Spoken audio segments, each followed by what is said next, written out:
Probablemente has oído hablar de la tradición que consiste en que los irlandeses se vistan de verde el día de San Patricio. Se considera de mala suerte no llevar algo verde ese día.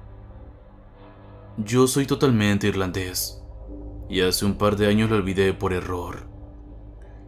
Un par de personas me lo enseñaron, pero me reí de ello. Una anciana se me acercó y me dijo que me fuera a casa, y me escondiera antes de que vinieran a buscarme. Me alejé de ella, porque estaba claramente loca.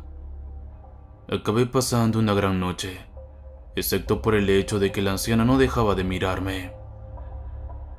Volví a casa borracho, después de que el pub nos echara a todos, y me metí en la cama mientras rezaba para que la resaca no fuera demasiado fuerte mañana. Alrededor de las 4 de la mañana me despertó un estruendo en el piso de abajo. Agarré el bate de béisbol que usaba de niño y bajé con cuidado las escaleras. Me quedé helado en el penúltimo escalón mientras miraba la sala de estar. Docenas de pequeños hombres vestidos de verde estaban destrozando el lugar. Di 2 pasos hacia atrás cuando se dieron cuenta de mi presencia. Se abalanzaron sobre mí y no tuve tiempo de defenderme, porque me aplastaron. Caí al suelo bajo su peso y solté un grito de dolor cuando empezaron a morderme la piel.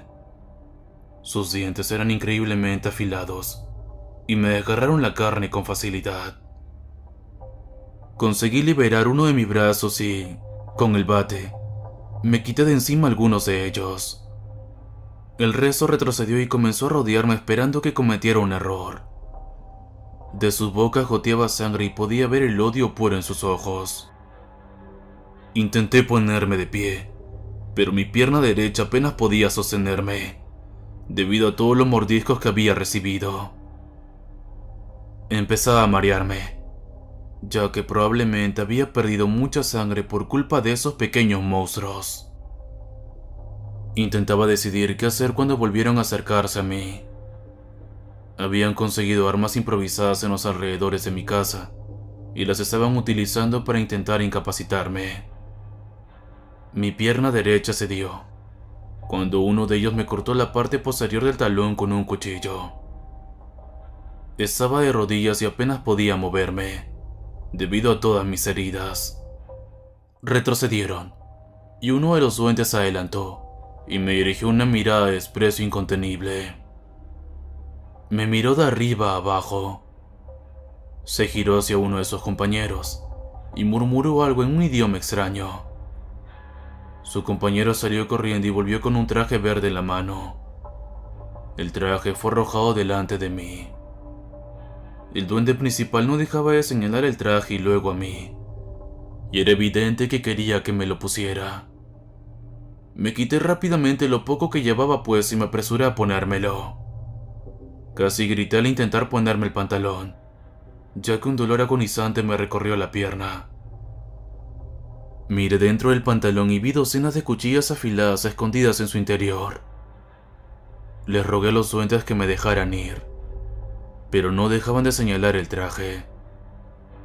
Sabía que no tenía muchas opciones, y empecé a ponerme el traje.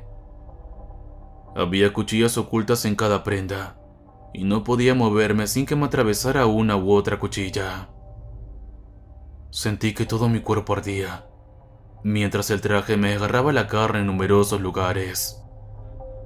Cuando terminé de ponerme el traje, miré hacia abajo y vi que el traje tenía un aspecto carmesí, debido a toda la sangre que había en él. Los duendes me sonrieron antes de aplaudir y desaparecer. El traje desapareció con ellos, así que me quedé medio desnudo con la sangre cubriendo la mayor parte de mi cuerpo. A partir de ese día aprendí a vestir siempre de verde en el día de San Patricio, y les pido que hagan lo mismo.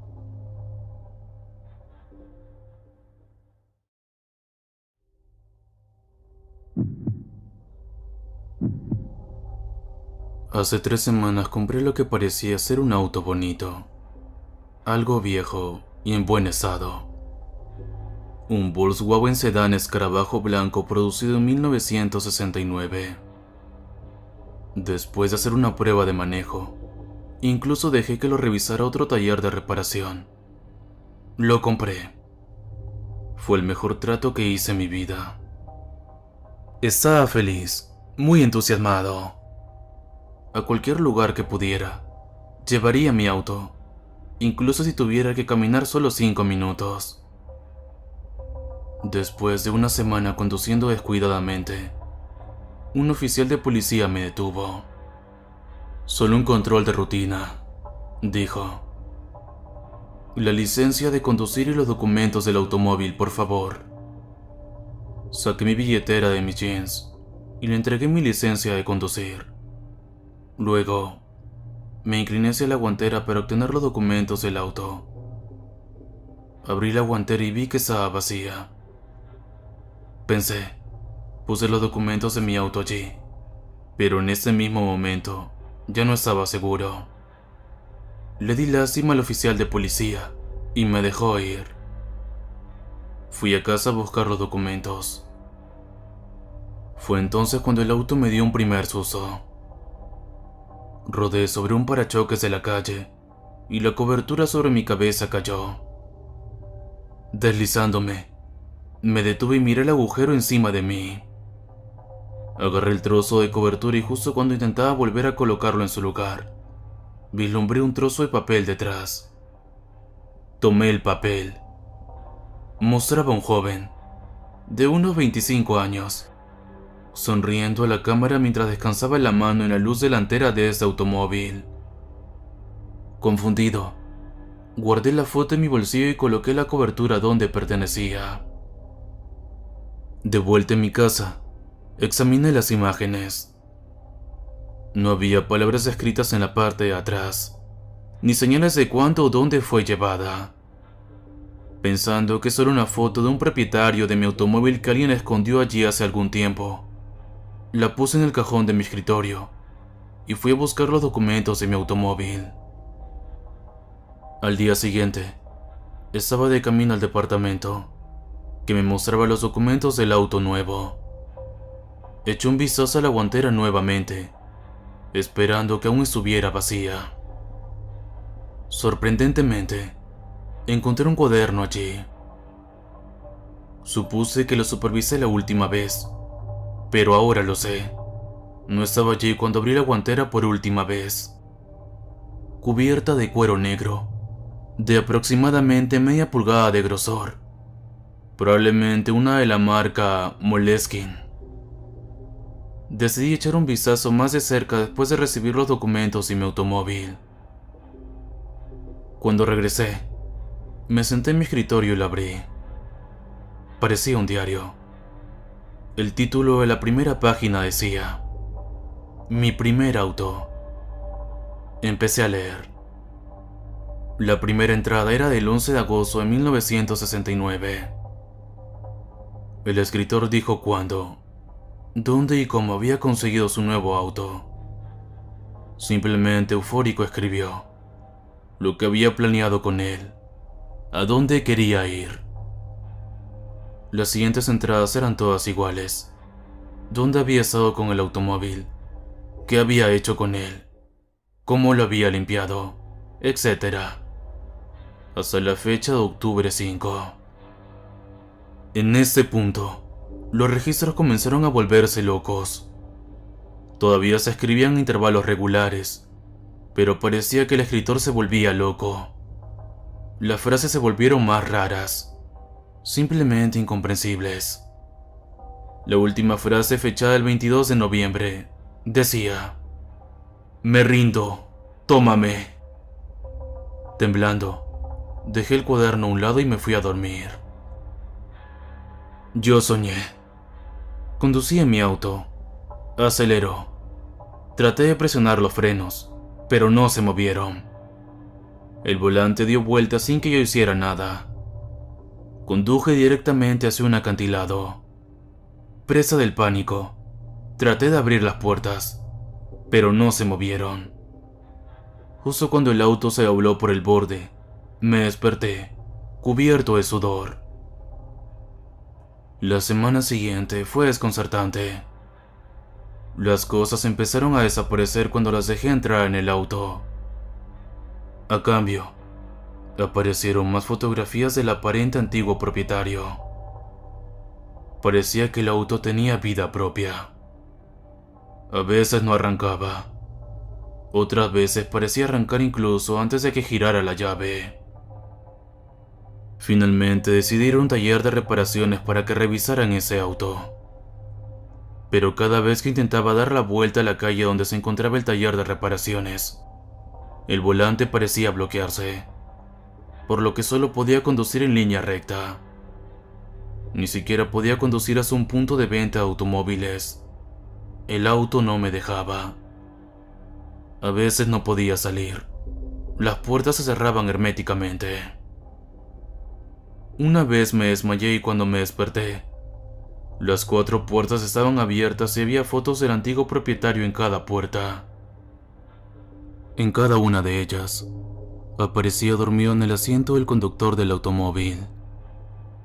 Ese auto me estaba asustando. Nunca creí en cosas sobrenaturales, brujería o algo así. Pero a esas alturas no podía negarlo. El auto jugaba conmigo, controlando de alguna manera dónde conduciré y qué hago. Traté de venderlo, pero de alguna manera, cualquier comprador potencial se negó después de haber puesto un ojo en el auto. Tengo la extraña sensación. Incluso me está mirando ahora. Lo estacioné a 100 yardas de mi puerta y todavía se siente como si sus ojos de auto me estuvieran mirando directamente. No sé qué hacer. A veces me voy a dormir solo para despertarme en el asiento del conductor. Todo estalló en una explosión de pánico horrible anoche. Me desperté de un sueño en medio de la noche. Solo recordaba la última imagen de ese. El antiguo propietario estaba sentado en el asiento del conductor. Lo habían cortado en 3 pedazos, justo allí, donde normalmente se habría puesto el cinturón de seguridad. Desde el hombro hasta la cadera, solo quedaba un lío de sangre, tripas y carne del cadáver que solo había mantenido su posición por el cinturón de seguridad, que había tocado hacia el asiento. En ese mismo momento, me di cuenta de que mi cinturón de seguridad estaba abrochado. Una presión desagradable contra mi piel. Comencé a entrar en pánico y con mi creciente horror, el cierre del cinturón de seguridad también pareció apretar el cinturón. Justo cuando me iba a desmayar de la histeria, me vino a la mente la navaja suiza. Siempre la tengo en el bolsillo, pero nunca pensé que realmente podría salvar mi vida en algún momento. Me liberé del abrazo mortal del cinturón de seguridad y logré romper las ventanas apuñalándolas con el cuchillo. Salí de ese monstruoso auto y corrí a mi casa. Y ahora estoy sentado aquí, frente a mi computadora, escribiendo esa historia. Sé que no voy a durar mucho. Ese auto me controla, me mira, creo que incluso está en mi cabeza. Después de apagar mi computadora, intentaré destruirlo. Me sorprende que incluso me deje escribir todo esto, pero tal vez piense que nadie lo leerá, o seguramente no lo conseguiré.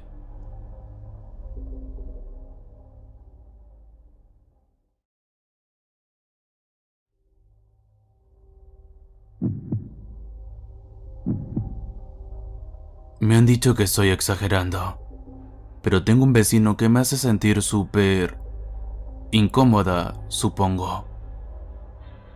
A primera vista, no hay nada amenazante en él. Es solo un tipo, pero la forma en que se quedan las escaleras cerca de mi pasillo siempre me ha dado escalofríos. Por cierto, hace eso. Se queda ahí con la mano en la barandilla mirando distraídamente hacia abajo, a unos 1,5 metros de mi puerta. Soy la primera puerta cerca de las escaleras. Lo he sorprendido varias veces haciéndolo a través de mi visor, y no creo que haya hecho mal en llamar a la dirección.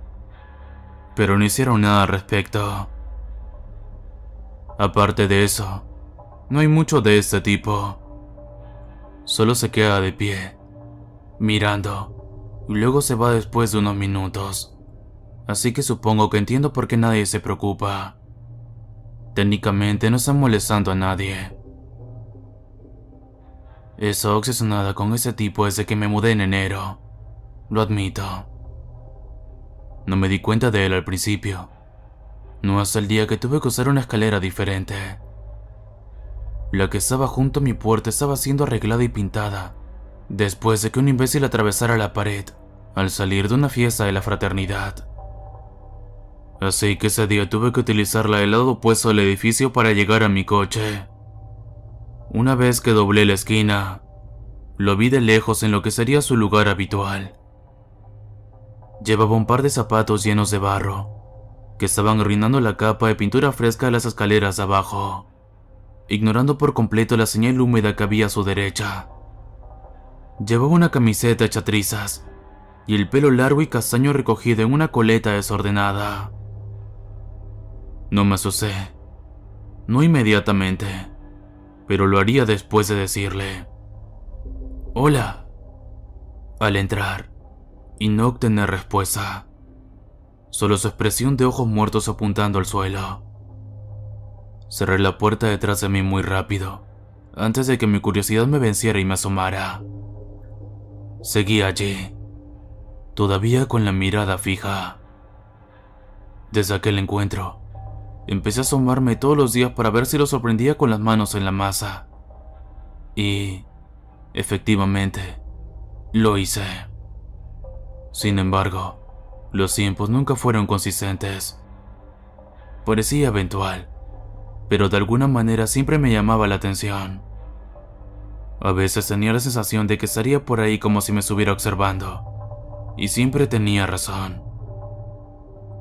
Había veces que me asomaba y no veía nada, por supuesto, pero siempre me parecía que podía sentir su presencia cuando estaba ahí fuera. Envié un mensaje de texto a todos mis amigos y familiares, alrededor de la tercera semana, y traté de encontrarle sentido. Todas las personas con las que hablé se sintieron muy extrañadas, y me aconsejaron que me pusiera en contacto con la administración. Lo he sorprendido varias veces haciéndolo a través de mi visor, y no creo que haya hecho mal en llamar a la administración, pero no hicieron nada al respecto. Mi madre incluso sugirió llamar a la policía, pero, por supuesto, eso no aportaría nada. No hay amenazas, ni violencia, ni disturbios, ni ningún caso parecido. Solo un tipo con un problema de mirada que aparentemente nadie había denunciado. Así que hice lo posible por ignorarlo. Esta noche, finalmente se acercó a mi puerta y no sé cómo manejarlo. Tuve un tiempo difícil en el trabajo y un tiempo aún más difícil para llegar a la clase después de que mi coche tuvo que ser llevado para las reparaciones. Así que yo estaba en un estado de ánimo horrible por el momento en que llegué a casa a mi apartamento esa noche. El aire dentro del edificio parecía un alivio de la humedad, con la que acababa de llegar a casa en bicicleta, y me sentía como si acabara de correr una maratón. Mis pies apenas estaban en forma para subir las escaleras, pero me apresuré a subir de todos modos, imaginando el alivio que sentiría después de desplomarme en el sofá. Tenía tanta prisa que apenas lo vi cuando doblé la esquina. Una vez que levanté la vista, no pude evitar el suspiro que se me escapó. Todo lo que quería era un respiro del día, y ahora ese imbécil estaba de nuevo ante mi puerta para arruinar mi noche. Harta y molesta, le pregunté: ¿podrías estar más cerca, amigo?, mientras pasaba arrastrando los pies. Como siempre, no hubo respuesta ni reconocimiento, así que puse los ojos en blanco y entré en mi apartamento. Me aseguré de cerrarlo inmediatamente, como hacía siempre, antes de asomarme a él. Mi corazón se detuvo en el momento en que miré hacia afuera y me encontré con la cara del hombre, demasiado cerca de mi visor. Me asusté tanto que casi me tropecé al intentar apartarme de la puerta. Su expresión se había transformado en una amplia sonrisa dentada que mostraba unos dientes amarillentos y rotos.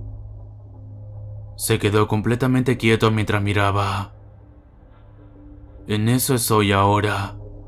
Lleva 4 horas ahí parado, mirando y sonriendo, sin moverse. He tenido tanto miedo de apartar la vista de mi visor, que he tenido que arrastrar unas sillas a la puerta solo para evitar que mis pies se dieran debajo de mí. Es la vez que más tiempo lo he mirado fijamente, y estoy aterrorizada. Todavía no conozco a nadie en ese edificio, y el contacto más cercano que tengo está a casi 40 millas de distancia.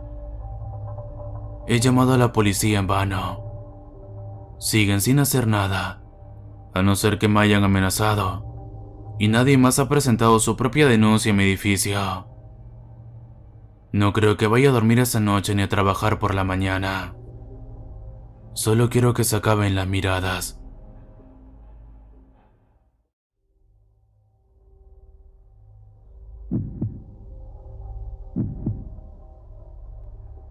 Cuentan que un día una mujer caminaba por la calle con tranquilidad y pasividad, cuando de pronto, una gitana se le acercó corriendo y en tono muy preocupado y agitado, le dijo que era clarividente y que había visto algo terrible en su aura que podría marcarle el destino. Para esclarecer bien de qué se trataba, le tomó la mano y empezó a leer sus líneas. Sin embargo, sus visiones no parecían del todo claras, por lo que le pidió a la mujer que volviera por la noche, para así poder ayudarla mejor con las cartas del tarot y la bola de cristal. La mujer le dijo de forma desdeñosa que no le hiciera perder el tiempo, pero aún así la gitana le señaló su casa y le rogó que no olvidase venir esa misma noche. Al llegar a su casa después del trabajo, la mujer recordó las palabras de la gitana y se inquietó un tanto al pensar que si estaba tan preocupada y ni siquiera le cobró, podría ser porque en verdad creyó ver algo. No obstante, prefirió no ir al lugar indicado. No sabía cuáles eran las intenciones reales, y acudir de noche a un callejón apartado era muy peligroso. A la mañana siguiente, cuando fue, no encontró a la gitana, sino más bien a una ancianita que le dijo que la gitana había salido y le había dejado una carta de suma importancia. Una carta que debía ser leída cuando antes fuera posible.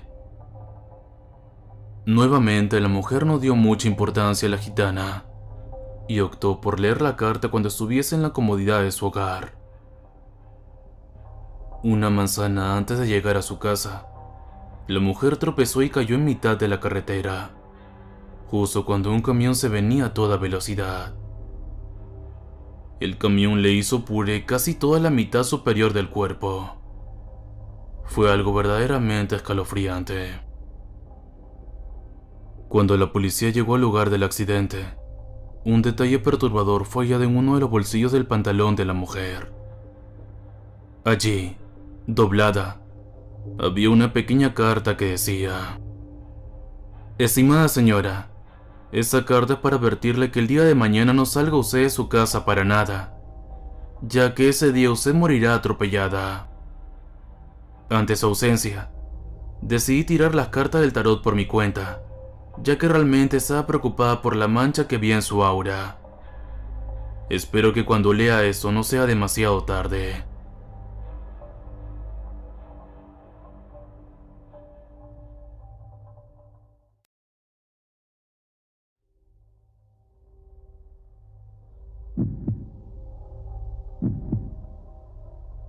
Buenas noches. Esa es mi historia con el embarazo de mi bebé. Cuando me embaracé, sentí a mi bebé inmediatamente. Se me hizo raro, pero bonito.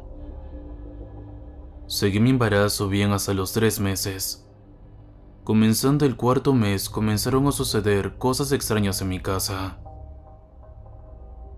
Estaba sentada en mi casa mientras escuchaba que lloraban gatos.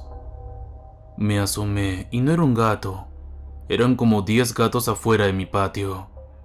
No me sorprendí. Pero llegando a los 8 meses mi casa parecía un albergue de gatos. Noche y día andaban en mi casa.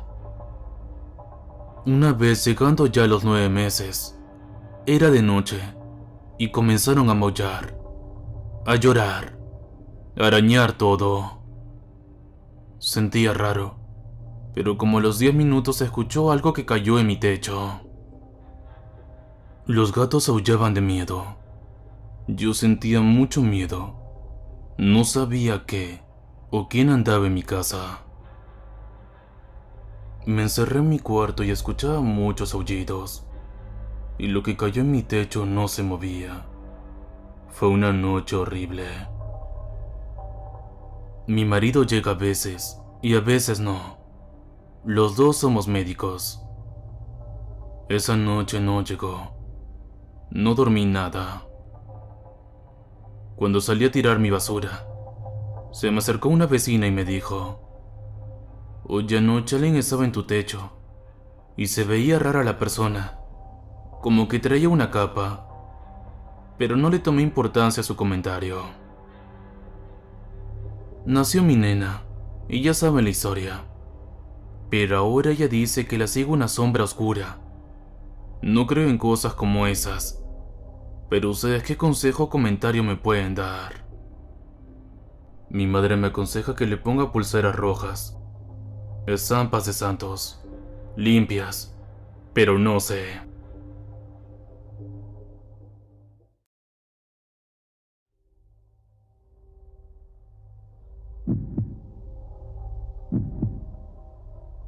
Soy de la ciudad de Luque y quiero contarles cómo una especie ente, es lo que calculo yo, casi me llevó cuando apenas tenía entre 7 y 8 años.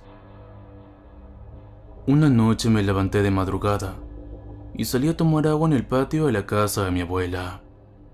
Antes tenían pozos de agua.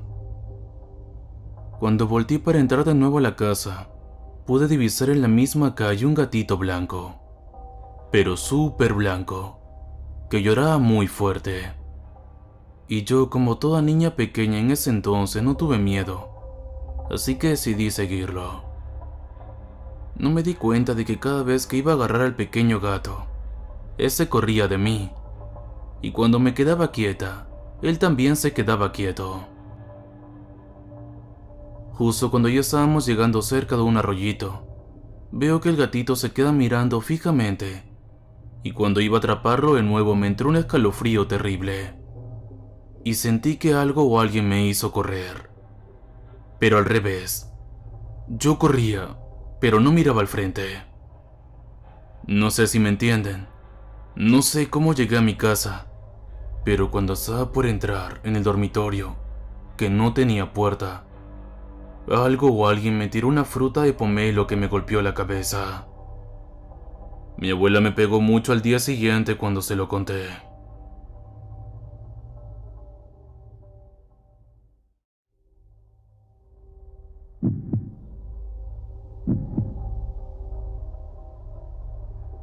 Cuando escuchen esa historia puede que piensen que mi castigo fue justo. Cuando escuchen esa historia pueden creer que obtuve exactamente lo que merecía. Pero lo que deben recordar es que mis acciones fueron las de una niña. Acciones que fueron jugadas por alguien de una estatura casi divina y aplicadas a una niña de 8 años, que tal vez no comprendía del todo las consecuencias de sus actos. Creo que debería haber sido castigada. Incluso creo que debería haber sido castigada con dureza. Pero no creo que se me deba hacer sufrir durante 30 años por las acciones de una niña de 8 años. Incluso ahora se encuentra en mi repisa de la chimenea, mirándome como un ídolo inquietante. E incluso mientras estoy sentada en mi frío apartamento puedo sentir su odio. Estoy diciendo cosas sin sentido. Déjame comenzar por el principio. Cuando tenía 7 años hubo el peor año de mi vida. Mi madre murió el día de Navidad tras una larga batalla contra el cáncer. Mi padre estaba siempre en el trabajo, siempre ocupado, y nunca tenía tiempo para mí, por lo que mi madre y yo estábamos muy unidas. Cuando se puso enferma, pasé inmediatamente cada momento que pude a su lado en el hospital. Papá estaba ocupado, demasiado ocupado para su esposa moribunda, o su hija que sufría, y me tocó a mí ver cómo se alejaba en el transcurso de 9 meses. Yo estaba en su habitación cuando murió, arrinconada contra la pared mientras los médicos y las enfermeras hacían todo lo posible por reanimarla y, cuando mi padre llegó, llevaba 2 horas sentada y llorando junto al lecho de muerte de mi madre. Mi madre había sido mi única tutora, mi cuidadora incondicional, y su ausencia me había dejado insensible y rencorosa. Estaba enfadada con muchas cosas en mi vida, pero por encima de todo, estaba enfadada con Papá Noel. Cuando somos niños, creemos que Papá Noel es un tótem todopoderoso de las fiestas. Si escribes una carta a Papá Noel, te traerá el deseo de tu corazón y hará realidad cualquier deseo. Como adultos, sabemos que no es así, pero como niños, creemos que Papá Noel es el genio Aladino, mezclado con el mismísimo Jesús, y su poder en las fiestas es inquebrantable e indiscutible. En mi mente de 7 años, si le había pedido que salvara a mi madre, y no lo había hecho, era porque no quería hacerlo. Eso me convirtió en una niña de 8 años mala y rencorosa. Mi padre trajo una nueva mujer a casa, una de sus secretarias de la oficina llamada Cindy. De repente, estaba durmiendo en la cama de mi madre, trasladando sus cosas a la casa de mi madre y sustituyendo a mi madre en casi todos los sentidos. Mirando hacia atrás a través de la lente del tiempo, Cindy era una señora muy agradable, y si le hubiera dado una oportunidad probablemente habría sido una muy buena madre para mí. Cindy cocinaba mis comidas, limpiaba la casa, se esforzaba por ser mi amiga, y yo no le devolvía más que odio. Mi madre, el centro de mi vida, había muerto después de todo. Tener a esa mujer en su casa, durmiendo en su cama, e incluso vistiendo su ropa, era una burla. Le decía a diario que no valía nada, le decía que la odiaba, le decía que nunca se acercaría a ser mi madre, y a pesar de todo, ella intentaba quererme. Se casaron 6 meses después de la muerte de mi madre. Pasé los 3 primeros meses de su matrimonio haciendo que su vida fuera un infierno. Rechacé todas las comidas que Cindy me preparaba. Destrozaba cualquier habitación en la que me dejaba sola, y luego mentía diciendo que no tenía ni idea de cómo había llegado a eso. Me desvivía por incomodarla, diciéndole que necesitaba cosas para la escuela, o que me gustaría mucho una cosa en particular, con mi voz más amable y dulce, y luego menospreciaba directamente y me negaba a aceptar cualquier cosa que me trajera. A veces destruía los regalos que me hacía delante de ella. Cuando me regaló un vestido precioso para el otoño, un vestido que me habría gustado llevar, lo hice pedazo mientras ella y mi padre miraban, y luego me fui a mi habitación dando un portazo. Sabía que estaba a salvo del castigo hiciera lo que hiciera. A mi padre nunca le importó lo que hiciera, siempre y cuando no lo hiciera en su oficina. Y como mamá siempre había sido la responsable de la casa y de su hija, él esperaba que Cindy se encargara de mí. Una tarea para la que no estaba capacitada. Cindy era más propensa a las lágrimas que a los gritos ante mi mal comportamiento, pero estaba sucediendo algo que ni siquiera yo había previsto, y que cambió mis travesuras para siempre. En octubre Cindy se quedó embarazada. En noviembre ya era oficial, y mi padre estaba emocionado con la idea de tener otro hijo. Eso me confundió porque nunca había mostrado el más mínimo interés por mí en ningún momento. Cindy se convirtió inmediatamente en el centro de su universo, y contrató una empleada para que limpiara, cocinara y me cuidara. No recuerdo sus nombres, pero pasamos por 3 antes de diciembre por culpa de mis travesuras. Hice de sus vidas un infierno, y lo que mi padre les pagaba era claramente insuficiente para aguantarme. La última, creo que se llamaba Rosemary, no hablaba español, pero tenía una forma de ser que me decía que no se iba a ir por culpa de una mocosa como yo. Recuerdo que me levantaba en esos brazos demasiado grandes y me llevaba a mi habitación mientras yo pataleaba, mordía y gritaba. Me dejaba en el suelo y cerraba la puerta para que no pudiera escapar y arruinar su trabajo. Al parecer, ella también conocía el funcionamiento de la casa y sabía que mis tiempos de descanso no serían cuestionados por Cindy ni por mi padre. El 1 de diciembre ya estaba harta de Cindy y de su constante atención.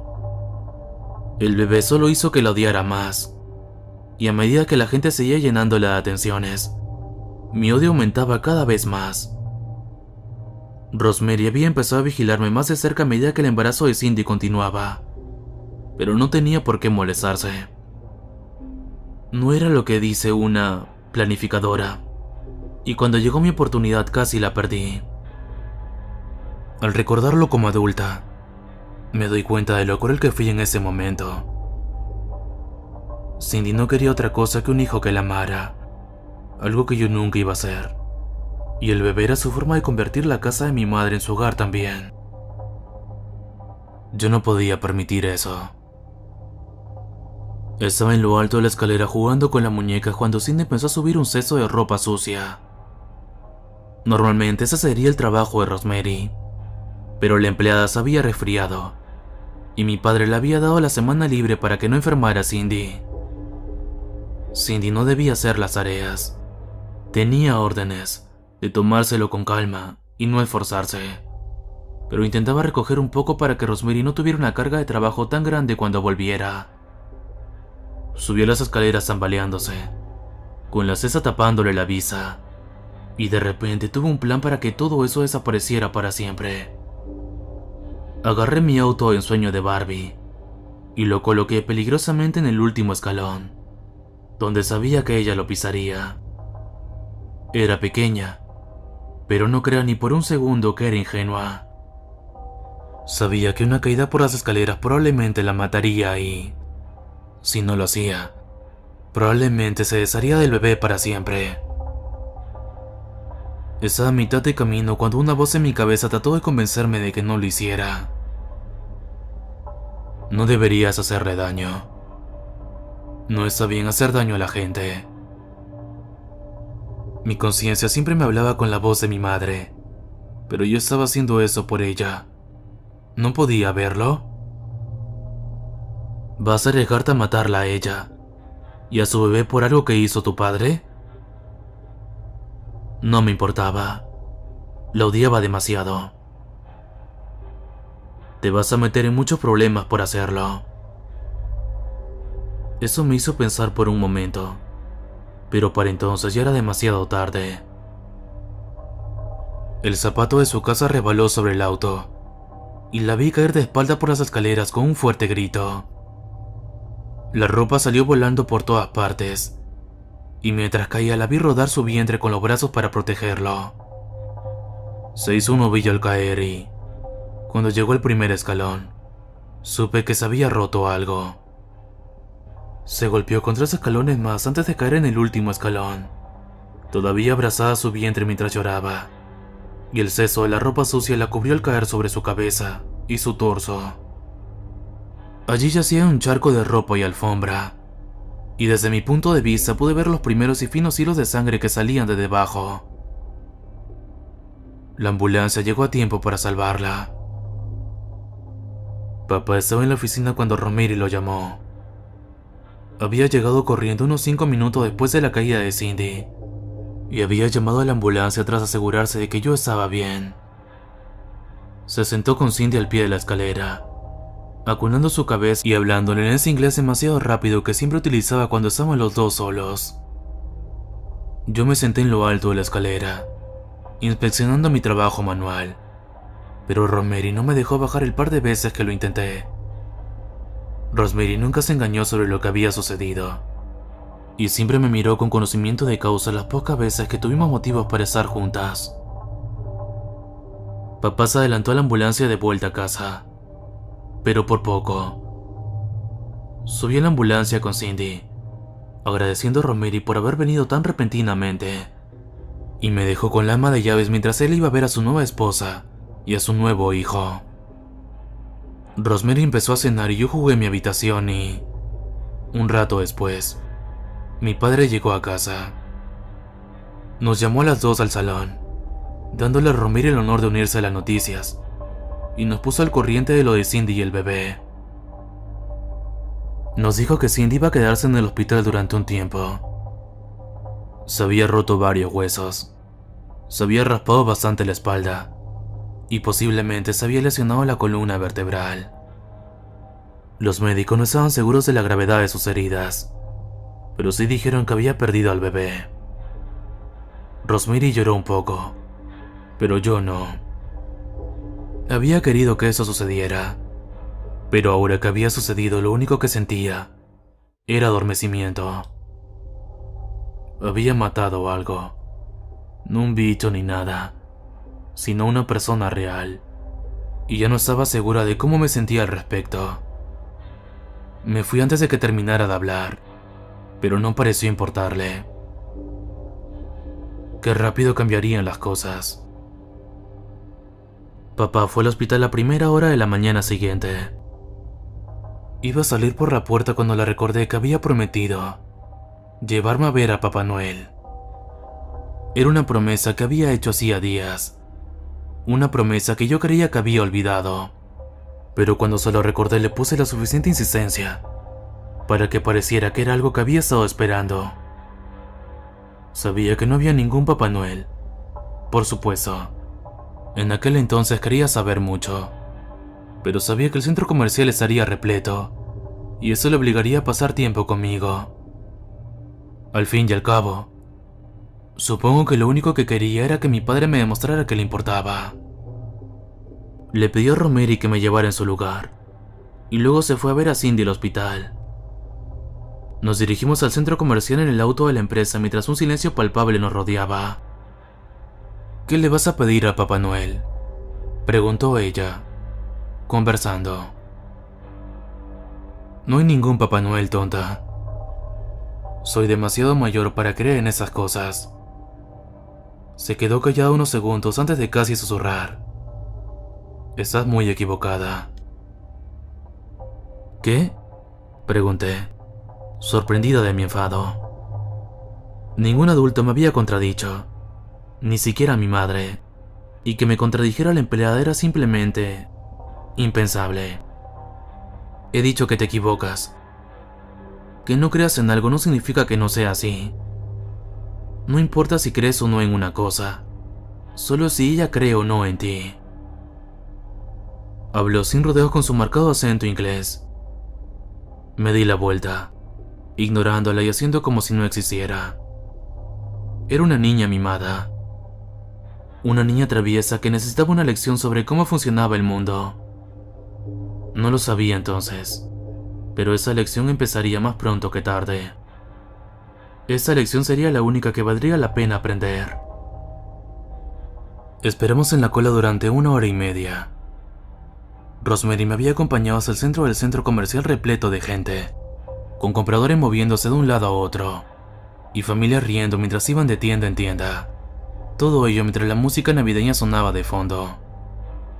El escenario de Papá Noel se había instalado frente a la gran fuente en el centro del centro comercial, y tenía un aspecto tan bobo y falso como siempre. Había una larga serpiente de niños que se alejaba de él, y se curvaba a su alrededor como un círculo mágico. Rosemary se sentó en un banco cercano, y me dijo que hiciera cola. Soy demasiado mayor para verlo, pero si quieres recibir su castigo, debes esperar. Me moví nerviosamente mientras esperaba, con la multitud de familias felices agolpándose a mi alrededor, y suspiré cuando la fila se hizo más y más lenta. ¿Por qué estaba esperando en esa fila? No creía en Santa Claus. Si Papá Noel hubiera sido real, habría salvado a mi madre. Incluso si hubiera creído, este sol iba a ser un tipo gordo medio borracho al que había metido en un traje que olía a orina de niño pequeño, y apenas hablaba. Era ridículo estar aquí y esperar mi turno para sentarme en el regazo del viejo farsante, pero a pesar de eso, no podía obligarme a irme. Las palabras de Rosemary me habían conmovido de alguna manera, y me sentía más como si estuviera esperando un confesionario que un turno en la rodilla de Santa Claus. Cuando por fin me acerqué a la primera fila pude comprobar que mi suposición había sido errónea. El Papá Noel de ese año no era un hombre gordo con barba de tela ni un vagabundo con el pelo enmarañado.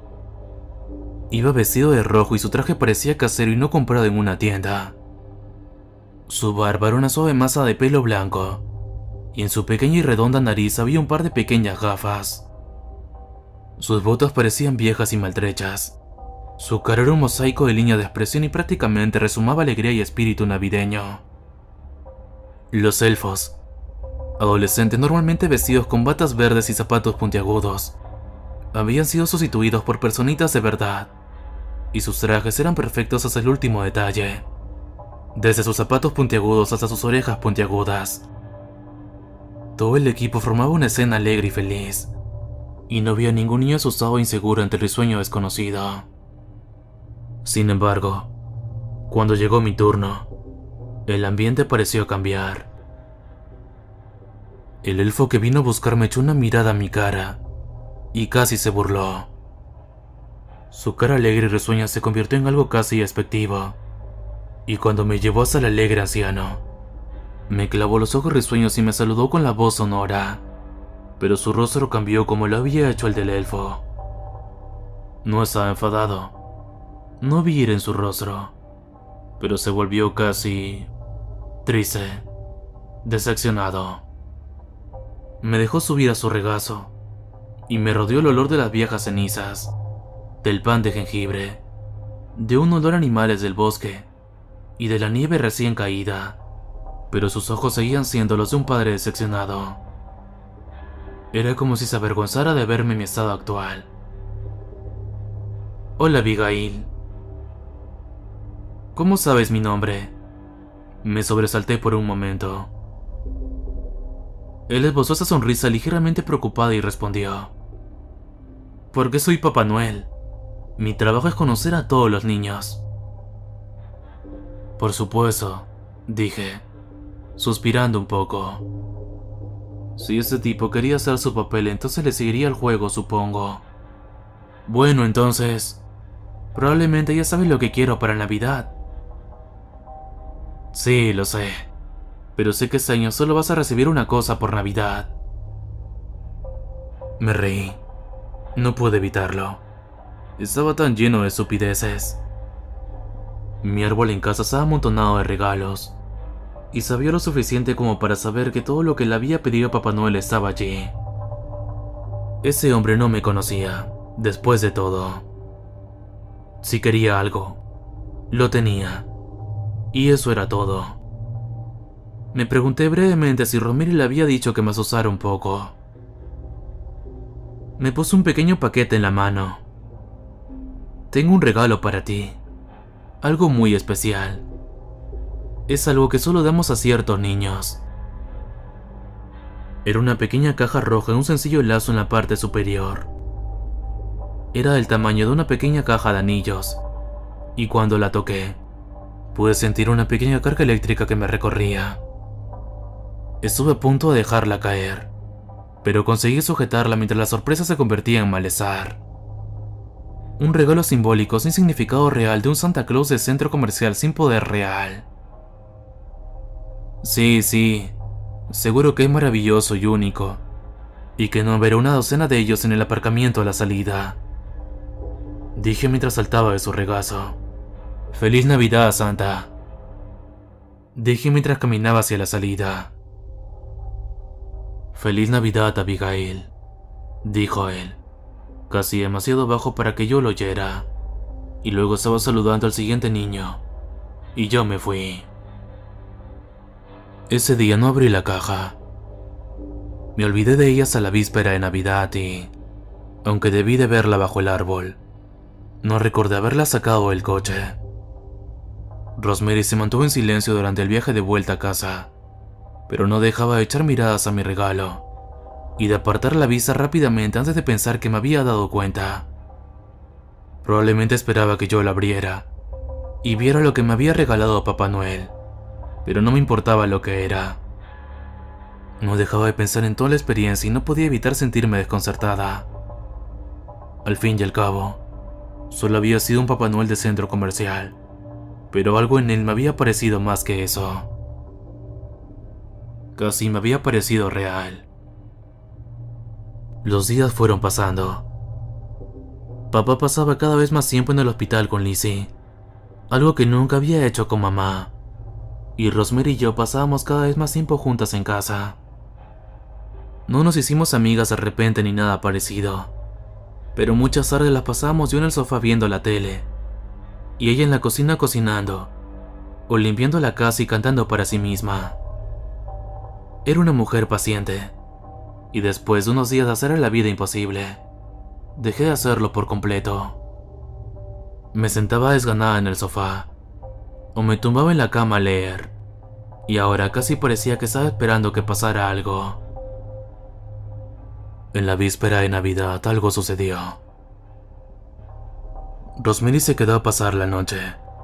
Papá estaba en el hospital con Cindy, como de costumbre, y si ella no hubiera estado probablemente yo habría muerto.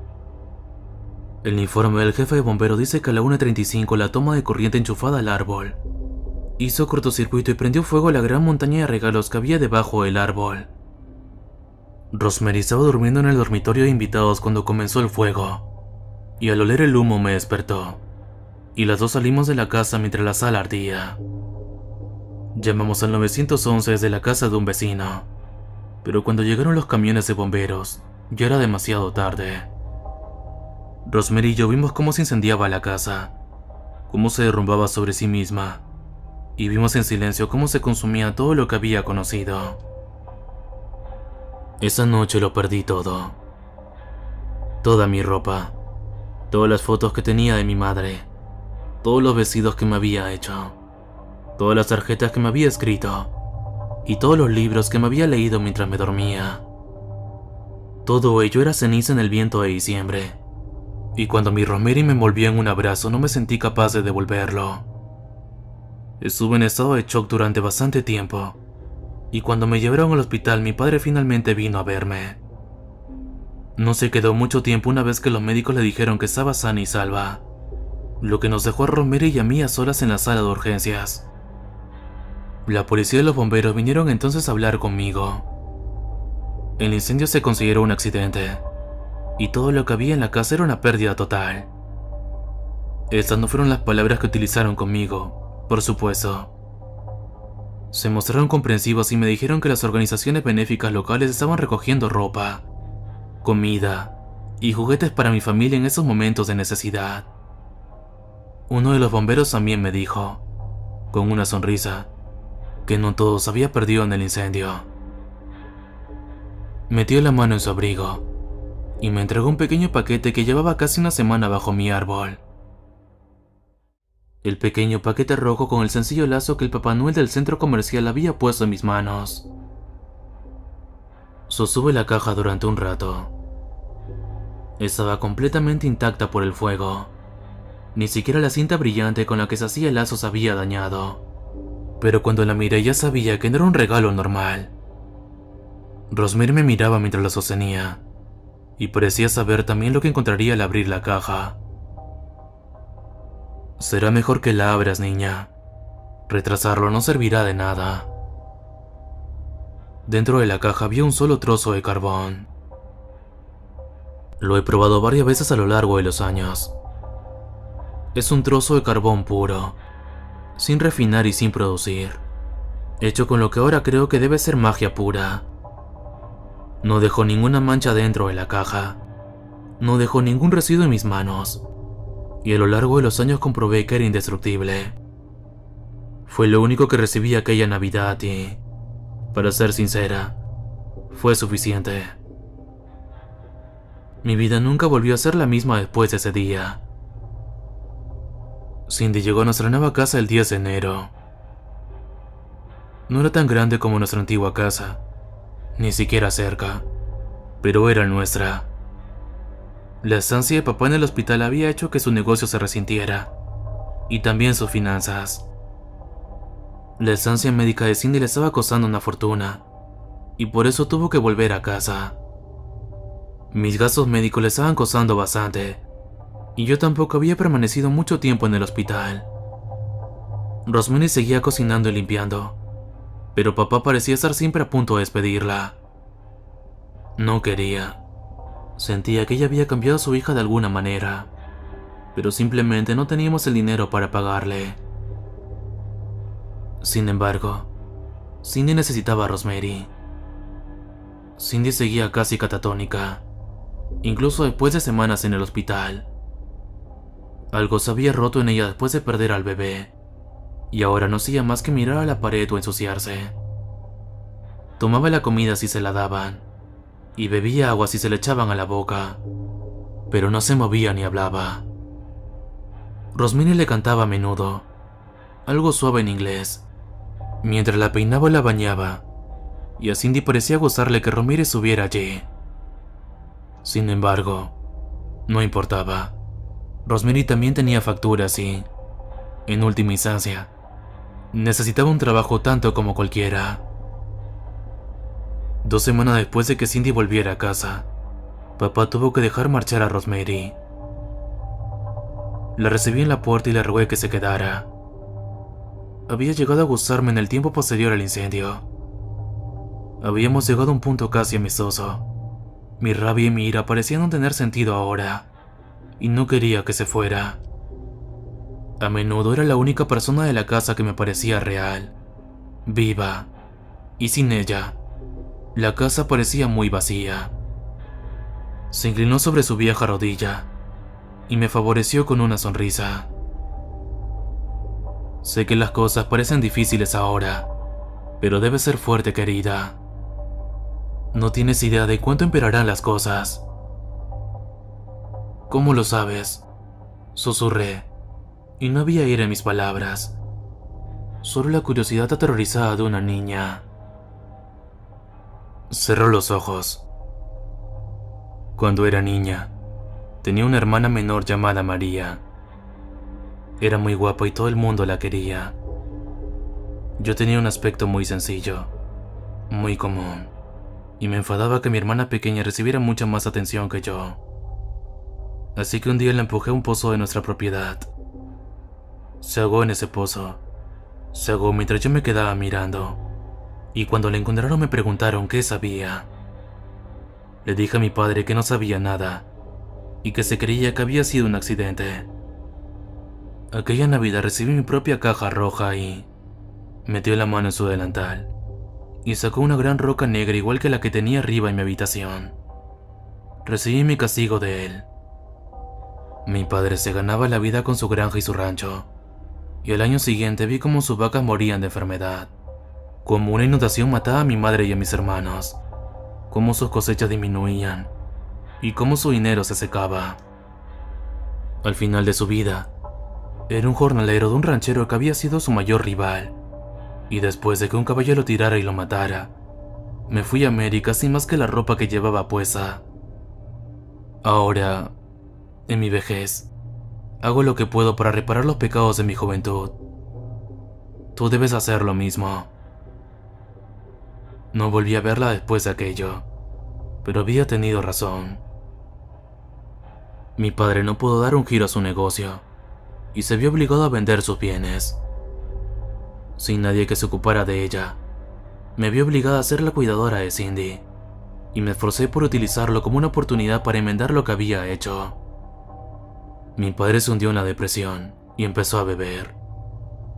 Supongo que quién podría culparle por la bebida, ya que tenía un negocio fracasado, una primera esposa muerta, una hija fría y una esposa actual que era poco más que un vegetal. Se enfurecía y, cuando lo hacía, nadie estaba a salvo de sus gritos o de sus puños. Podía perdonarle por las rabietas, pero la noche que se metió en mi cama, cuando yo tenía 13 años, decidí que nunca le perdonaría por eso. En 3 años dejé mi casa para siempre, incapaz de soportar más los abusos. Sin embargo, el carbón me seguía. No importaba dónde fuera, no importaba lo que hiciera, siempre estaría esperándome como un recordatorio de mis pecados. Han pasado 20 años desde aquella Navidad. Vivo en un apartamento sucio con vecinos que están demasiado drogados o demasiado metidos en sus propios problemas como para fijarse en mí. Nunca he tenido un trabajo de más de un año, ni una relación que no haya terminado con una denuncia policial. Me han prohibido la entrada al negocio comercial local, a varios centros comerciales locales, muchas veces por muchas razones, pero la más común es abordar a los santos del centro comercial, buscando al verdadero entre los impostores. Nunca lo he encontrado. Nunca he encontrado a nadie más que los imbéciles, o a los asquerosos de los que hablé con la seguridad de un niño. A veces lo veo. Siempre es en diciembre, siempre como las primeras nevadas. Estaré en la calle, caminando hacia el trabajo, simplemente caminando para salir de mi apartamento. Y ahí está él, al otro lado de la calle, o al final de la manzana. Lleva el mismo traje rojo y la misma gorra, las mismas botas viejas y desgastadas, y los mismos lentes pequeños colocados en la nariz. Nunca dice una palabra, solo se pone un dedo en el lado de la nariz, y me sonríe con su sonrisa triste. Siempre corro hacia él, siempre intento llegar a él antes de que desaparezca, pero cuando termino de esquivar el tráfico, o de apartar a la gente de mi camino, siempre se ha ido y siempre me quedo llorando mientras la gente me mira como si estuviera loca. Aunque el carbón maldice mi vida, también me da un regalo, si es que se le puede llamar regalo. Cuando tenía 13 años, justo después de que mi padre se metiera en la cama por primera vez, esperé a que se durmiera y me dirigí al armario, donde sabía que guardaba sus armas. Saqué su revólver. Me aseguré de que estaba cargado y me lo puse en la sien. Si lo había hecho una vez, sabía que lo volvería a hacer, y no iba a vivir en un hogar donde eso fuera mi vida. Cerré los ojos, que estaban secos como el desierto, y me armé de valor mientras apretaba el gatillo. El cilindro giró y el martillo cayó, pero el arma no informó. Apreté el gatillo 5 veces más, pero no pasó nada. Puse balas nuevas en el arma y lo intenté de nuevo, pero no pasó nada. Finalmente, guardé la pistola y me acosté en el sofá. A los 15 años intenté saltar desde el tejado de mi casa. Salté de cabeza desde el tejado sobre la calzada. Quería que mi muerte estuviera asegurada. No quería despertarme en una cama de hospital con el cuello roto y sin poder escapar de mi padre. Cindy seguía viva entonces, aún catatónica pero viva, y aunque mi muerte la dejaría a su merced, no podía encontrar en mí misma la forma de seguir preocupándome. Solo quería que el dolor cesara. Volví en sí sobre el césped con la espalda dolorida y un rasguño en el trasero. He probado muchos otros métodos a lo largo de los años, pero ninguno funciona. Alguien siempre me encuentra.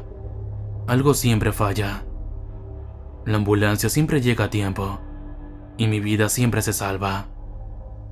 Cualquier magia que tenga el carbón que arruina mi vida también ayuda a preservarla. De eso estoy segura. Cualquiera que sea la lección que estoy aprendiendo de mi pecado, es una que seguirá durando mucho tiempo. Les cuento esto con la esperanza de que pueda salvar a otros de mi destino. Que tus hijos sepan, que tus amigos sepan que las canciones no solo son canciones. Amenazamos a nuestros hijos con carbón, pero no lo entendemos. Hemos olvidado que Papá Noel no premia a los justos.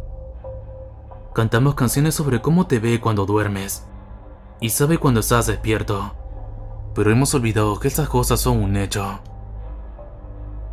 El carbón está sobre mi escritorio mientras escribo eso. Un recordatorio de las acciones precipitadas de una niña. Y no importa lo que haga con él, me seguirá para siempre. Así que nunca olvides al que te ve cuando duermes. Recuerda siempre al que sabe cuando estás despierto. Porque él sabe cuando has sido malo o bueno.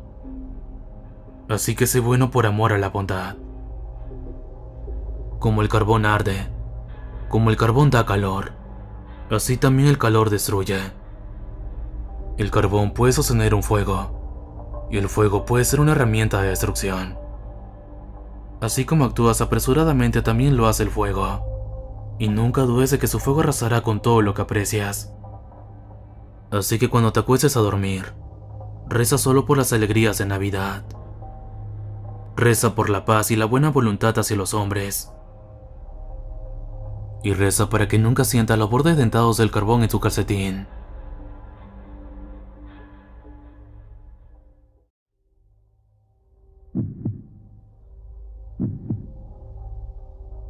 Hace muchos años, en el poblado de Texiotlán, ubicado en el estado mexicano de Puebla, vivía una muchacha muy bonita que tenía un corazón muy negro. Habitaba en una casa minúscula con su madre, quien se esforzaba por mantenerla y hacer de ella una chica de bien. Pero todo era en vano.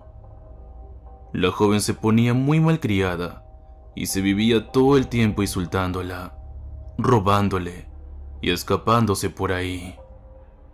La buena mujer, por más que rezaba, no veía ningún cambio en su hija y comenzaba a perder la fe de que algún día ella pudiera ser buena. Una noche, en el poblado celebraron un baile al que la muchacha quería ir, contra la voluntad de su madre. Discutieron tan fuerte que la chica recibió una bofetada y, furiosa contra su progenitora, se marchó de casa jurando que se iba a ir para siempre con el primer hombre que se le cruzara en el camino. Se encaminó hacia el baile, pasando por el puente viejo del barrio de La Gloria, cuando de pronto apareció ante ella un hombre muy alto y apuesto, todo vestido de negro, y para la usanza de los jinetes, montaba en un caballo majestuoso y oscuro. El desconocido le tendió una mano a la chica, invitándola a ir al baile con él, cosa que ella aceptó encantada. Allí bailaron y rieron, y la joven se enamoró locamente del jinete. Cuando éste le pidió que fuera su novia, ella le respondió que sí, sin pensar en las consecuencias, y apenas salieron del evento, montaron en el caballo y el hombre la condujo hasta una cueva lúgubre. A la muchacha se le hizo extraño que la llevara a un lugar como ese, pero encandilada como estaba, hizo caso a su orden de no hacer preguntas y entró a la cueva. El hombre la besó y le prometió que sería suya para siempre. ¿Me lo juras de verdad?, preguntó él, con una sonrisa malvada. Sí, yo te amo con todo mi ser. El jinete soltó una carcajada malévola y dejó ver uno de sus pies. Cuando ella lo miró, creyó que se desmayaría ahí mismo. Había una enorme pezuña de cabra en lugar de un pie humano. Fue así como comprendió que su novio no era tal, sino el mismo diablo. Llena de pavor y con el corazón roto, la chica intentó salir, pero el maligno la tomó por el cabello y la llevó de vuelta a sus aposentos, donde pasaron la noche. Por la mañana, la joven fue encontrada malherida en las cercanías de la cueva y llevada a casa de su madre, quien la recibió muy preocupada. Curó sus heridas, pero por más que intentó sonsacarle lo que había sucedido la noche anterior, no hubo manera de saber la verdad. Eso sí, a partir de entonces no volvió a ser grosera con su madre y se convirtió en una muchacha ejemplar.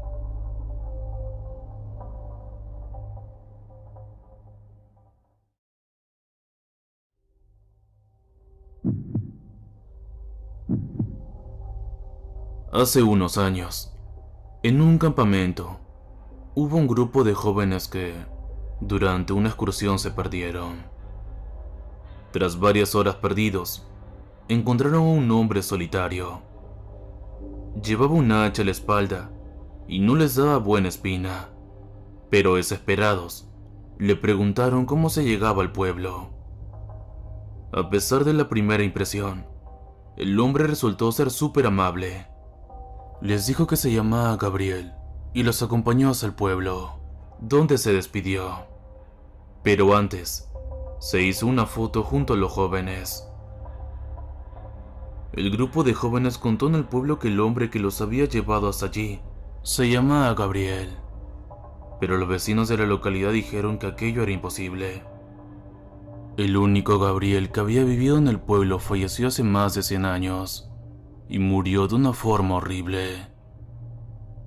Un grupo de niños jugaba a la pelota y se les escapó, y aquel hombre fue a buscarla.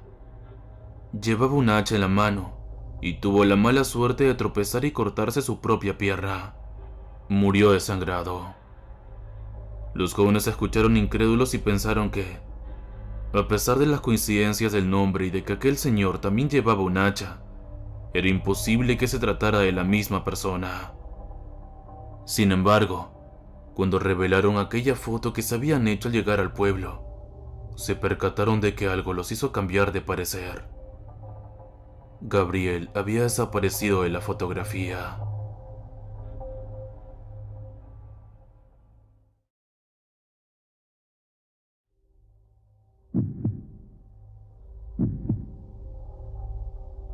Volví a mirar mi reloj. 3 de la mañana. Mierda, llevo horas dando vueltas en la cama. Era la tercera semana consecutiva en la que apenas podía pegar los ojos, y eso solo ocurría cuando el cansancio extremo se apoderaba de mí. Ya había intentado todo: aromaterapia, infusiones de té, ejercicio de relajación, pero nada había funcionado. Mis ojeras comenzaban a ser más evidentes y ya no me podía concentrar del todo. Era como si estuviera medio muerto. Muerto. Tal vez esa sería la única manera en la que podría cerrar los ojos. No sé cuál fue el origen de mi insomnio. Tal vez el estrés acumulado del trabajo, además de la pesada carga que era mi vida. Hace mucho que mis padres habían muerto y no tenía parientes muy cercanos. Tampoco soy una persona a la que le guste socializar, así que no tengo muchos amigos, y de una novia mejor ni hablemos. He pasado mucho tiempo de mi vida solo. Toda mi habitación estaba oscura. Apenas se podía distinguir el escritorio que se encontraba al otro lado. Mi mente comenzó a delirar. El cansancio ya me había afectado hasta tal punto que a veces me costaba diferenciar la realidad. Había pedido unos días de incapacidad en el trabajo para poder solucionar todo ese asunto, y a mi jefe no le pareció tan mala idea, porque mi estado ya comenzaba a afectar mi desempeño laboral. Cerré los ojos, con la esperanza de quedarme totalmente dormido, pero fue en vano. Comencé a recordar lo que había leído en internet, en uno de esos sitios de creepypastas, sobre una especie de monstruo que atacaba a todos aquellos mentalmente débiles o inestables. Se suponía que era algo así como un demonio que no tenía una forma definida y que lamía el rostro de su víctima. Su lengua tenía un veneno que entraba directamente por la piel y dormía a la presa. Vaya historias las que se inventan en internet, pensé. Volví a cerrar los ojos, solo para encontrar una oscuridad igual a la que estaba afuera. ¿Qué mierda fue eso? De pronto escuché un sonido que venía del otro extremo de la habitación, como si algo se cayera. Es solo otro de tus delirios, no ha sido nada. Antes de que terminara esa frase escuché que algo se movía, pero no podía ver qué era. Tomé la lámpara que estaba junto a mi mesa de noche y traté de encenderla. Estaba un poco nervioso, así que fallé las primeras 2 veces. Cuando por fin logré encenderla, dirigí la luz hacia donde provenía el ruido. Efectivamente, no había nada. El cansancio realmente me está afectando, pensé. Me dispuse a apagar la lámpara y recostarme de nuevo, cuando escuché nuevamente un ruido. Dirigí la luz lo más rápido que pude al lugar de donde provenía el sonido, y alcancé a ver que algo corrió fuera de su alcance. ¿Qué mierda ha sido eso? De pronto escuché un ruido constante, como si algo estuviera corriendo por la pared. Comencé a sentir un sudor frío por mi espalda y trataba de pensar qué carajos había sido eso. Podía ser cualquier cosa. Tal vez una rata se habría metido y se asustó cuando vio la luz. De pronto un pensamiento me abordó.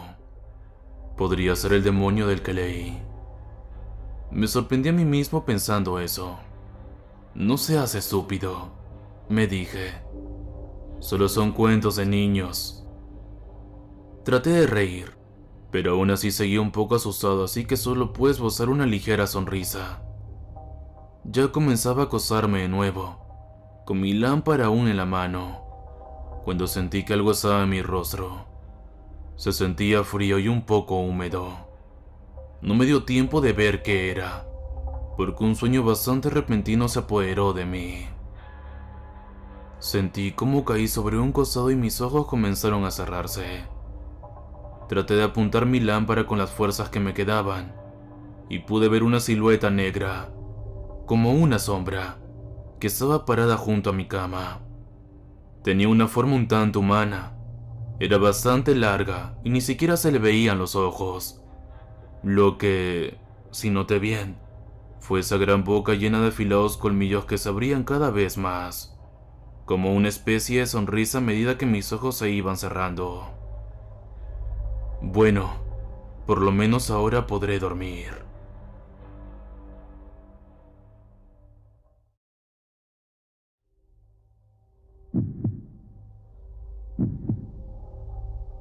Una familia, compuesta por dos pequeños y sus padres, viajaban por carretera hacia su gran esperado viaje familiar, cuando el auto se averió.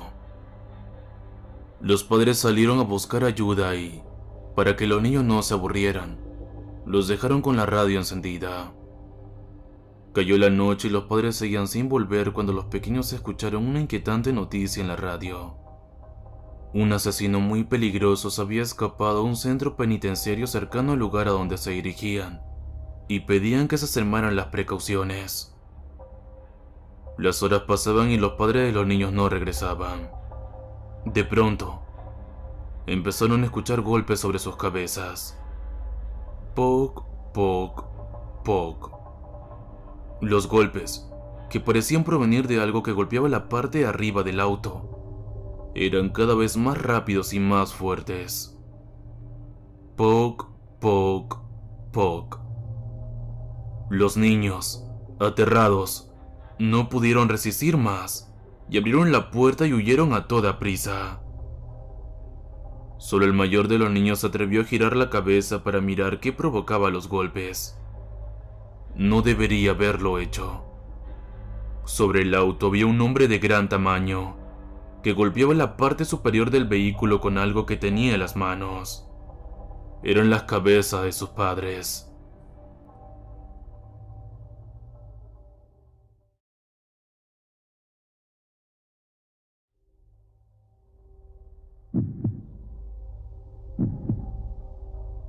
Cinco jóvenes, todos fanáticos del ocultismo y de las artes oscuras de la magia, se encontraban en camino a una iglesia que había sido abandonada hace más de 120 años. En la misma, los jóvenes tenían pensado realizar rituales para su propio entretenimiento y practicar, pues los cinco eran novatos en su oficio. Una vez en el lugar, tomaron una mesa y, dichos los versos de inicio, comenzaron con una sesión que parecía no salir muy bien, pues ninguna ánima tenía el interés en manifestarse. Por lo tanto, uno de los jóvenes tuvo una idea. Al escuchar los 3 toques fúnebres a la entrada, el joven preguntó titubeante los nombres de las personas que causaban incomodidad a las almas torturadas de aquel recinto.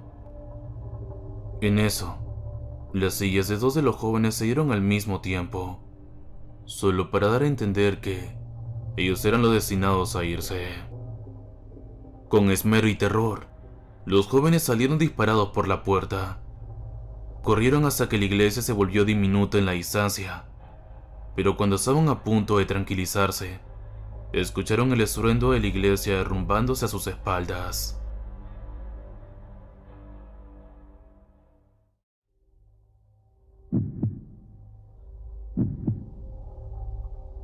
¿Alguna vez se han puesto a pensar en los artistas?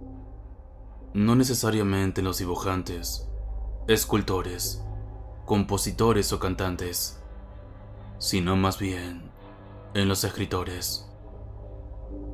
Los escritores somos muy infravalorados, en mi opinión, ya que estamos en un limbo donde ya la gente casi no lee, e intentar activarse en ese campo es una tarea titánica, tanto por crear algo nuevo, mantenerte a ti y a una familia, conseguir una creatividad suficiente y ser fuerte para mantenerse escribiendo a mano o frente a una PC para crear algo medianamente decente.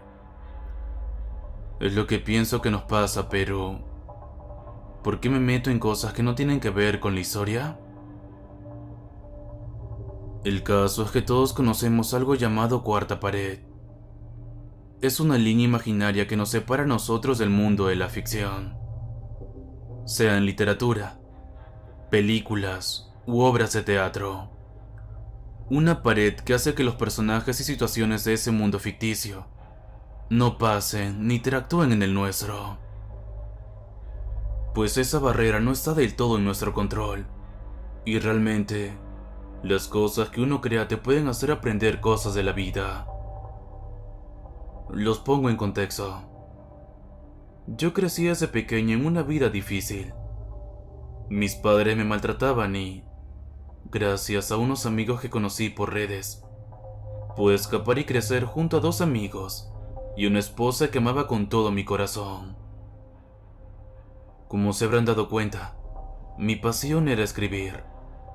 Me gustaba crear poemas, historias y fanfictions de muchas series, películas y juegos que me gustaban. Pero tenía un detalle. Mis historias eran en su mayoría detestadas. No entendía realmente por qué, pero lo eran. Tal eran los insultos y amenazas que recibía, que en muchas oportunidades pensé en dejar mi mansión o, en sus mayores extremos, llegué a lastimarme y a pensar en quitarme la vida. Pero, gracias a mis amigos, pude lograr sobrevivir y crecer. Vivía feliz después de haber salido de ahí, pero, aún así, quería hacer algo. Porque mi esposa y mis amigos me mantenían demasiado y yo, con un simple trabajo, no aportaba mucho y, como lo comento en ese diario, quería hacer lo que me gusta para aportar al mantenimiento de la casa. Entonces, empecé a escribir y, de mi esfuerzo y pocas ideas, salió Instintos y Destrucción. Un libro de apenas 200 páginas que seguía la historia de 2 lobos antropomorfos llamados Roderick y Katia, quienes debían detener una banda de criminales en un mundo estilo steampunk, donde la paz existía, pero el régimen destrozaba a los débiles. Debo admitir que no era la historia más original de todas, pero fue un esfuerzo que logré. Aunque, como no tenía el dinero para pagarle a una editorial, decidí publicarlo de manera online en una página que estaba destinada para eso. Rápidamente y para mi sorpresa, la historia se volvió un éxito. Grupos de redes sociales hablaban de ella. Subía de vistas y likes en horas, lo que me puso muy feliz, tanto a mí como a mi esposa y a mis amigos. Tanto fue el apoyo que creo que se me subió el ego que, cuando habían pasado unos meses y la historia ya estaba en la cima, anuncié en redes que trabajaría en algo más adulto y maduro. Con eso en mente, comencé a trabajar en una historia tomando esta vez a humanos. En una historia más romántica y misteriosa que fantástica, como Instintos y Destrucción, con tal de apelar a un público más amplio, aprovechando mi fama. Ahí empezó todo. No tenía dinero, pero me sentía feliz conmigo mismo, por lo que vivía un poco más tranquilo. Había contactado con algunas editoriales para que me ayudaran con mi nuevo libro, e intentaba olvidarme de todo lo que tenía que ver con el libro que me catapultó a la fama, con el pretexto de que era algo más para niños. Después de un día de trabajo y de salir con mi esposa, decidí acostarme a dormir un poco. Después de todo, me merecía descansar por mis intenciones. Entonces soñé algo que no podré olvidar jamás. Ahí, me encontraba yo en mi casa, y vi en mi sofá a una figura antropomorfa canina que tenía el mismo color del pelaje de Roderick de mi antigua historia. Confundido, me acerqué con cuidado y, más temprano que tarde, se dio la vuelta, revelando una boca con una sonrisa macabra y dientes afilados, con unas cuencas sin ojos que me hipnotizaban de solo verlas, y unas garras enormes, lo que me dejó tremendamente helado. Creíste que nos reemplazarías tan fácil. Eso salió de la boca de Roderick con una voz ultratumba. Luego desapareció junto con toda mi casa, dejándome en un sitio oscuro, donde no se veía nada y se escuchaban sonidos horribles como gritos y gruñidos.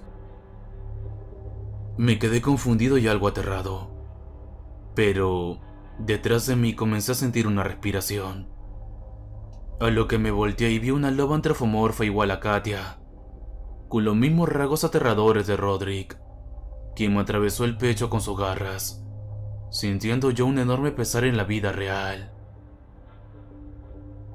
En ese momento desperté, sudado y muy pálido. Eran las 5 de la mañana. Mi esposa seguía dormida, y me puse a reflexionar un montón sobre ese sueño. ¿De dónde vino todo eso? ¿Quiénes eran esos sujetos parecidos a mis antiguos personajes? ¿Qué quería decir con eso que me dijo? Apenas se hizo de día, le conté a mi esposa de lo sucedido, pero me dijo que no le tomara importancia, ya que seguramente sería un mal recuerdo por haber dejado atrás esa historia, pero que no me podría hacer daño. Confié en su palabra y, para relajarme un poco, decidí jugar un poco uno de mis juegos favoritos en mi consola, un juego de construcción de bloques pixeleados llamado Bloodcraft, con el que me divertí algunas horas. Sin embargo, más temprano que tarde, adentrándome en las cuevas del juego, comencé a observar algunas figuras sombrías, en forma de mis antiguos personajes, que intentaban decirme algo, y se aparecían con los mismos rasgos de aquel sueño, sin que yo me lo explicara. Después de que una imagen en forma de screamer me apareciera, decidí apagar el juego y buscar otra forma de divertirme, con lo que fui a mi PC por un juego de ritmo que había descargado recientemente, Funkin' Batalla Nocturna, al cual había instalado un mod basado en un personaje de terror y que tenía ganas de probar. Apenas inicié el juego, el personaje oponente cambió por Roderick y Katia, con esos mismos rasgos y, aunque la canción y las voces seguían iguales y sin cambio, ambos personajes parecían mirarme directamente, mientras en la pantalla saltaban mensajes en rojo como: "Nos reemplazaste, lo pagarás. ¿Creíste que nos dejarías atrás tan fácil? ¿O olvidarnos es imposible?". Tomé unas capturas y al final, como los mensajes me tapaban la vista, perdí y la pantalla de Game Over se llenó de música tétrica y unos gritos desgarradores que no estaban en los videos del mod.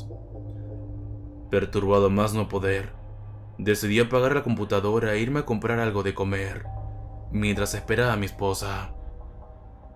Cuando ella llegó, le conté lo que había pasado y le mostré las capturas que había tomado, a lo que ella me dijo que solo veía al personaje que ambos conocíamos, y que no veía ningún mensaje, aunque yo juraba verlos.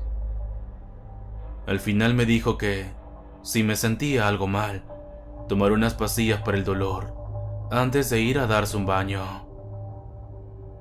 Me quedé pensando en qué me estaba pasando y qué cosa podría estar fumando, comiendo, bebiendo para que viera esas cosas, pero hice caso. Tomé la pastilla y fui a ayudar a mi esposa con la cena. Lo que empieza aquí sonará un poco predecible para los que han escuchado de esas historias de terror llamadas creepypastas. Pero juro que así sucedió. Resulta que el sueño de aquella vez comenzó a repetirse todas las noches. Sentía que pasaban horas estando en ese lugar oscuro. Los gritos comenzaban a llenar mi cabeza, inclusive durante el día. También, aunque parezca algo predecible, comencé a verlos por todos lados. Comencé a verlos en mi armario durante la noche, de reojo en lugares públicos, en programas de televisión y videos que veía, e incluso en fotos y memes de gente en redes sociales, con lo que empecé a cuestionarme mi salud mental. Estas cosas se repitieron durante unos 3 meses. Mi esposa y mis amigos igualmente se cuestionaban mi salud mental, ya que me rehusaba a salir, a jugar, a ver cosas que me gustaban, o a leer un simple libro. Pero no solía contar lo que me pasaba por miedo a los prejuicios. Mi esposa me aconsejó ir a un psicólogo y eso hice. Le conté una historia un poco diferente a lo que realmente era, para que no pensara que era un síndrome relacionado con la falta de madurez, ya que me había pasado antes. Después de contarle las cosas, su diagnóstico fue que era una especie de trauma por algo de la infancia o adolescencia, aunque no estaba totalmente seguro. Realicé 2 citas por semana durante 15 días, pero no llevó a nada, y cuando quise contar lo que veía, él solo me callaba sin importarle por alguna razón. Fue entonces que, esa noche, decidí intentar tomar el toro por los cuernos. Cuando volví a entrar a ese sueño, estaba de nuevo en mi casa viendo a Rodri por detrás, pero esta vez pude tener el control de mí mismo. Fue entonces que decidí salir corriendo de mi casa en lugar de hacerlo de siempre. Realmente no sirvió de mucho porque solo terminé en un lugar oscuro y, frente a mí, estaban los 2 lobos antropomorfos, mirándome con maldad y salvajismo, sosteniendo una hacha y un machete. Decidí enfrentar mi miedo y les grité preguntando qué querían y el por qué me hacían esto. «Eso es por reemplazarnos», exclamó Katia. No pensase cómo nos sentíamos cuando nos abandonase sin remordimiento. Yo empecé a pedirles piedad y les dije que no pensaba que se sentirían así por haberlos dejado, pidiendo una disculpa de su parte. Ellos solo se echaron a reír mientras sus voces se hacían cada vez más graves y sus facciones cada vez más grotescas. «¿Piensas que un simple lo siento va a enmendar tu error?», gritó Roderick, con una voz que más parecía un rugido. «Es nuestro deber hacerte sentir tal y como nosotros nos sentimos. La venganza es dulce, tal y como dice tu nuevo libro». En ese momento, ambos comenzaron a atacarme con sus armas, golpes y sangrado que sentí en la realidad. Luego de unos momentos, desperté con las marcas de los golpes por todo mi cuerpo. Me di cuenta de que mi esposa estaba despierta, y se notaba asustada por cómo me veía, y me preguntó qué me había pasado. Yo no respondí, y fui directamente a la computadora. La encendí, y entré a todos los sitios en los que estaba mi antigua historia. La borré e intenté destrozar el legado de ella, ante la mirada asustada de mi esposa. Pero nada de eso sirvió, ya que solo pareció enfurecer más a mis personajes. Abrí el archivo de mi nuevo libro, que necesitaba solamente un título y un capítulo para acabarse. Sin embargo, lo único que vi es que se había convertido en una masa de 356 páginas llenas de garabatos, mensajes crípticos y marcas de agua con forma de sangre que jamás había puesto en ella. Mi esposa cuestionó sobre todo, y le comenté todo lo que acabo de contar en ese momento, así como la situación mental que llevaba. Pero dije que no podía ser posible, debido a que no era posible que personajes ficticios que mi mente había creado pudieran traspasar esa barrera a voluntad. Fue entonces que escuchamos unos golpes detrás de nosotros. Al voltearnos, vimos que alguien había escrito algo en la pared de la cabecera de nuestra cama, con lo que parecían ser marcas de hacha y machete, y lo que decía era una frase que reflexioné con terror. La barrera entre el mundo ficticio y real no está bajo tu control, creador. Entendí entonces que mis acciones habían desencadenado el verdadero poder de una creación de la mente, la que ahora buscaba venganza en mi contra. Apenas amaneció, empacamos nuestras cosas, porque sabíamos que no estaríamos seguros en nuestra casa. Salimos rápidamente, pero algo sucedió. Cuando iba a cruzar la cerca de mi casa, me empezó a dar un fuerte dolor de cabeza que hizo que me quede postrado, y solamente paró cuando volví hacia adentro. Mi esposa se asustó, pero supo qué pasaba. Estaba atrapado en ese lugar y no podía salir. Mi esposa comenzó a llorar de terror y el miedo que sentía, pero le dije que no se preocupara, que fuera con nuestros amigos y que, tan pronto como pudiera, estaría con ella. A lo que ella sintió y subió a nuestro auto y se fue. Lo que no sabía es que yo estaba seguro que sería la última vez que la vería. Intenté dialogar, escribirles una nueva historia o incluso hacerme sumisa a sus deseos, pero fue inútil. No pasaron ni 2 días y yo estaba a punto de explotar. Las visiones, los gritos, el dolor y mi locura no me dejaban en paz. Luego de estar llorando durante varios días, observé un desodorante y unos fósforos. Sabía que era lo único que me quedaba por hacer. Solo espero que mi esposa me perdone por lo que haré. Lo único que me queda por decirles es que valoren a sus creaciones. Ellos no son simples personajes. Tienen personalidad y alma. Si los desechan, sabrán qué hacer. La cuarta pared existe, pero nosotros no tenemos su control. La voluntad de ellos queda a sus acciones. Adiós a todos.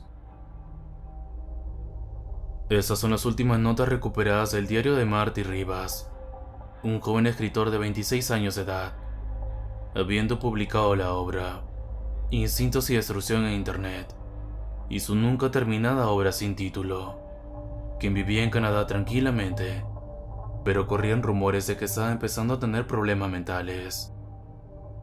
Las notas fueron recuperadas de su hogar, el cual fue quemado hasta las cenizas, presumiblemente por el mismo Marty, usando una explosión de su tanque de gas. El cuerpo del escritor fue encontrado calcinado, pero sorprendentemente, ahora nadie lo recuerda ni a él ni a sus obras. Solo unos pocos lo hacemos. Su esposa y sus amigos cercanos decían tampoco recordar nada, aunque sus registros están en varios lados de la red y de los archivos del registro civil.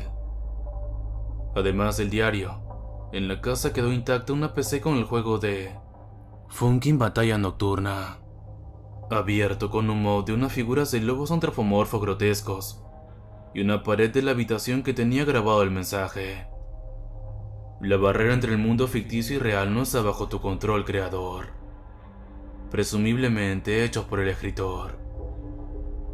La policía concluyó que sufría de problemas mentales y una esquizofrenia y demencia severa, pero no termina de explicarse el por qué todos sus familiares, conocidos y gente que lo alababa, lo olvidó de repente.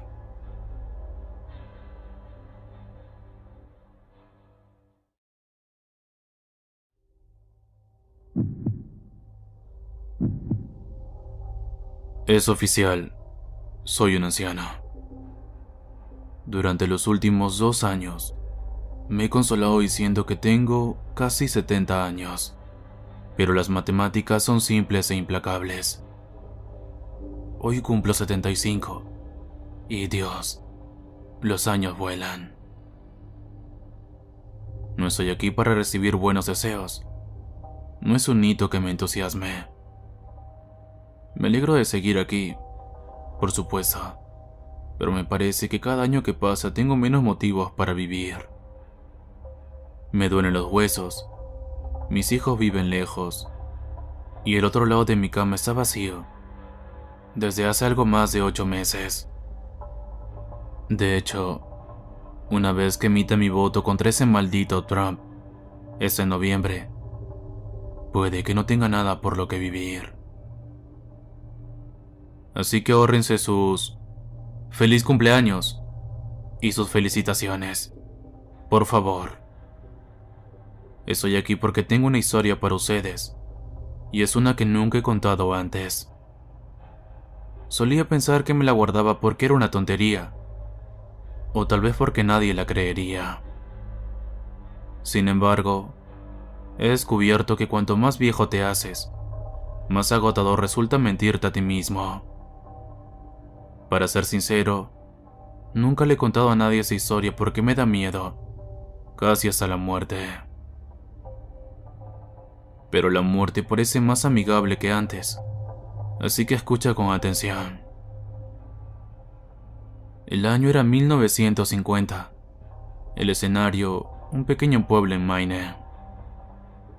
Yo era un niño de 9 años, bastante pequeño para mi edad, con un solo amigo en el mundo, y su familia, aparentemente por capricho, decidió mudarse a 3000 kilómetros de distancia.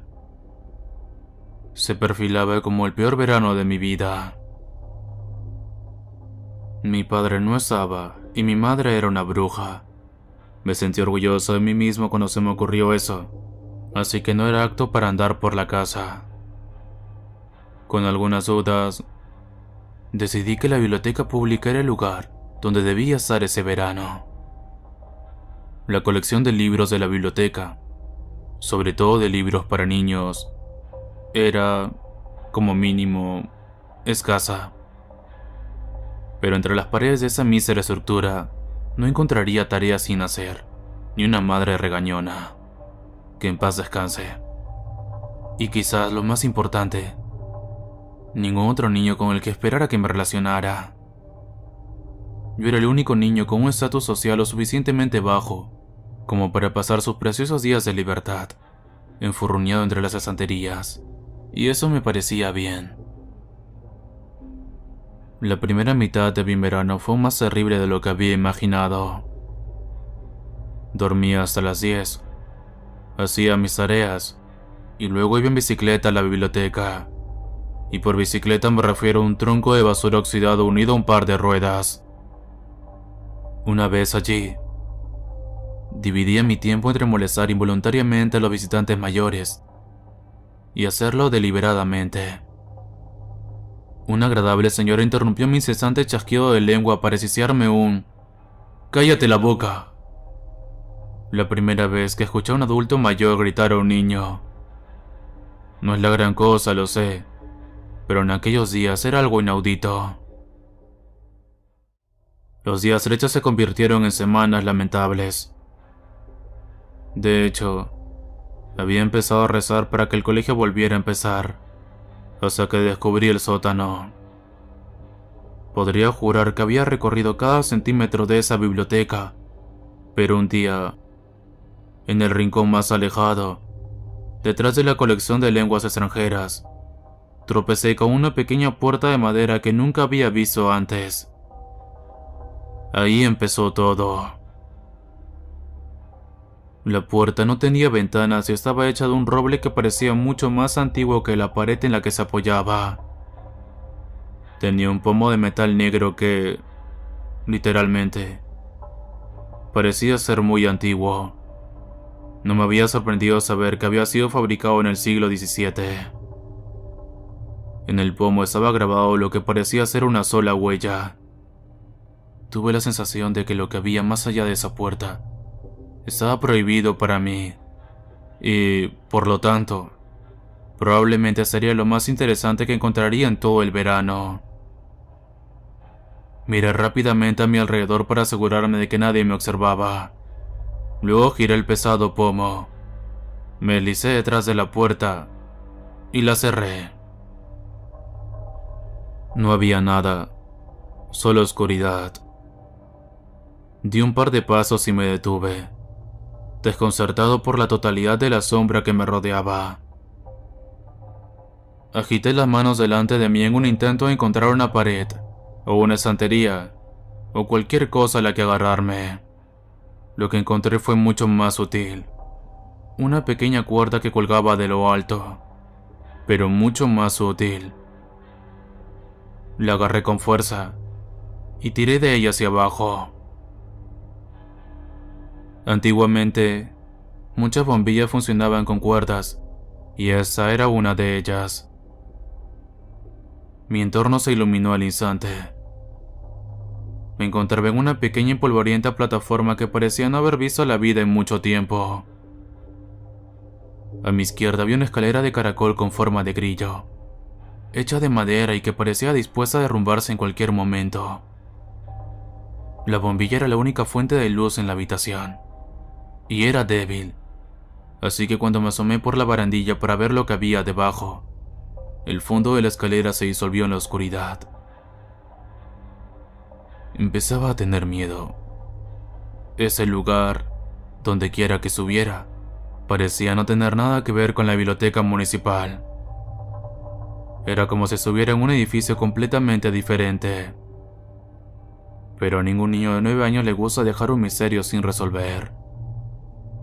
Mirando hacia atrás, me gustaría poder decirle a mi yo prepuber que diera la vuelta, que regresara, que hiciera cualquier otra cosa que no fuera bajar esa escalera. Te ahorrarás muchas noches de insomnio, le diría. Pero, por supuesto, eso no lo sabía entonces, y puede que no hubiera escuchado aunque lo hubiera hecho. Así que, en lugar de dar la vuelta, respiré hondo. Me agarré a la barandilla y miré con decisión hacia adelante mientras iniciaba el descenso. La madera de la barandilla estaba seca y cubierta de arcillas. Inmediatamente me solté, manteniendo las manos en equilibrio mientras recorría la escalera con cuidado. Era, o al menos lo parecía, muy larga, y con solo el tenue resplandor de la bombilla del cordón que estaba muy por encima de mí.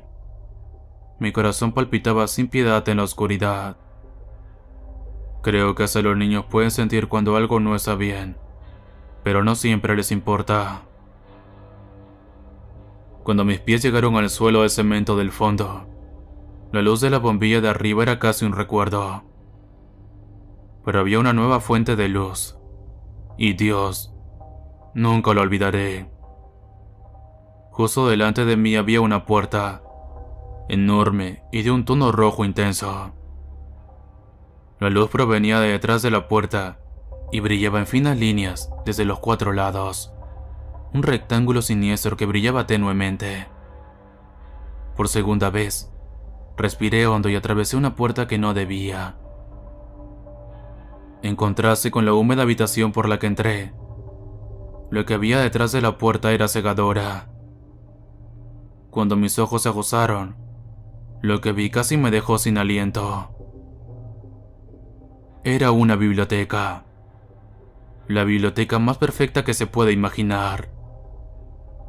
Me quedé boquiabierto mientras me adentraba, casi con reverencia, en la habitación. Era preciosa. Era más pequeña que la biblioteca anterior, mucho más pequeña, pero parecía hecha casi a medida para mí. Las estanterías estaban repletas de títulos de colores brillantes. Los 2 sillones del centro de la habitación eran exquisitamente cómodos, y el olor, Dios mío, el olor, era simplemente increíble. Una especie de mezcla de cítricos y pino. Simplemente no puedo hacerle justicia con palabras, así que bastará con decir que nunca he olido nada mejor. No en mis 75 años. ¿Qué era esa habitación?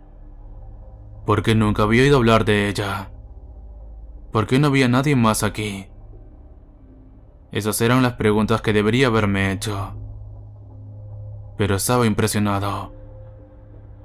Mientras miraba a mi alrededor todos los libros y me deleitaba con el olor del paraíso, solo podía formar un pensamiento: nunca más me aburriré. En realidad, El aburrimiento solo se escondió de mí durante 3 años.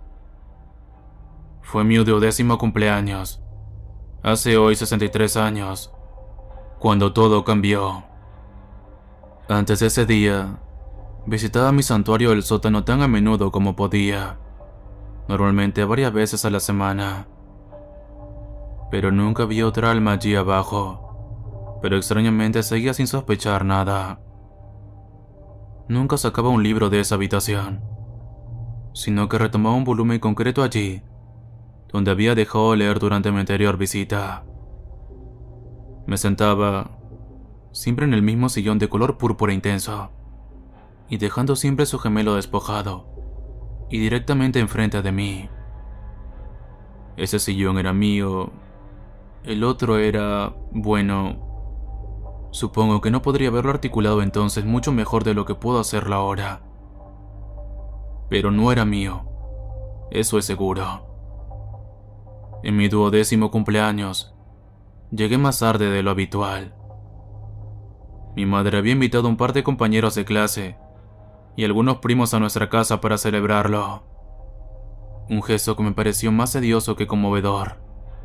En realidad, solo quería pasar mi cumpleaños sentado, leyendo y oliendo el paraíso. Nuestros invitados se fueron a casa y yo llegué a la biblioteca unos 15 minutos antes de la hora de cierre. Eso no importaba. Los trabajadores nunca revisaban allí abajo antes de cerrar. Era libre de quedarme hasta la hora que quisiera. Esa noche en particular, estaba devorando los últimos capítulos de una aventura épica. Caballeros, espadas, dragones y demás. No lo olí hasta que leí las últimas palabras y cerré el libro. El antes exquisito aroma de aquella habitación se había vuelto agrio. Me senté un momento, inquieto. Objetivamente, podía reconocer que el olor era en realidad el mismo que antes. Esa mezcla de cítricos y pino.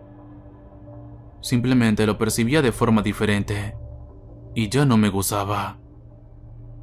Era la versión olfativa de una ilusión óptica. Ya sabes, la que parece una mujer joven mirando hacia atrás, pero de repente ves que en realidad es una mujer mayor mirando hacia ti. No puedes dejar de ver eso, y ya no podía dejar de oler esto. El hechizo se rompió. El olor también parecía, por primera vez, provenir de algún lugar específico.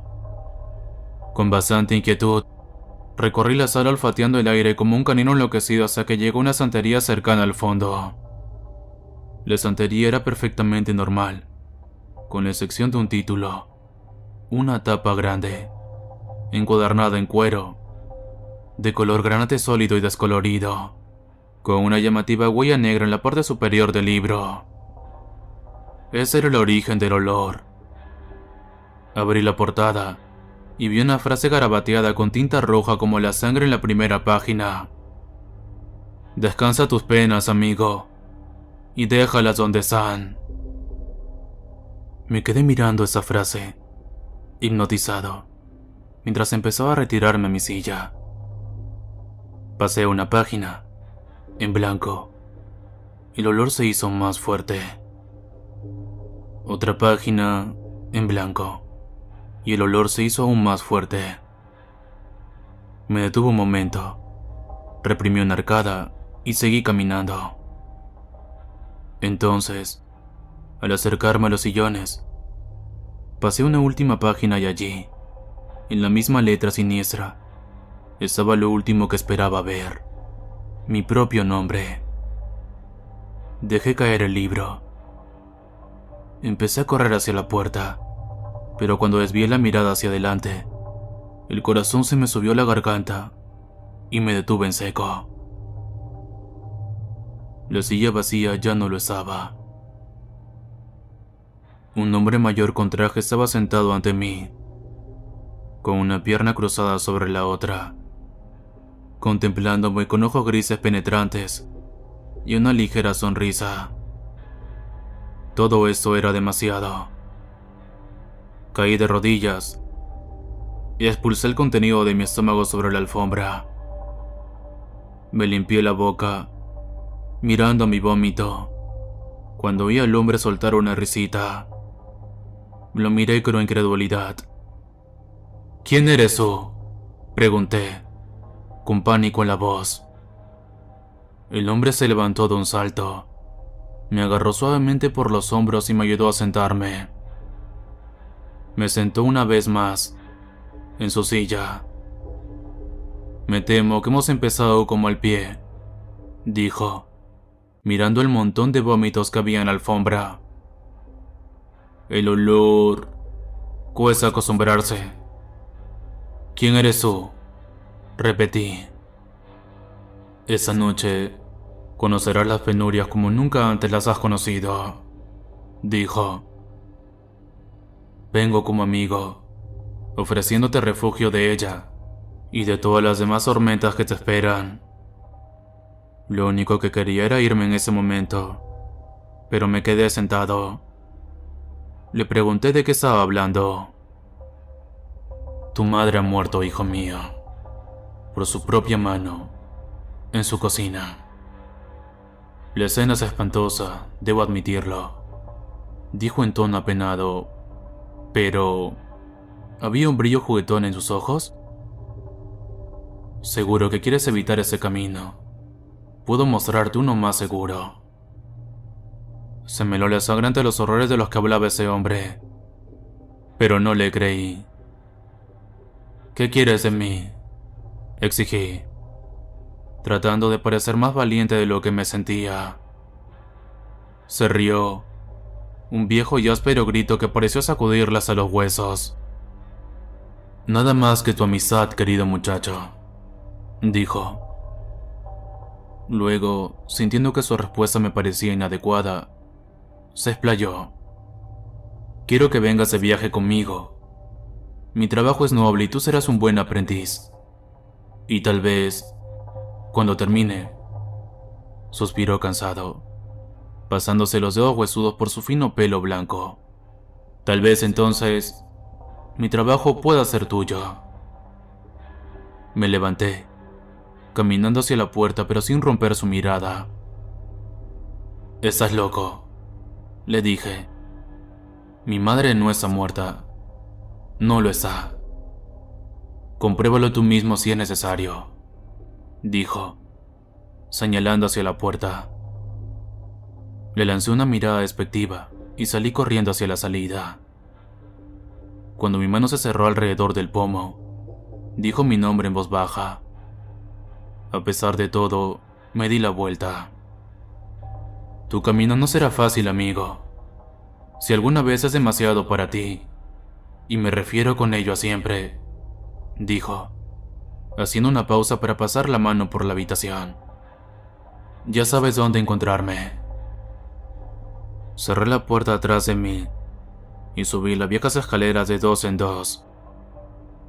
Salí de la biblioteca, me subí a la bicicleta y me fui a casa a toda prisa.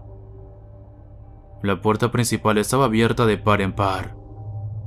Me bajé, dejando la bicicleta en el suelo, y me acerqué a la casa con cautela. El viejo estaba mintiendo. Tenía que estar mintiendo.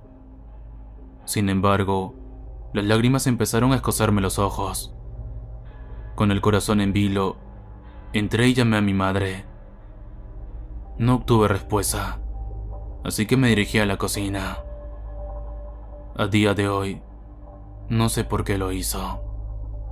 He vivido en esa pequeña ciudad de Maine toda mi vida, aunque me he mantenido alejado de la biblioteca pública. Una vez, a finales de mis 20 años, me armé de valor para entrar. La vida era buena en ese momento, y mi miedo había comenzado a transformarse en una curiosidad tenue. Donde antes estaba la puerta de mi santuario en el sótano, solo había una pared en blanco.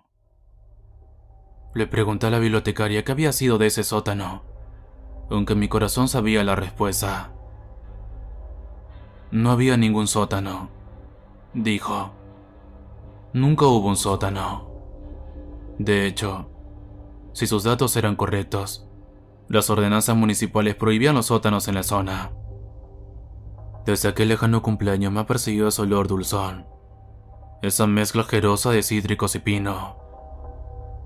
Cuando vi a mi madre en la cocina aquel día, desplomada en un charco de su propia sangre, lo olí.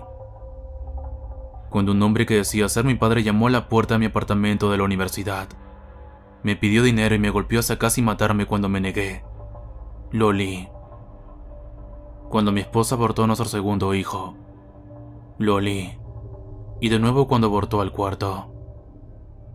Cuando nuestro hijo mayor se puso al volante de la camioneta familiar completamente borracho y mató a su novia, lo olí. Empecé a olerlo periódicamente cuando mi esposa enfermó. Ella murió a finales del año pasado y ahora estoy solo por primera vez en más de medio siglo. Ahora lo huelo todos los días y lo siento como una invitación. Hace unos meses, volví a la biblioteca y la pequeña puerta de roble con el antiguo pomo estaba allí, justo donde solía estar. Desde entonces, mi paseo nocturno me lleva a esa biblioteca todos los días, pero no he entrado. Tal vez esta noche lo haga. Tengo miedo de morir. Sí, pero últimamente tengo más miedo de seguir viviendo. El viejo tenía razón. Mi camino no ha sido fácil, y dudo que lo sea. Descansa tus penas, amigo, y déjalas donde están. Prometió alivio. Un refugio, dijo. ¿También tenía razón en eso? Solo hay una manera de averiguarlo. Después de todo, aún sé dónde encontrarlo.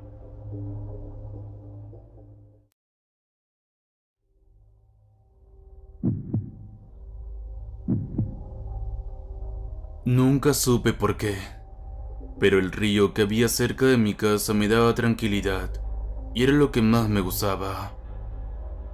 Desde que tenía 5 iba todos los domingos con mis padres, mi hermano mayor y mi hermanita menor. Mientras ellos tomaban sol, yo disfrutaba del agua. Un día llegamos a estar 10 horas en ese lugar que yo tomaba como un paraíso. Los árboles lo rodeaban. Tenía un bello puente. La corriente no era tan fuerte y siempre nos encontrábamos con esa hermosa brisa cálida. Lo único malo era Don Juan, un hombre que se sentaba en la orilla y empezaba a beber. No supimos nada de él. Mis padres no dejaban que me acerque. Sabíamos el nombre por mi abuelo que conoció a su padre. Don Juan estaba más tiempo en ese lugar que nosotros, porque al ir a la escuela muy temprano, pasaba por el puente y allí estaba, borracho, sollozando. Una noche oscura y fría, ese desgraciado entró a nuestra casa con un arma. Mi padre lo enfrentó y le dio un disparo en su brazo. Agarró a mi hermana y se la llevó. Luego de eso no aguanté la ira y salí a perseguirlo. Corrí y corrí, pero cuando llegué, era demasiado tarde. Mi hermana se había ahogado, y don Juan lastimado se encontraba tirado en el piso. Estaba muerto. Años después, 2 niños se metieron al puente del río la noche. «Vamos a jugar allá», señaló a la orilla del río. «No, allí está ese borracho. No me acercaré», dijo el otro niño. «¿Y si invocamos a la niña del río?», preguntó. Su amigo asintió, aunque sin ganas, y comenzaron. Con una piedra se hicieron un corte pequeño en el dedo y tiraron cada uno una gota de sangre al río. Luego metieron la cabeza a ese por unos 20 segundos. «¿Viste? No pasó nada», dijo uno cuando sacaron la cabeza del agua. De repente la mano de una chica los jaló hacia el río y los mantuvo para que no pudieran respirar. Cuando los cadáveres flotaban y la corriente los llevaba, yo dejé mi botella de alcohol. Me acerqué a ella y le dije: «Hola de nuevo, hermana».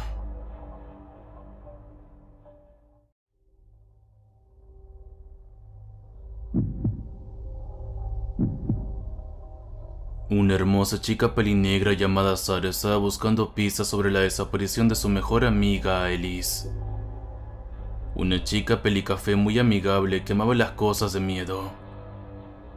Habían escrito una historia de terror para Halloween, pero justo ese día fue el último que la vio. Ya habían pasado 7 meses y nadie la había visto. Sara encontró un viejo diario que tenía grabado el nombre de su amiga perdida. Lo abrió y empezó a leer. Querido diario, hoy es 29 de octubre. Estoy esperando a Layla y a Sara para terminar la historia de nuestro proyecto para Halloween. El espectro del espejo. Estoy tan emocionada.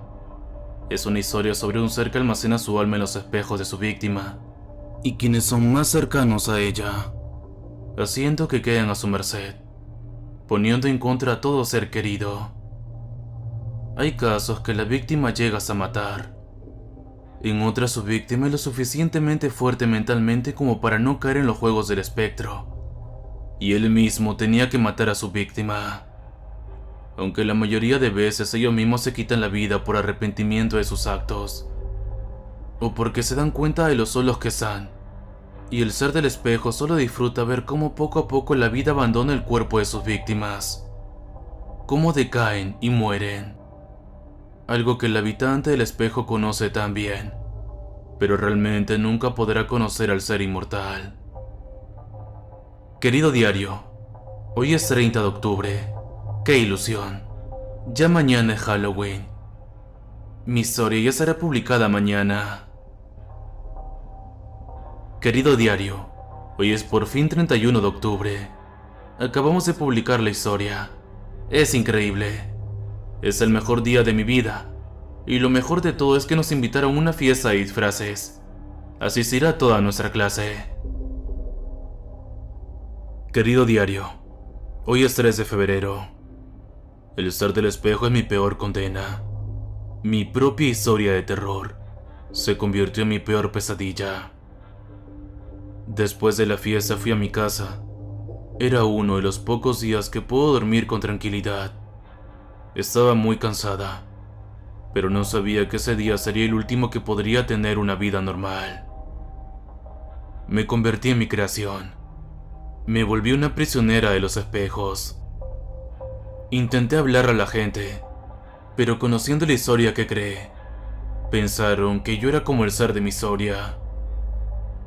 Aburrida a un nivel mortal, empecé a enloquecer. Empecé matando a personas que lo merecían, pero luego perdí el control. Veía cómo perdía lo poco de humanidad que tenía. Disfrutaba el sufrimiento, la desesperación de los demás. Empecé a creer que los humanos eran patéticos cuando yo algún día fui una. Ten cuidado. La cordura me abandonó hace mucho, así que si lees este diario, nunca te fíes de mí. La chica que se convirtió en el monstruo que ella creó. Tan cercana, pero al mismo tiempo tan ajena de la muerte. Las palabras escritas en el diario sorprendieron a la joven al igual que un hedor a hierro que salía del diario. El resto de las hojas estaban llenas de sangre que no permitía ver el resto de las páginas. Lucas usó tal punto a Sara que salió corriendo a la estación de policías, dejando abierto aquel diario. Se cuenta que la semana se encontró el cuerpo de la joven con un cuchillo clavado en su pecho, y en las paredes de la habitación estaba escrito con sangre las palabras que se verían mucho en la noticia después de eso. No confíes en tu reflejo.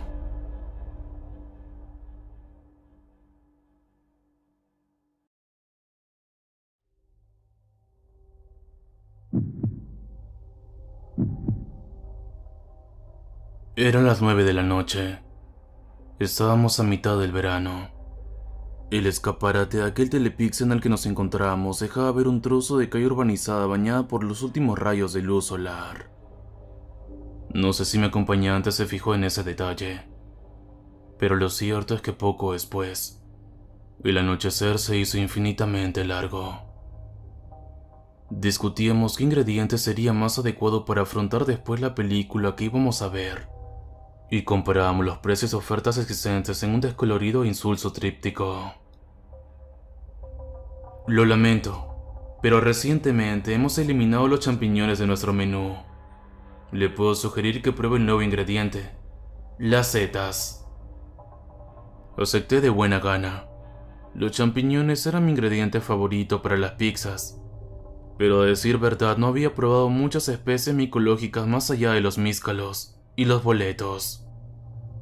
Mientras no fuese el hongo de la muerte. En ese momento, entraron en el establecimiento varios mocosos que a buen seguro venían a celebrar un cumpleaños. Nunca me gustaron los niños, y menos los que llevan sombreros de cono y gritan como si fuesen nómadas a la carga. Para colmo de males, iban sin compañía adulta. Pronto me di cuenta de que la madre del cumpleañero estaba sacando del maletero de su carro una bolsa con regalos y un bolso negro. Tardará unos 15 minutos. Sin duda, serán largos, pensé. No solo tenía mucha hambre, sino que iba a tragarme los preparativos de una entrañable y sonora fiesta infantil. Y sinceramente, preferiría que así hubiese transcurrido todo. Nos dirigíamos hacia una de las pocas mesas libres de los saltos que los niños completaban sin sentido, entre el mobiliario de chillones colores. El escaparate estaba a pocos centímetros de nuestra mesa. Con el bullero de fondo, centré mi atención en la madre que trataba de cerrar el auto. Era una mujer bella. No sabría decir qué edad tendría, pero sería mentir si no digo que estaba de buen ver. Era alta y de cabellos rubios, con unas grandes gafas de sol cubriendo unos ojos que a la postre descubriría azules. La mujer cruzó la estrecha calzada. Ningún auto le impedía cruzar los pocos metros de asfalto que había desde la otra acera. Cuando iba por mitad del recorrido, ocurrió algo extraño. Mi sorpresa era similar a la que ella mostraba. Había tirado el bolso como si éste lo hubiese mordido, y ahora miraba sobresaltada el brazo que tenía elevado. Creo que yo era el único que estaba viendo aquello. El grupo de niños seguía sacando de quicio una camarera que trataba de tomar nota, pero yo los había dejado de oír. De repente, sus dedos empezaron a moverse espasmódicamente ante la sorprendida mirada de la dueña. Entonces, soltó la bolsa repleta de regalos y gritó. Me levanté de la silla y pegué mis manos al cristal. La mujer se retorcía sobre su brazo. Por la forma de moverse, lo asocié a la picadura de alguna abeja, comunes en zonas ajardinadas en esa época del verano. Los alaridos eran de tal potencia que los niños dejaron inmediatamente su juego al percatarse de que algo no iba bien. ¡Mamá! El niño, que llevaba una corona de plástico en la cabeza, intentaba abrir la puerta pesada entre sollozos y los gritos de los demás niños, asustados por la escena. El que debía ser gerente del local, calvo como una cebolla y con una ridícula corbata ilustrada con porciones de pizza, empujó y abrió definitivamente la puerta, con la intención de socorrer a aquella mujer que gritaba fuera de sí. En ese momento, también me dispuse a salir y ayudar en lo que pudiese. No te muevas. Tenía a Sergio a mi espalda. Intenté darme la vuelta para decirle que, si no era consciente de lo que le pasaba a aquella mujer.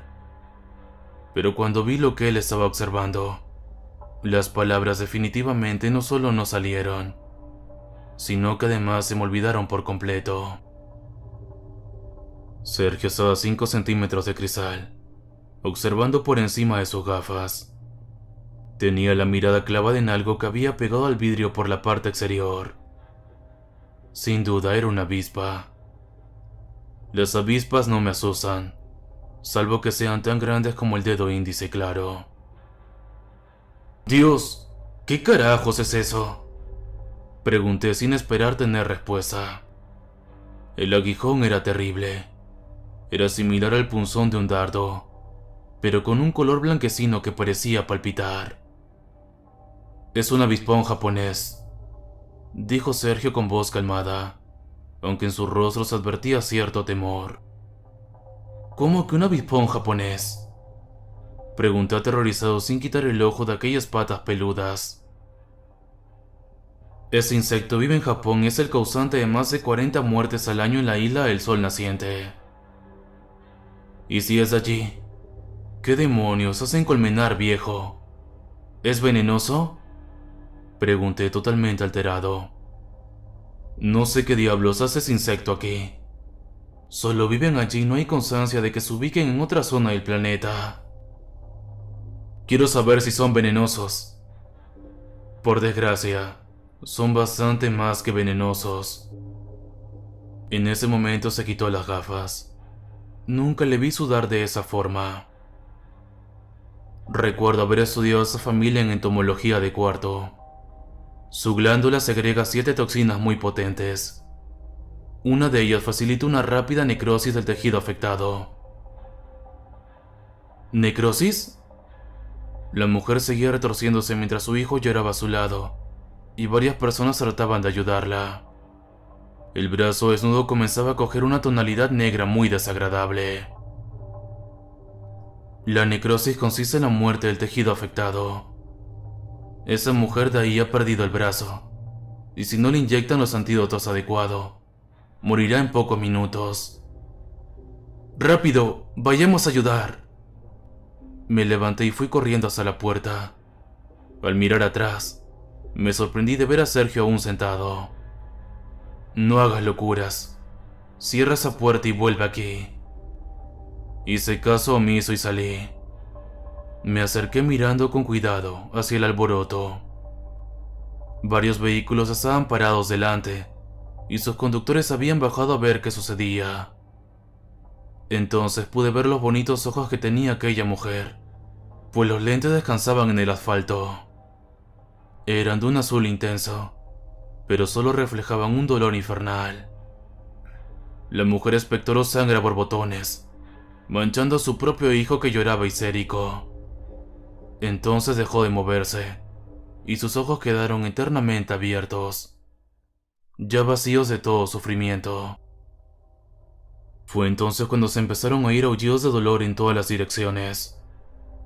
Me asomé a la esquina de la calle, y decenas de personas huían gritando de un parque instalado en una gran rotonda. Otras personas caían al suelo gritando desesperados. Era como una histeria generalizada. Muerto de terror, escuché un zumbido similar al que provocaría un mosquito gigantesco batiendo sus alas. Mi adrenalina se disparó y corrí a la velocidad del sonido, los 10 metros que me separaban de la pizzería. Solo Sergio continuaba allí dentro, mirando desesperado por el cristal, temiendo por mi futuro. Llegué sano y salvo al interior, e instintivamente cerré la puerta. Por desgracia, no había nadie más que pudiera entrar. Decenas de niños estaban desperdigados por la calle, moviéndose como peces a los que se saca del agua. Todos gritaban, al igual que los adultos. Algunos se tocaban la pierna, otros se tapaban el pecho, y otros parecían catatónicos tras haber recibido un picotazo en la cabeza. El número 33, 2 pizzas medianas. La dependiente del mostrador tachaba con un bolígrafo un ticket. No parecía haberse percatado de nada. Cuando bordeó el mostrador y nos obsequió una sonrisa, el gesto cambió lentamente mientras las pizzas caían al suelo. Tranquila, se nos ha quitado el hambre. Tras entrar en histeria después de ver tan horripilante situación, se arrodilló llorando delante de la puerta. Sergio y yo seguimos observando en silencio a través del cristal. Cientos de insectos tapizaban el gran escaparate. Contemplamos una gran nube de avispones avanzando calle arriba. Casi todos los que estaban fuera ya habían muerto. Pocos minutos después, apenas entraba la luz. Toda la superficie cristalada estaba poblada por enormes abdómenes negros con líneas amarillas. La noche al fin llegó. Sergio puso la radio de su Nokia. Estaban dando un aviso de evacuación total en el centro y sur de España. Estábamos siendo invadidos por una plaga de avispones japoneses que se había desplegado desde el este de Madrid. Había teorías de que era un atentado terrorista, el primero de ese estilo. Se habían llevado unas colmenas de abejas abandonadas con cientos de insectos de forma clandestina y deliberada, y tras un breve periodo de reproducción, se habían liberado en el medio ambiente, con las consecuencias sucedidas. Los datos de las víctimas todavía seguían siendo inexactas, pero había miles y miles de muertos y afectados. Incluso hablaban de personas que habían ido al hospital con hasta 30 picaduras. La batería del teléfono se acabó. Fueron 2 días hasta que vimos llegar un camión del ejército y varios soldados con lanzallamas. Nos sacaron a los 3. Lo último que vi antes de entrar al autobús climatizado con insecticida fue cómo le lanzaban fuego a todos los cadáveres con los que se iban encontrando. El cabello rubio de la mujer ardió con viveza. Su hijo hacía lo mismo pocos segundos después. La corona de plástico aún descansaba sobre la hinchada y negruzca cabeza. La puerta del autobús se cerró, al igual que mis ojos. Dormí durante horas y cuando desperté me levanté aquí. Estoy en una camareta militar, en un segundo piso. Debe ser de un edificio muy viejo. Hay muchas telarañas. Incluso se ven en el exterior. No sé dónde está Sergio, pero al salir en su búsqueda, he visto algo que me ha hecho cambiar de opinión. Hay un soldado muerto a 1 metro de la puerta. Parecía sonreír. Cuando he visto salir de su fosa nasales una viuda negra, he pensado que lo más inteligente es quedarme aquí. Y como estoy demasiado nervioso para seguir escribiendo, me voy a sentar en la cama a mirar a través del cristal de la ventana. Pero para ser sincero, no tengo esperanza. No creo que esta vez venga algún autobús a buscarme.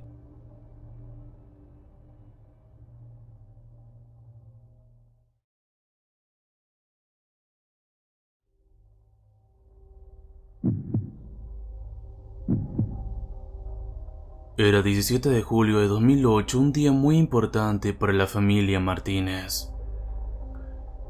En la sala de partos acababa de nacer una niña con ojos color caramelo y cabello café claro ondulado, a la cual llamaron Dulce. La señora María Martínez era una mujer muy amable y su esposo Andrés, un hombre muy trabajador. Tenían otro hijo llamado Luis, pero siempre habían soñado con una niña. Parecían la familia perfecta como las de los comerciales. Familia sin problemas ni preocupaciones. Todo era perfecto, pero no por mucho tiempo. Cuando Dulce tenía 8 años, todo cambió. Ellos vivían en una zona un poco peligrosa. En las noticias aparecían montones de asesinatos y robos, pero nunca les había pasado nada, hasta que un día, la señora María salió con Luis a unas clases de guitarra, y Andrés se quedó con Dulce en casa. Mientras Dulce jugaba con su padre, él escuchó un ruido. Alguien trataba de forzar la cerradura. Se asomó a la ventana y vio una banda de ladrones que salían frecuentemente en las noticias, muchas veces por asesinar a sus víctimas. Preocupado le dijo a Dulce que se escondiera debajo de la cama y que no saliera por nada del mundo. Dulce hizo caso sin pensarlo. Andrés intentó agarrar un celular para llamar a la policía, pero no le dio tiempo. Un silencio se mantuvo durante unos segundos, y de repente un disparo. El sonido hueco del arma resonó en los oídos de Dulce, quien presenció todo eso. La sangre de su padre estaba derramada por todas partes. Llegó hasta debajo de la cama, donde ella estaba. Su sangre estaba caliente. Dulce lentamente se empezó a quedar dormida. Lo siguiente que escuchó fue la sirena de los policías y el llanto desconsolado de su madre. Dulce salió de debajo de la cama y corrió a abrazarla. Su madre se alegraba de que siguiese con vida. Dulce le describió a los criminales a la policía, y tiempo después fueron capturados. Desde ese día todo cambió. Al no tener cómo mantenerse, María se llevó a sus hijos a vivir con su hermana Sara, en lo que ella conseguía un trabajo y una manera de mantenerlos por su cuenta. Sara era una mujer de pocas palabras. Casi no hablaba. Solo observaba todo. Pero era una mujer muy estricta y un poco malhumorada. Solo había permitido que su hermana se mudara con ella porque eran familia, y le pidió que mantuviese a los niños lejos de ella, ya que no le agradaba a ningún niño.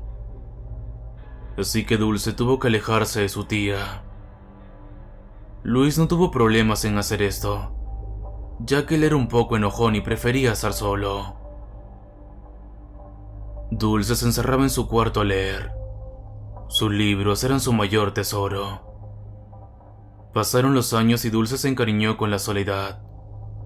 Pasaba horas enteras con sus libros.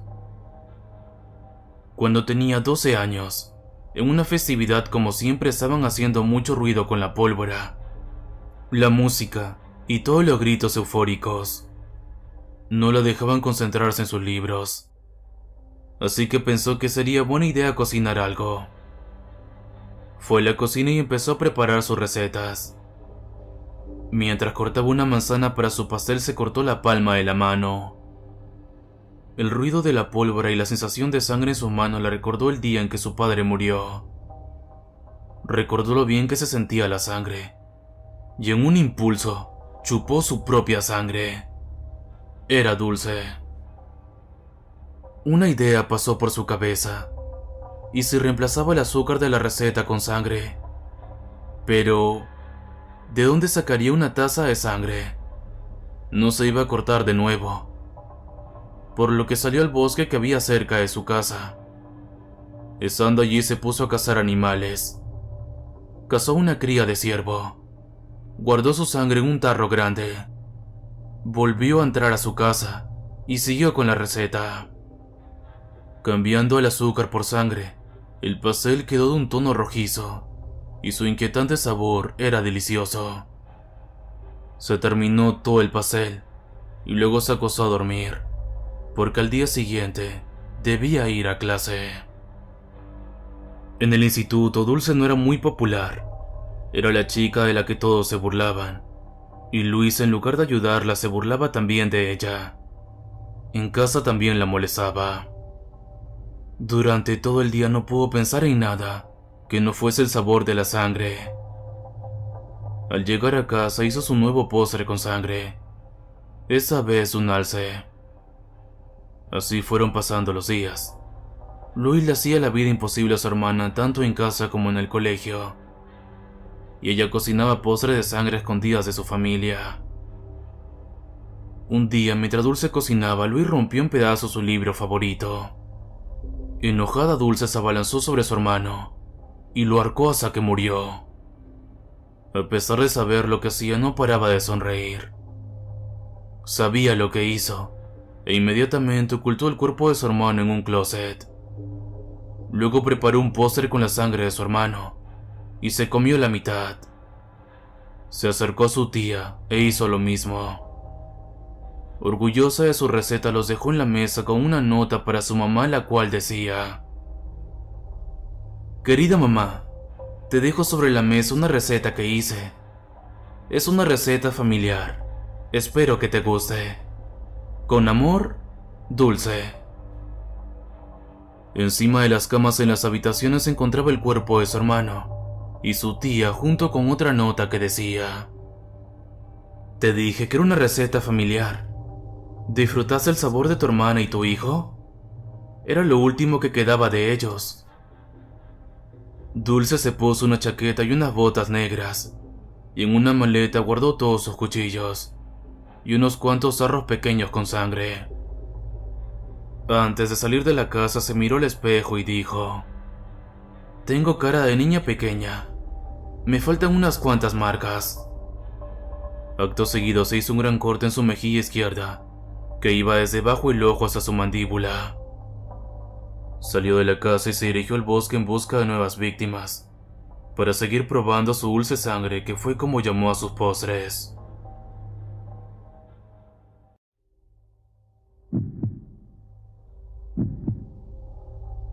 El abuelo de Timothy era un viejo muy estricto, tal vez demasiado. Él vivía algo lejos, muy retirado de la ciudad. Era un tipo de más de 80 años y muy poco sociable. Apenas se veía con la madre de Timothy. Sin embargo, al pobre chico le enviaban a casa de su abuelo todos los veranos a pasarse un par de semanas. En su última visita fue todo un infierno. Su abuelo lo hacía levantarse desde las 4 a.m. para que le ayudara a limpiar la casa y los jardines de esta. Luego le daba desayuno verduras con un vaso de leche, mientras el viejo bebía agua de su botella, algo que para un chico de apenas 12 años como Timothy era insufrible. Y no solo eso, casi no lo dejaba jugar con el perro de la casa, un pequeño cachorro que el abuelo había encontrado abandonado hace algún tiempo. Las groserías estaban a la orden del día, viniendo de alguien tan amargado. «Abuelo, ¿podrías dejarme ver algo de televisión? Pero verdaderamente que tus padres están criando como un holgazán. Mientras estés aquí vas a trabajar y a ganarte tu comida, igual que aquel miserable animal». La actitud del abuelo estaba haciendo crecer un sentimiento de odio dentro de Timothy, el cual a veces deseaba que su abuelo por fin muriera, pero también le tenía miedo. El rostro del viejo era atemorizante cuando se enfadaba. No parecía el mismo. Su mirada era realmente tenebrosa, así que el chico simplemente obedecía. Una semana después, cuando Timothy finalmente estaba otra vez en casa con sus padres, una devastadora noticia le llegó a la familia. El abuelo finalmente había muerto. La familia de Timothy y él mismo estaban todos sorprendidos, y más cuando escucharon la parte médica. El abuelo había muerto de una forma horrible. Aparentemente fue envenenado con algo que le causó la muerte lentamente, pero con mucho dolor. Calculan que sufrió durante días de fuertes dolores de estómago, vómitos, fuertes espasmos, y al cabo de unos días murió de una hemorragia interna que provocó que saliera sangre de su boca. Su estado era lamentable, tanto que tuvieron que maquillarlo muy bien para que pudiera ser velado. También se dijo que un pequeño cachorro también había sido encontrado envenenado. Tal vez el abuelo le dio a beber del agua que él tomaba o algo parecido. Se decidió que el velorio sería en su propia casa, a la cual acudieron todos los familiares, entre ellos Timothy, el cual estaba sumamente nervioso. Si su abuelo lo asustaba en vida, ahora era 100 veces peor. El abuelo estaba acostado en su cama en la habitación, donde poco a poco todos iban entrando en la misma para despedirse del anciano en un acto privado. Eso atemorizaba a Timothy, quien, por supuesto, no pensaba hacerlo, y se escondía entre las personas para no ser enviado allí. Sin embargo, fue el turno de su madre, la cual, al salir, le dijo al chico que entrara a despedirse. «Timothy, ve a despedirte del abuelo». «No, mami, no quiero, me da miedo». «Vamos, hijo, él era tu abuelo y te quería mucho, no le tengas miedo. Entra y cierra la puerta, nadie debe saber qué le dices, es privado». Timothy no tuvo más remedio que entrar a aquella habitación. Lentamente cerró la puerta detrás de él, mientras temblaba de miedo. El cuarto estaba oscuro debido a las cortinas que no permitían la entrada de la luz del sol. Frente a él estaba la cama donde yacía su abuelo muerto. Timothy se acercó despacio sollozando y muy asustado. pero sacó valor y se apoyó en la cama. Al ver la cara desfigurada por el dolor que sufrió su abuelo antes de morir, Timothy rompió en llanto. Lloraba y lloraba sin parar, y decidió confesarle algo al viejo. Abuelo, perdóname. Fui yo el que puso el veneno en tu botella de agua. Lo encontré donde están las cosas de lavar los pisos. Pero abuelito, yo no quería que murieras. Solo quería que me dejaras jugar y no me dijeras más que soy un holgazán. Lo siento, decía Timothy entre lágrimas. Al finalizar su confesión, un aire frío invadió la habitación, provocando escalofríos por todo su cuerpo. El ambiente se sentía extraño, y el chico pensó en salir de la habitación. En eso el brazo de su abuelo muerto repentinamente cayó fuera de la cama, logrando que Timothy cayera de espaldas con un brinco muy perturbado. Y cuando iba a intentar colocarlo de vuelta, unos ojos rojos asomaron por debajo de la cama, junto con unos gruñidos, como los del cachorro muerto. Timothy entró en pánico y solo reaccionó para salir rápidamente de la habitación.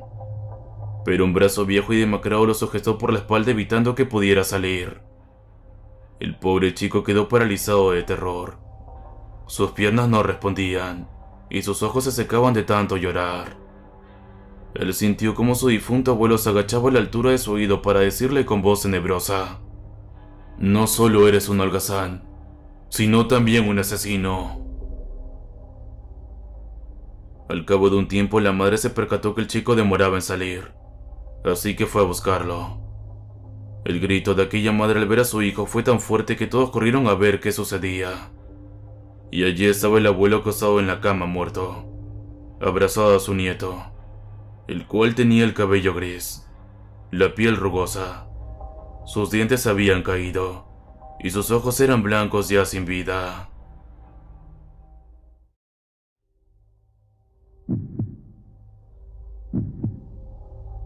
Kev se acaba de levantar. Sin embargo, algo andaba mal.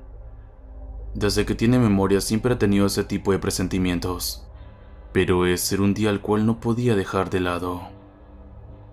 Hoy por fin podría salir con Hayden y Adeline, un par de hermanos recién transferidos a su escuela.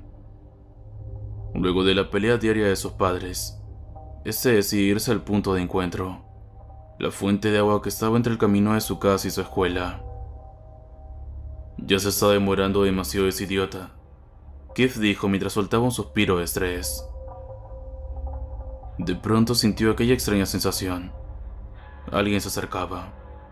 En un rápido movimiento agarra el brazo de esa persona hasta el punto de dejarla de rodillas.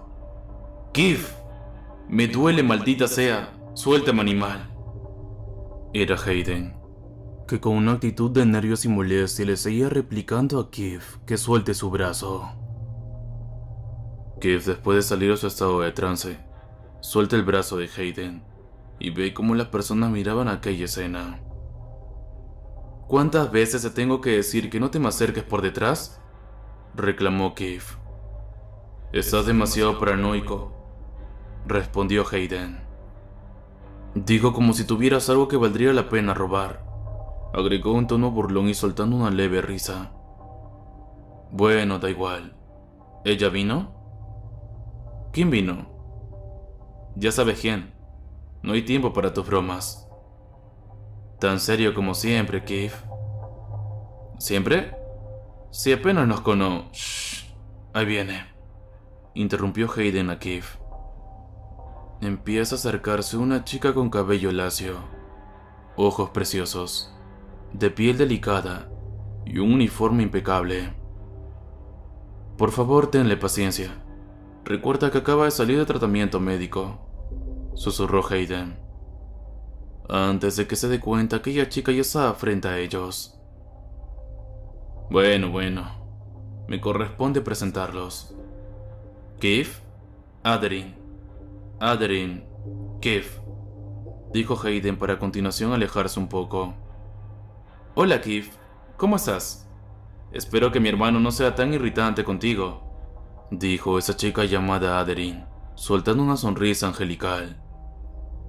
Sí, no te preocupes. Escuché que faltabas estos meses porque estabas en tratamiento. Espero que estés mejor, dijo soltando también una sonrisa más leve. Luego de ese primer encuentro era recurrente que los tres empezaran a irse juntos a la escuela. Era un relajo del infierno que era su hogar.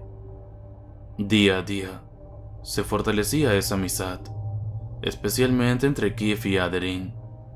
Hasta que... ¡Maldita zorra! Anda a decirle zorras a tus mujeres, mierda. Aquellos gritos de sus padres despertaron a Keith. Mierda. Hoy empezaron temprano, dijo mientras intentaba despertarse. Bueno, creo que podré irme mientras esos dos pelean, pensó Keith.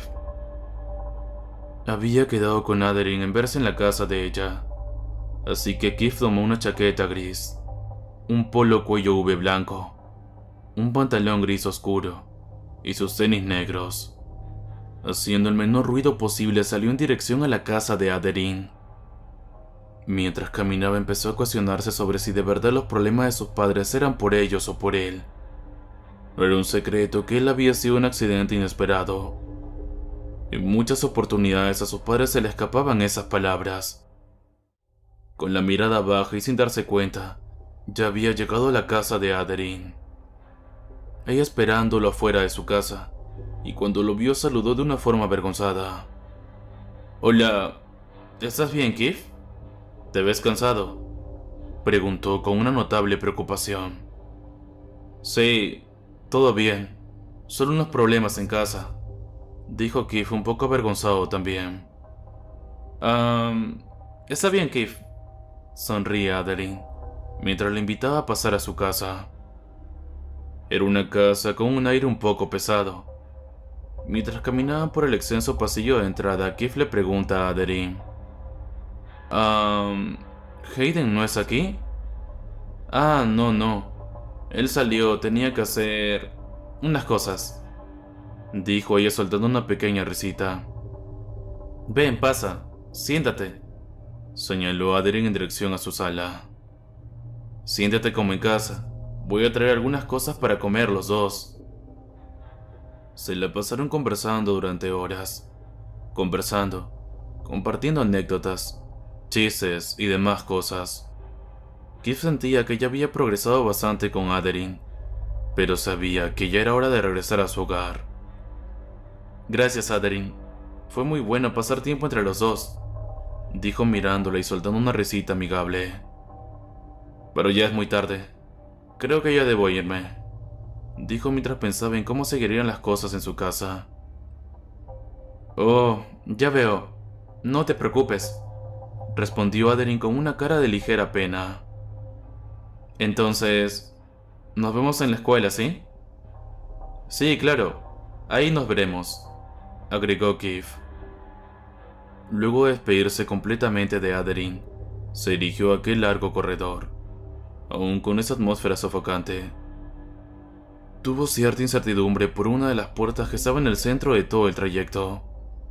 Fue entonces que aquel presentimiento natural en él reapareció, y lo instaba a abrir esa puerta, aunque dudaba en hacerlo. Su intuición normalmente le traía cosas buenas. Aún dudando, Keith abrió la puerta, solo para darse con una habitación oscura, pero con un ambiente aún más pesado que el del pasillo. Entró intentando hacer el menor ruido posible, palpando la pared en busca del interruptor, y lo encontró. Solo para encontrar un escenario que le dejó atónito. En ese cuarto oscuro había un cuerpo desmembrado y colocado en cajas. El hedor nauseabundo y el color rojo sangre inundaban el cuarto. Keith retrocedía para escapar a toda prisa, hasta que sintió algo detrás de él. Oh, vaya, qué desafortunado, Keith, dijo Adeline, que estaba detrás de él, observándolo fijamente con una mirada que no encajaba en esa faceta tierna que siempre había mostrado. Bueno, supongo que se adelantarán las cosas, agregó mientras tomaba una palanca de metal y la arrastraba. Adeline, ¿qué estás haciendo? Antes de que pudiera terminar, fue golpeado certeramente dejándolo inconsciente. Keith despertó en un cuarto oscuro, y aún adolorido se dio cuenta de que estaba sujetado a una silla. ¡Ah! ¡Demonios! ¡Mi cabeza! Aún sin poder procesar lo que había pasado, trató de zafarse con todas sus fuerzas, hasta infligirse heridas en brazos y piernas. De pronto, la única puerta de ese lúgubre cuarto se abrió. «Ya despertaste.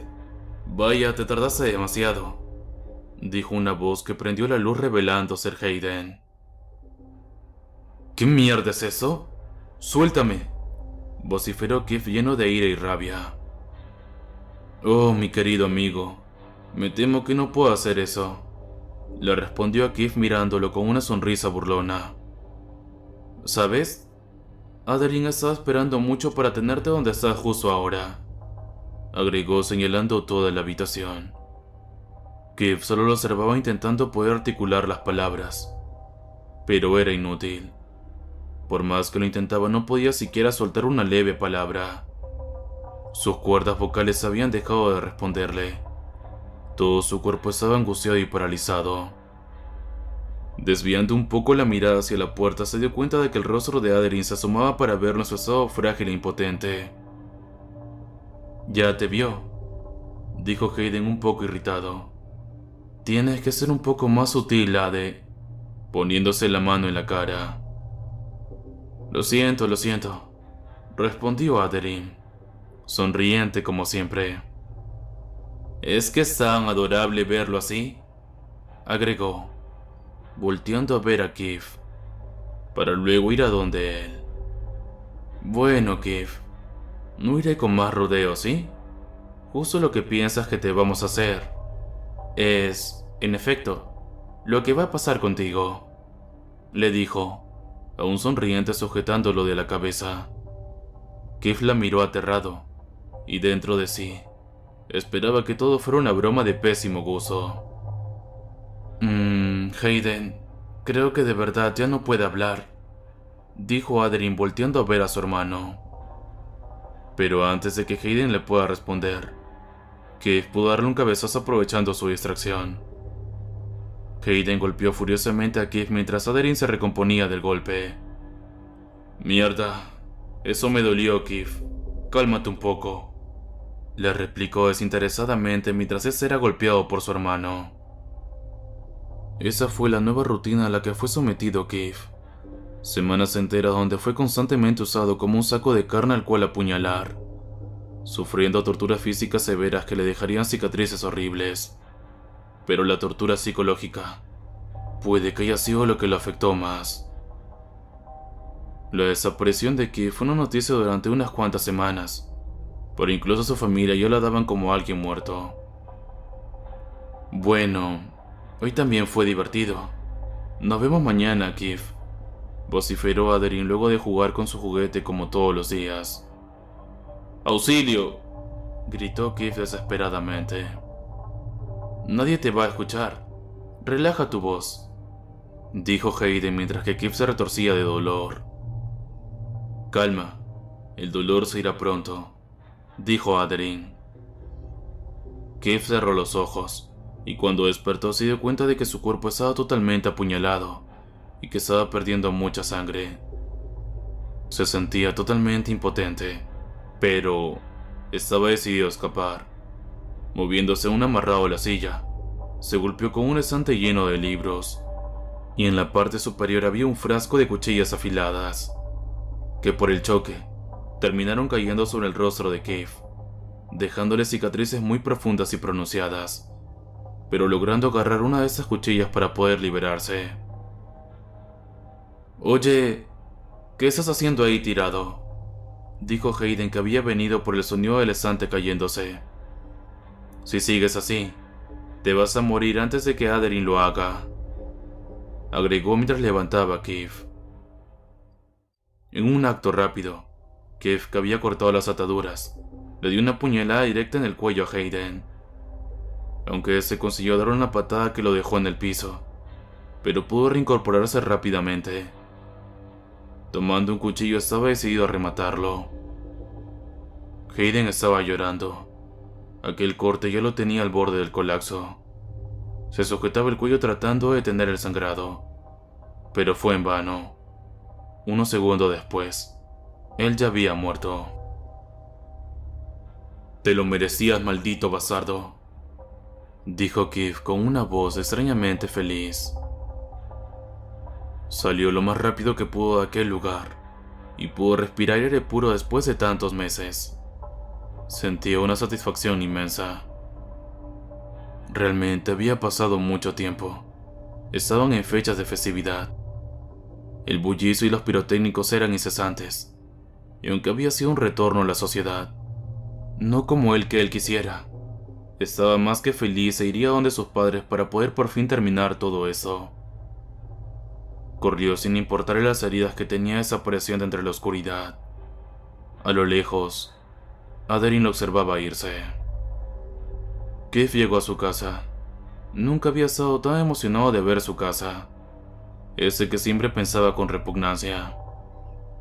Tocó muchas veces la puerta y gritó, pero por todas esas personas festejando, sus padres no lo escuchaban. Tomando una piedra rompió la ventana más cercana y entró por allí, buscando a sus padres y los encontró en su sala. Keith soltó una enorme sonrisa. «Mamá, papá, ya estoy aquí», dijo esperando un momento familiar conmovedor como de película. Pero sus padres, cuando voltearon reconociendo su voz, quedaron con una cara de horror y pavor. La madre de Keith soltó un grito, y su padre fue directamente a golpearlo arrojándolo contra un espejo. Keith no comprendía. No lo habían visto durante tanto tiempo, y así era como lo recibían. Apenas se recompuso, le devolvió el ataque a su padre. Cuando Keith volvió en sí, vio como sus manos estaban manchadas con la sangre de sus padres. Sus cadáveres estaban tirados con una mueca de terror. Seguía sin entender por qué reaccionaron así al verlo, y rompió en llanto. Los abrazó. No quería creer lo que había hecho. «Lo siento. Por favor, perdónenme. Despierten», gritaba esperando una respuesta, pero en el fondo sabía que era inútil.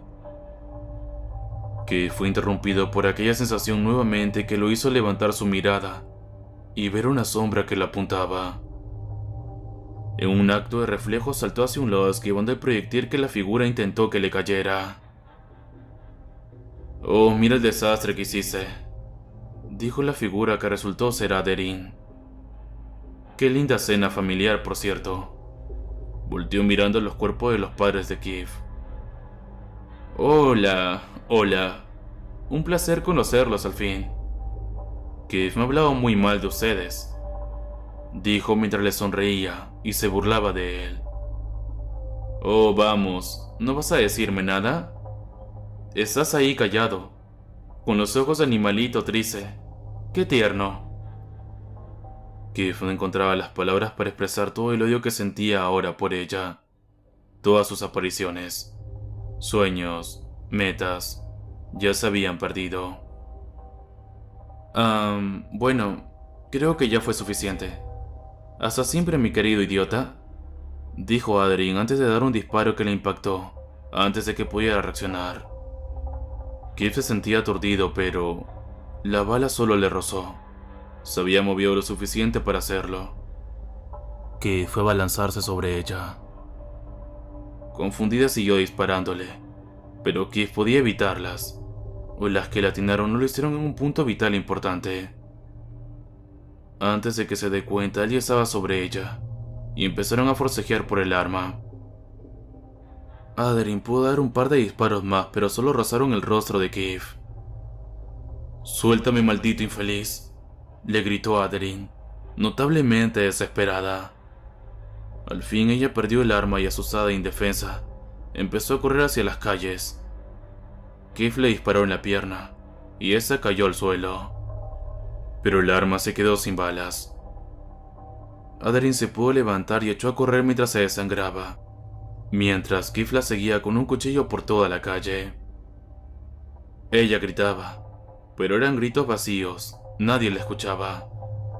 Todos estaban demasiado distraídos festejando o emborrachándose. «¡Ayuda! ¡Alguien ayúdeme! ¡Socorro! Adeline seguía gritando sin recibir respuesta, y así siguieron hasta llegar a aquella fuente donde ambos se conocieron por primera vez. Keith por fin la alcanzó y ambos cayeron dentro de la fuente, y después de un leve forcejeo, Adeline ya estaba siendo asfixiada por Keith. Esta le arañaba la cara con tal de que la deje, pero era en vano. Estando en sus últimos momentos, Adeline dijo: «Mírate». Soltó una sonrisa y sus ojos se cerraron para siempre. Cuando Keith dejó de presionar su cuello, miró al cielo y soltó un grito de impotencia. Ya no quería más de esto, y se preguntaba por qué tuvo que pasarle esto a él. Mientras golpeaba el piso y maldecía al mundo, vio en el agua mezclada con la sangre a alguien que nunca había visto. Pero esa persona era él. Ese rostro tan desfigurado con todos esos cortes y heridas era de él. Se horrorizó al verlo, pero ahora entendía por qué sus padres habían actuado así. Se sintieron amenazados y actuaron en defensa. Él se empezó a reír mientras se tocaba su rostro y lloraba. Ya no sabía qué haría con su vida. Ya no tenía sentido. Pero no era justo que él fuera el único que sufriera eso. No era para nada justo. Luego de calmarse, se puso de pie y dejó el cuerpo ya frío de Adeline en la fuente, y se fue perdiéndose en la noche. A la mañana siguiente la ciudad quedó horrorizada ante los crímenes tan sangrientos y hórridos que se habían perpetuado la noche anterior. Las pesquisas no pudieron encontrar al responsable de los crímenes, pero no mucho después, se encontró una familia de un pueblo a las cercanías, asesinados con un salvajismo increíble. Además que a todos sus miembros los habían dejado con rostros con cortes demasiado profundos. Las autoridades creen que puede ser el mismo responsable de la masacre anterior.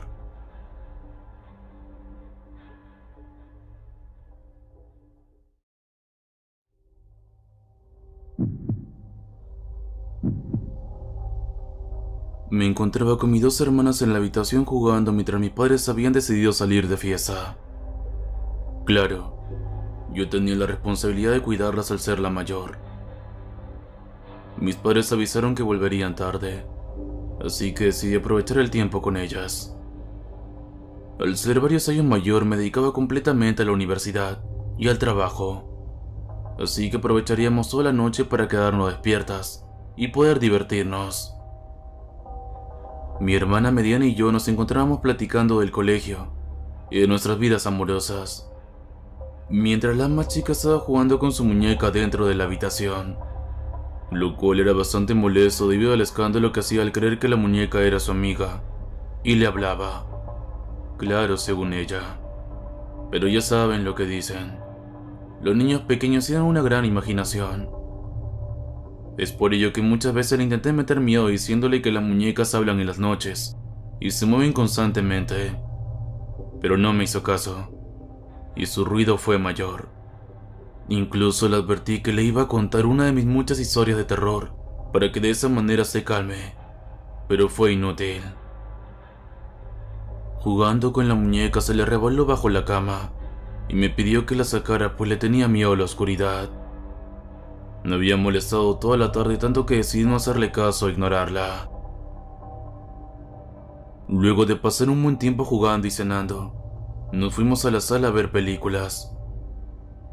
Le pregunté a mi hermana mediana dónde se encontraba la más pequeña, puesto que ya llevaba un rato que no la escuchaba. Ella no supo responderme pues andaba pegada al celular. Le dije que la buscáramos. Yo de inmediato decidí subir y buscarla en el cuarto. Entré y claramente escuché el sonido de su risa, por lo que supe que era ella. Me acerqué lentamente a la cama hasta quedar al lado de la orilla, cuando sentí su mano tocar mi tobillo del pie con el motivo de intentar asustarme, como yo siempre lo había hecho con mis cuentos de terror. Cuando supe que debía agacharme para sacarla, escuché a mi hermana del otro lado gritando: «Aquí está Emma, no te preocupes». En ese momento rápidamente me di cuenta de que no había nadie más en el cuarto, excepto aquella muñeca y yo. Decidí correr a la puerta sin decir una sola palabra. Bajaba las escaleras lentamente intentando olvidar lo ocurrido. Al entrar a la sala y hablando como si nada hubiera pasado, mi hermana menor giró la cabeza y me dijo: «Perdónala, solo quería jugar».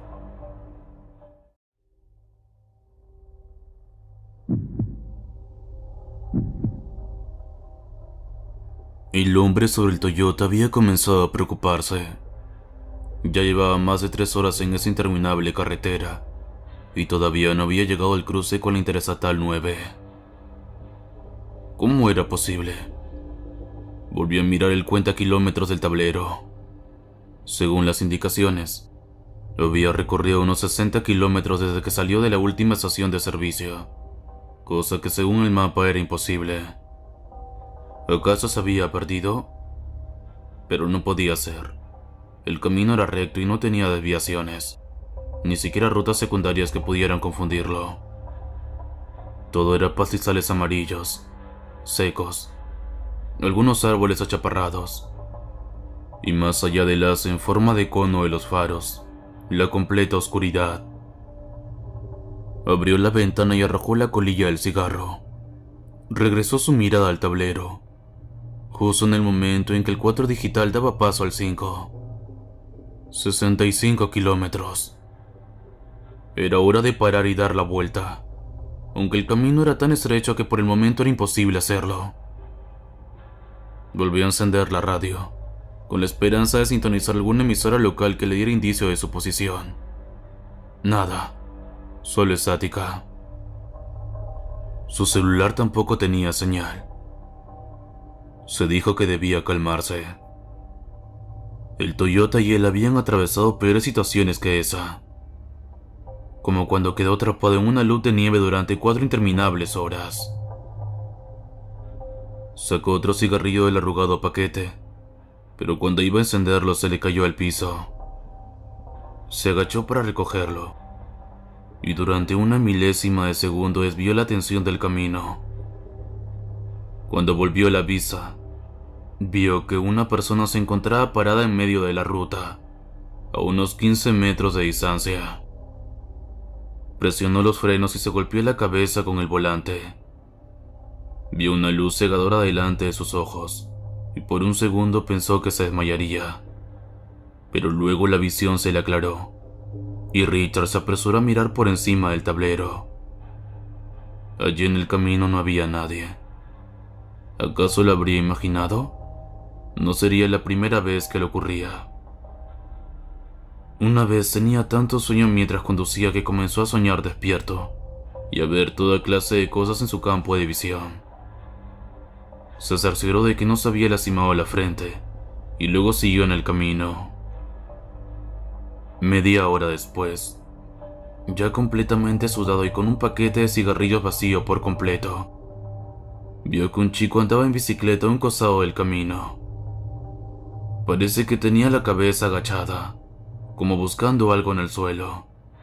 Pero cuando Richard se le acercó con el auto y se le puso a la par, vio que el chico no tenía cabeza. Su torso desnudo terminaba abruptamente en el cuello. Richard lanzó un grito y aceleró. Hizo 1, 2 o 3 kilómetros a toda velocidad y luego miró por el espejo retrovisor, aunque solo pudo ver parte de la luna trasera, y, luego de ella, una insondable negrura de muerte. Un golpe en el capó lo hizo regresar la vista al camino. Algo que parecía ser una mujer golpeó el parabrisas, rompiéndolo, y salió lanzado hacia atrás. Por instinto, Richard se cubrió la cabeza con ambas manos, y el auto perdió el control. Se desvió hacia un zanjón y aunque el hombre fue rápido y apretó los frenos, no pudo impedir que las ruedas delanteras se hundieran en el barro. Trató de ir marcha atrás, pero los neumáticos solo se hundían cada vez más. Tomó la linterna de la guantera y se bajó. La mujer estaba tendida boca abajo en medio del camino, lanzando horribles gemidos de agonía. Había perdido sus zapatos y se arrastraba ciegamente sobre la tierra. Richard se le acercó por detrás y le tocó el hombro. «Quédese donde está, señora. Trataré de llamar a la ambulancia, le dijo. La mujer de inmediato se detuvo y comenzó a girar la cabeza. En ese instante Richard sintió un miedo supersticioso y supo que, si llegaba a ver la cara de la mujer, enloquecería. Dio media vuelta y comenzó a correr. No pasó mucho tiempo hasta que comenzó a sentirse acalambrado. Era un hombre gordo y sedentario, y además fumaba 2 o 3 paquetes de cigarrillos por día. Se detuvo para recuperar el aliento, y entonces lo escuchó. El gemido de la mujer, cada vez más cercano, se estaba arrastrando hacia él, en la oscuridad del camino. Richard se obligó a seguir andando. Maldecía y lloraba en voz baja. Su corazón parecía que iba a salirse del pecho. Caminó durante 2, 3 kilómetros, hasta que sintió que las piernas se le aflojaban. Se recostó contra un poste alambrado y alumbró con la linterna alrededor. El paisaje no había variado en absoluto, y no se veían luces de casas en el horizonte. Descansó unos minutos y luego siguió caminando. Comenzó a escuchar un ruido leve a sus espaldas. Parecía un quejido, como el de una puerta girando sobre sus goznes oxidados. Pero aquí no hay ninguna puerta, se dijo. Miró hacia atrás y solo vio aquella negrura impenetrable, que casi parecía sobrenatural. Dio otros 10 pasos más y el quejido se repitió. Volvió a mirar hacia atrás y alzó la linterna. 2 luces venían por el camino. Al principio tuvo ganas de lanzar un grito de alegría, pero enseguida se reprimió. Las luces subían y bajaban en forma rítmica, al compás de aquellos quejidos mecánicos. Eran los pedales de una bicicleta. Un chico sin cabeza venía montándola. El hombre lanzó un grito y se giró para seguir corriendo. No hizo más de 2 pasos cuando sintió que su corazón parecía encogerse y agarrotarse dentro de su pecho. Las piernas y todo su cuerpo le fallaron, y Richard cayó pesadamente sobre aquel camino endemoniado. Se despertó en la sala de un hospital. Le habían insertado tubos y cables por todos lados, pero pese a ello Richard no pudo reprimir las lágrimas de alivio. Había sobrevivido y lo peor había pasado. Una enfermera que escribía en una plantilla vio que se había despertado y le sonrió. «Buen día, señor Abbott. Bienvenido al Hospital de Buena Esperanza». Richard quiso decir algo, pero se sintió incapaz de hacerlo. De todas maneras, la enfermera dejó de prestarle atención cuando ingresó a la sala de terapia intensiva, una camilla manejada por 2 paramédicos. Arriba de la camilla iba una mujer, que se retorcía de dolor y lanzaba horribles quejidos. El alivio que Richard sentía se trastocó con horror. Era la mujer que había atropellado en la ruta.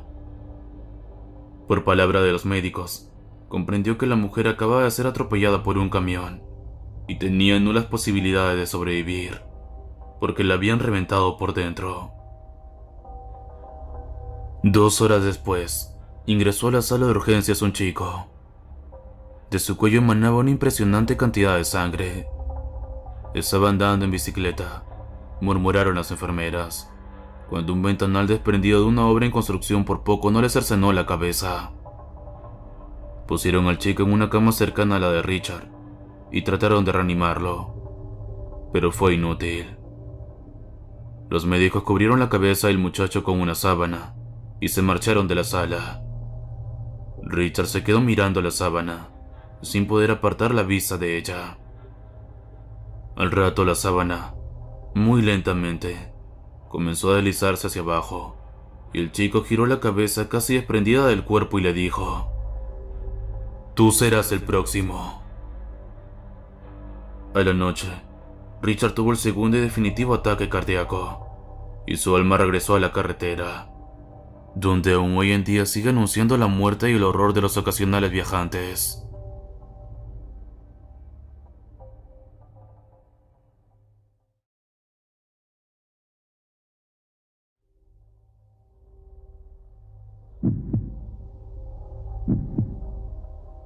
Realmente no quería hacerlo, y lo siento mucho. De acuerdo, eso no realmente es cierto. Sí quería hacerlo. Pero cuando te disculpas, tienes que decir que no era tu intención. Como cuando robé la muñeca de María Beth y tuve que devolverla y decir que no quería llevármela. Ella sabía que estaba mintiendo, y mi madre también, supongo. Pero lo aceptó igualmente, así que supongo que todo está bien. Así que no era mi intención hacerlo, aunque realmente lo haya hecho. Todavía no entiendo por qué tengo que escribir eso para que todos lo lean. Creo que no me servirá de mucho.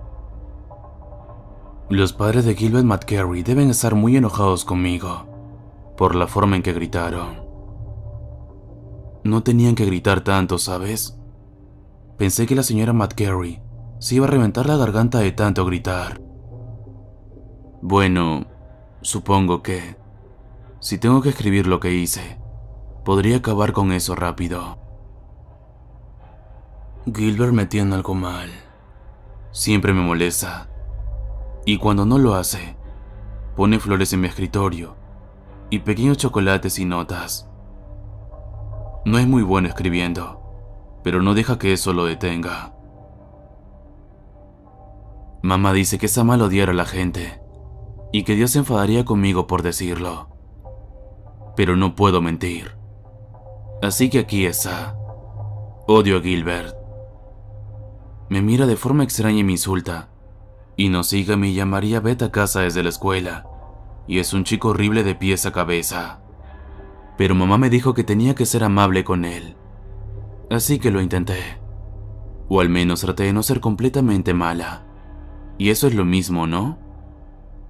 En fin, lo intenté con todas mis fuerzas. Pero hoy realmente me sacó de quicio. Iba caminando sola a casa porque María Beth está en casa con problemas estomacales y está vomitando como nunca. Así que allí estaba yo yendo a casa sola y ocupándome de mis asuntos, cuando Gilbert vino detrás de mí e insistió en llevarme a casa. Intenté que se fuera, de verdad, lo hice. Y cuando no quiso, bajé al riachuelo Madbury y me quedé junto al agua, esperando a que perdiera el interés por mí. No quería que papá me viera volver a casa con un chico. Estaba segura de que se enfadaría más que nuestro viejo y malvado gallo que tenemos en el corral del patio trasero. A papá no le gusta que hable con chicos. Pero, por supuesto, Gilbert tuvo que venir y ponerse a mi lado y hacer el ridículo. Me molesté mucho con él. No te puedes imaginar. Estaba aún más enojada porque estaba segura de que me iba a meter en problemas con papá y no quería pasar la noche en el sótano. No otra vez. Mamá no me cree, pero juro por Dios que hay fantasmas en ese sótano esperando una oportunidad para asustarme. Así que Gilbert estaba de pie a mi lado y se me ocurrió una idea divertida. Pensé que sería una buena idea y lo habría sido si no lo hubiera arruinado. Realmente no fue mi culpa. Pero me acerqué y lo empujé con fuerza. Perdió el equilibrio y cayó al agua de cabeza. Eso es lo más divertido que he visto nunca. Pero cuando Gilbert empezó a dar golpes en el agua, gritando por ayuda, gritando que no sabía nadar. Al principio pensé que me estaba engañando, porque ¿qué clase de niño por esos lugares no sabe nadar? Pero supongo que estaba diciendo la verdad porque después de un rato dejó de revolverse y se sumergió en el agua. Y eso fue todo. Pensé en ir a buscarlo, ya que papá dice que soy la mejor nadadora de la zona. Pero llevaba mi vestido nuevo y sabía que mamá se enojaría si lo ensuciaba. Así que me fui a casa. Pero supongo que alguien me delató, porque los McCary vinieron y empezaron a armar un verdadero alboroto. Y luego vino la policía. Y ahora estoy aquí en la comisaría y tengo que escribir esa disculpa. Mi madre me dijo que dijera que lo sentía, y que no era mi intención, y que fue un accidente. Pero el sacerdote dijo que no debía decir mentiras, y el policía dijo que si me portaba bien y no decía ninguna mentira, tal vez podría irme a casa. Así que no diré ninguna mentira. Empujé a Gilbert McCary hacia el riachuelo, y lo hice en serio, de verdad. Lamento que no supiera nadar, y lamento que esté enojado conmigo, que haya causado algún problema. Pero no veo por qué el alboroto ahora, o por qué no puedo ir a casa. Si no estoy en casa para la cena, papá me golpeará mucho. Pero si te digo toda la verdad, no lo hará, ¿cierto? ¿Crees que me dejarán ir a casa ahora? Atentamente, Anna Mary.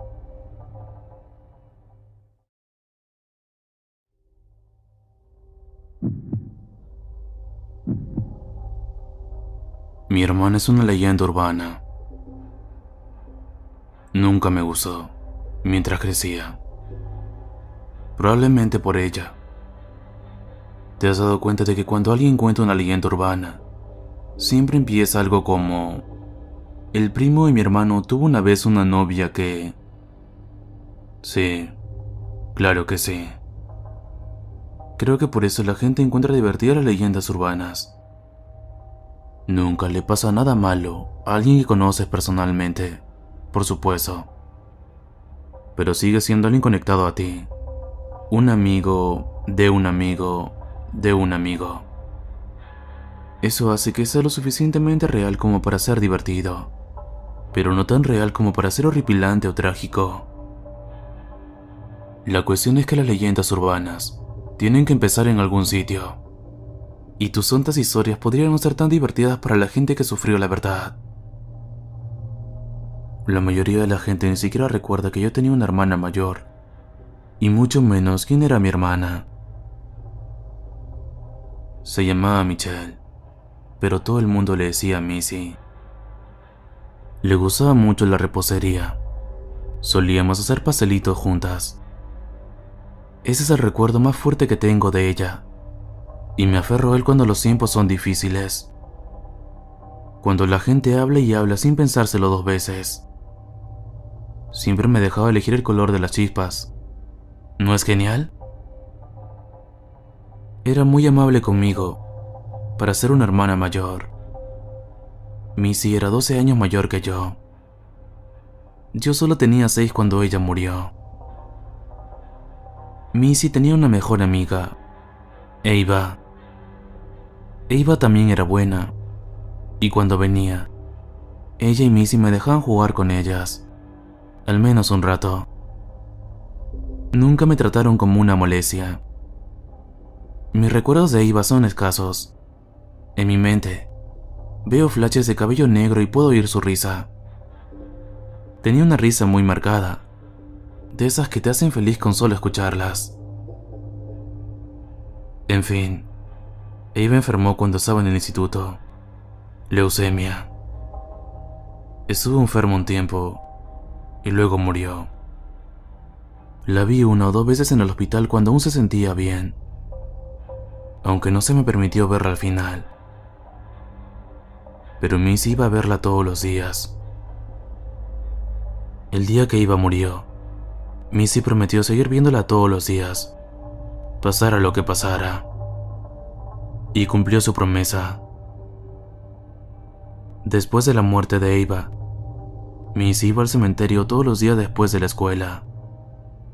Era su último año de instituto, y debería haber salido de fiesta con sus amigos, metiéndose en todo tipo de problemas tontos. Pero no lo hacía. En cambio, pasaba todas las tardes sentada junto a la tumba de Eva. Mis padres la alentaron al principio, pero finalmente se preocuparon. Esto no es sano, le dijo mi madre a mi padre una noche. Susurraban, pero no en voz suficientemente baja. Supongo que no se habían dado cuenta de que yo estaba escondida en lo alto de la escalera pendiente de cada palabra. No es bueno para ella. Se está torturando por eso. Creo que deberíamos hablar con ella. Mi padre era un hombre de pocas palabras, así que cada palabra que usaba era importante. Sabía que no habría más visitas diarias al cementerio una vez que hubieran hablado con Missy, y eso me alivió. Yo también estaba preocupado por mi preciosa hermana mayor. Por desgracia, nunca tuvieron la oportunidad. Esa noche, Missy llegó tarde a casa después de haber estado en el cementerio. Mis padres estaban bastante preocupados cuando llamaron a la puerta. Missy nunca llamó a la puerta.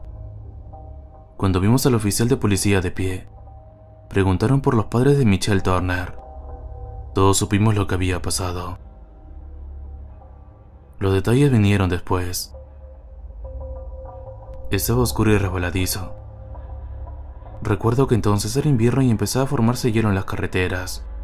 Probablemente por eso mis padres estaban tan preocupados. En fin, creen que un ciervo pasó por delante de nuestro viejo Ford, y por eso Missy dio un giro.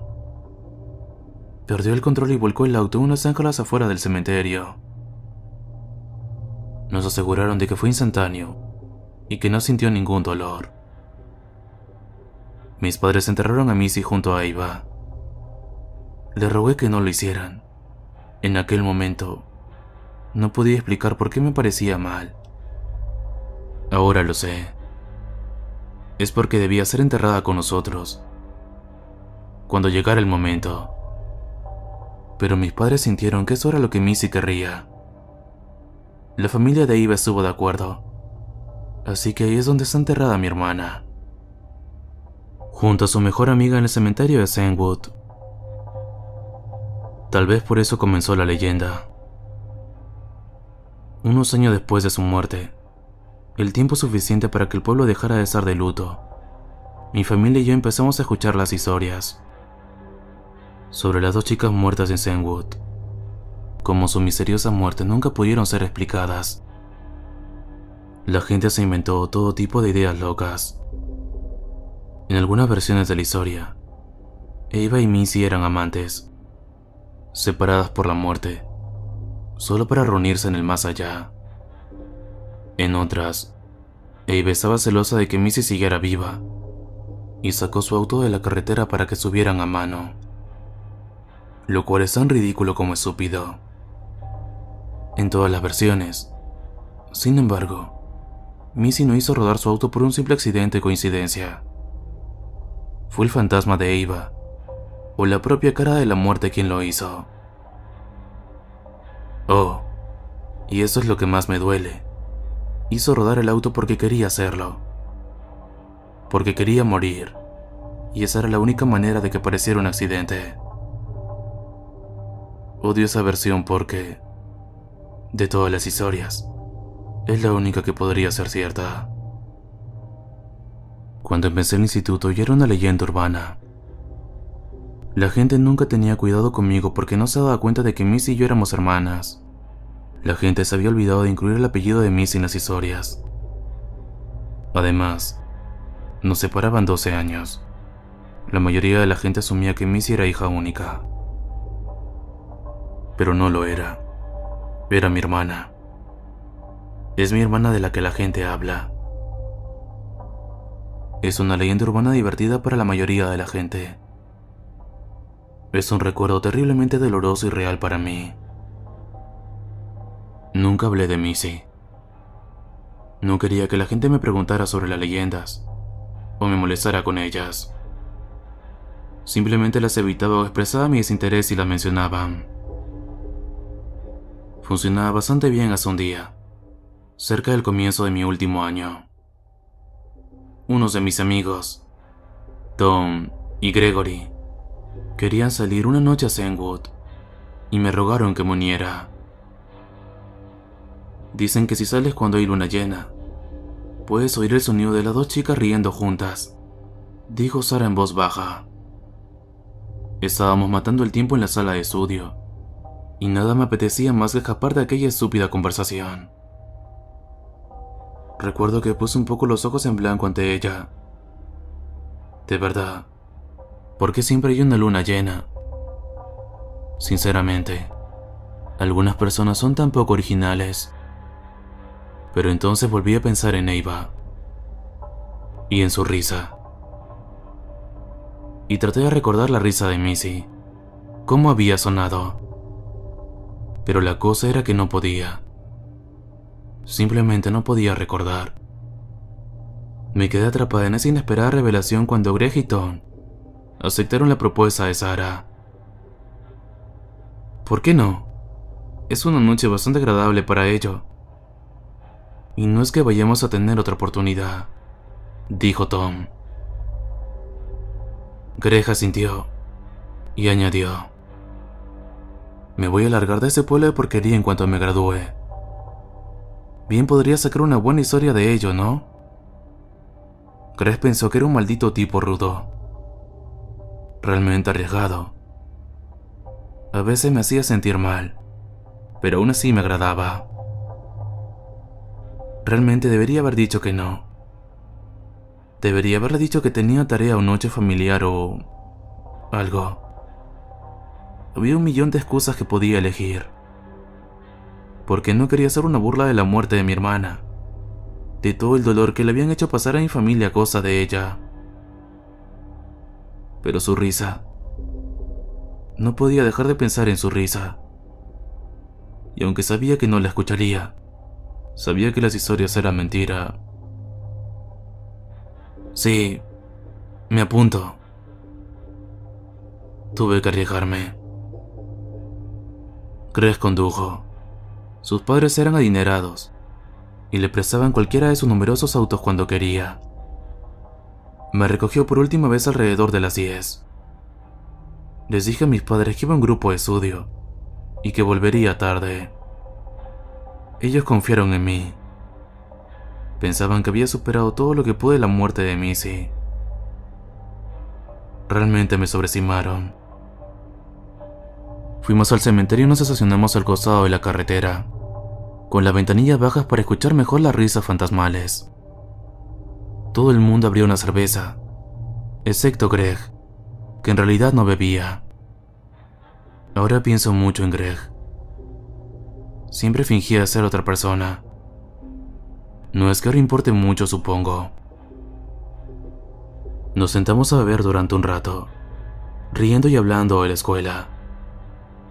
Sarah estaba prácticamente saltando en su asiento por la anticipación nerviosa a medida que avanzaba la noche. Todo era muy divertido para ellos. Un juego. Yo también estaba nerviosa, pero no del tipo bueno. En cambio, tenía una sensación de malestar en el estómago, como si algo malo estuviera a punto de suceder, pero no estaba segura de qué. La sensación se incrementó hacia la medianoche. Es cuando se oyeron las risas, me dijo Sarah. Porque es cuando el velo que separa la vida y la muerte se levanta ligeramente. Es cuando podemos oír a los muertos. No le creí. Había esperado una señal de Missy desde el día de su muerte, y nunca la había recibido. Yo creía que la muerte es la muerte. Ningún deseo o esperanza solloza en tu habitación mientras sus padres vuelven a beber hasta quedarse dormidos puede cambiar eso. Estaba pensando en eso cuando Sarah nos hizo callar. Escuchen, ¿oyeron eso? Pensé que debía estar bromeando. Todos nos callamos y escuchamos. Fuera, el viento agitaba las hojas de los árboles. Por un momento, solo un instante, me pareció escuchar a alguien caminando por la hierba. Y luego desapareció. Tom resopló mientras bebía el resto de su cerveza. No oigo nada. Eso es todo lo que alcanzó a decir cuando empezaron los gritos. Estaba a nuestro alrededor, como si estuviéramos atrapados en una especie de tormenta extraña. Gritos y lamentos, como nunca antes había escuchado en mi vida. Era como si se hubiera abierto un portal al infierno y estuviéramos escuchando las voces de los condenados. Era el sonido de la pura agonía, y era tan fuerte que hacía temblar el auto. No, espera. Eso no era lo que sacudía el auto. Era otra cosa. El auto se balanceaba salvajemente hacia adelante y hacia atrás, con tanta fuerza que Sara y yo rebotábamos en el asiento. Me golpeé la cabeza contra la parte superior del auto y me encogí. Mi visión se apagó por un segundo. Pude oír los gritos de mis amigos que se unían a las voces del exterior, mientras el auto se movía violentamente. Por un momento me aterrorizó la idea de que lo que estuviera fuera a sacudir el auto con tanta fuerza que lo hiciera volcar. Me tomé un momento para pensar en eso, en que el auto rodara, en mi muerte, en lo que pensarían mis padres cuando muriera igual que Missy, cuando la voz de Tom irrumpió en el aire nocturno. ¡Sube las ventanillas! ¡Por Dios, sube las ventanillas! Mi mano estaba en la manivela de la ventana, antes de que pudiera procesar lo que había dicho. Subí la ventanilla en segundos. Sara, en cambio, estaba hecho un ovillo en el centro del asiento trasero, sollozando y meciéndose de un lado a otro. Me abalancé sobre ella para cerrar su ventanilla, intentando desesperadamente mantener mi posición. El auto seguía balanceándose de un lado a otro, de un lado a otro. Unos segundos después, el motor rugió y los gritos del exterior aumentaron de volumen. Por un momento, el temblor empeoró y me tiré al suelo. Entonces, Greg pisó el acelerador y salimos disparados hacia la noche como el típico vampiro del infierno. Lo sé, es un cliché, pero es exactamente lo que sentimos. Los temblores se detuvieron, los gritos se detuvieron. Todo se detuvo excepto los juramentos de Tony y Greg y los sollozos de Sara. Me senté en la parte trasera, aturdida y aterrorizada, escuchando el viento nocturno, mientras dejamos el cementerio en el polvo. Pero justo antes de que giráramos hacia la carretera principal, justo antes de que perdiéramos de vista el cementerio para siempre, podría haber jurado que oí a alguien llamándome por mi nombre, con la voz de alguien que llevaba 12 años muerta. Esa noche terminó nuestra amistad. En aquel momento me pareció una gran cosa, pero mirando hacia atrás, la mayoría de las amistades del instituto están condenadas a desaparecer en el olvido. De todos modos, nos habríamos distanciado tarde o temprano. Solo el hecho de que ocurriera tan repentinamente lo hacía difícil de aceptar. Pero quizás fue lo mejor. Nuestra experiencia pasó a formar parte de las leyendas. Ya no oímos historias sobre risas misteriosas. En su lugar, oímos historias sobre gritos, temblores y el infierno. Decidí no escucharlas. Ya no quería saberlo. Solo quería que todo desapareciera. Pero esas cosas nunca desaparecen, ¿verdad? Han pasado muchos años desde que me gradué y dejé mi ciudad natal. Muchos años desde que fui a Zenwood y puse flores en la tumba de mi hermana, rezando y esperando que me despertara, y todo hubiera sido una gran pesadilla. Ya no tengo pesadillas. Nada de mis sueños puede ser peor que lo que he visto despierta. Este año es el 30º aniversario de la muerte de mi hermana. Mis padres quieren que vaya a casa para la fecha de su muerte.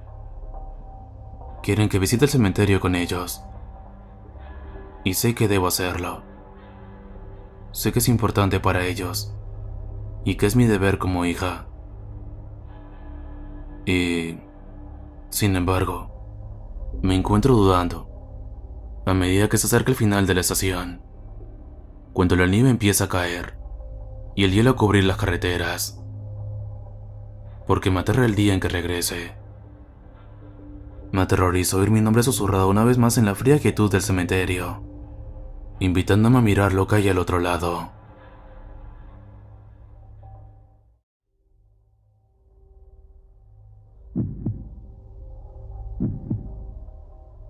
Era un día normal, como cualquier otro, y como tal lo inicié. sin imaginar que ese día podría ser el último de mi existencia. Pero bueno, primero que nada, a presentarme. Mi nombre es Freddy Parker. ¿Qué? ¿Esperaban más presentación? No es necesaria, no para lo que voy a relatarles. A pesar de lo normal que era mi vida, siempre tranquila, entre colegio y videojuegos en la computadora, tenía planeado una semana exactamente igual a las otras, pero no fue así.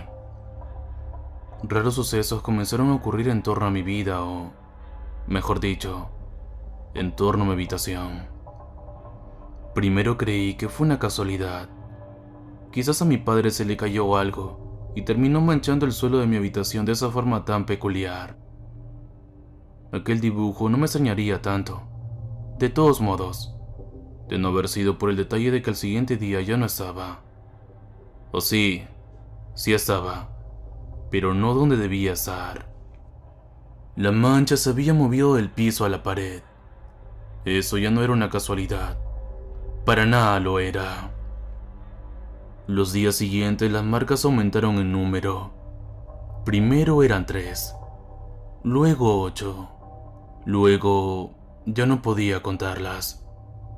Debajo de la cama, detrás de los estantes, en el techo o en medio del piso, incluso encima de los estantes. Nada en mi habitación se salvaba y, sin embargo, yo no dije ni una sola palabra de eso a nadie. ¿Cómo iba a hacerlo? Mi madre entraba a mi habitación y parecía no verlos. Lo mismo con mi padre y hermana. Hoy es viernes. El viento sopla con más fuerza de lo normal, haciendo crujir los árboles cercanos a mi ventana. Y escucho ruidos, como agónicos gritos de dolor. El silbido del viento aumenta la intranquilidad que llevo sufriendo desde hace ya varios días. 2, para ser preciso. El miércoles no fueron nuevos diamantes los que aparecieron misteriosamente en mi habitación, sino un pequeño oso de peluche tirado en el suelo.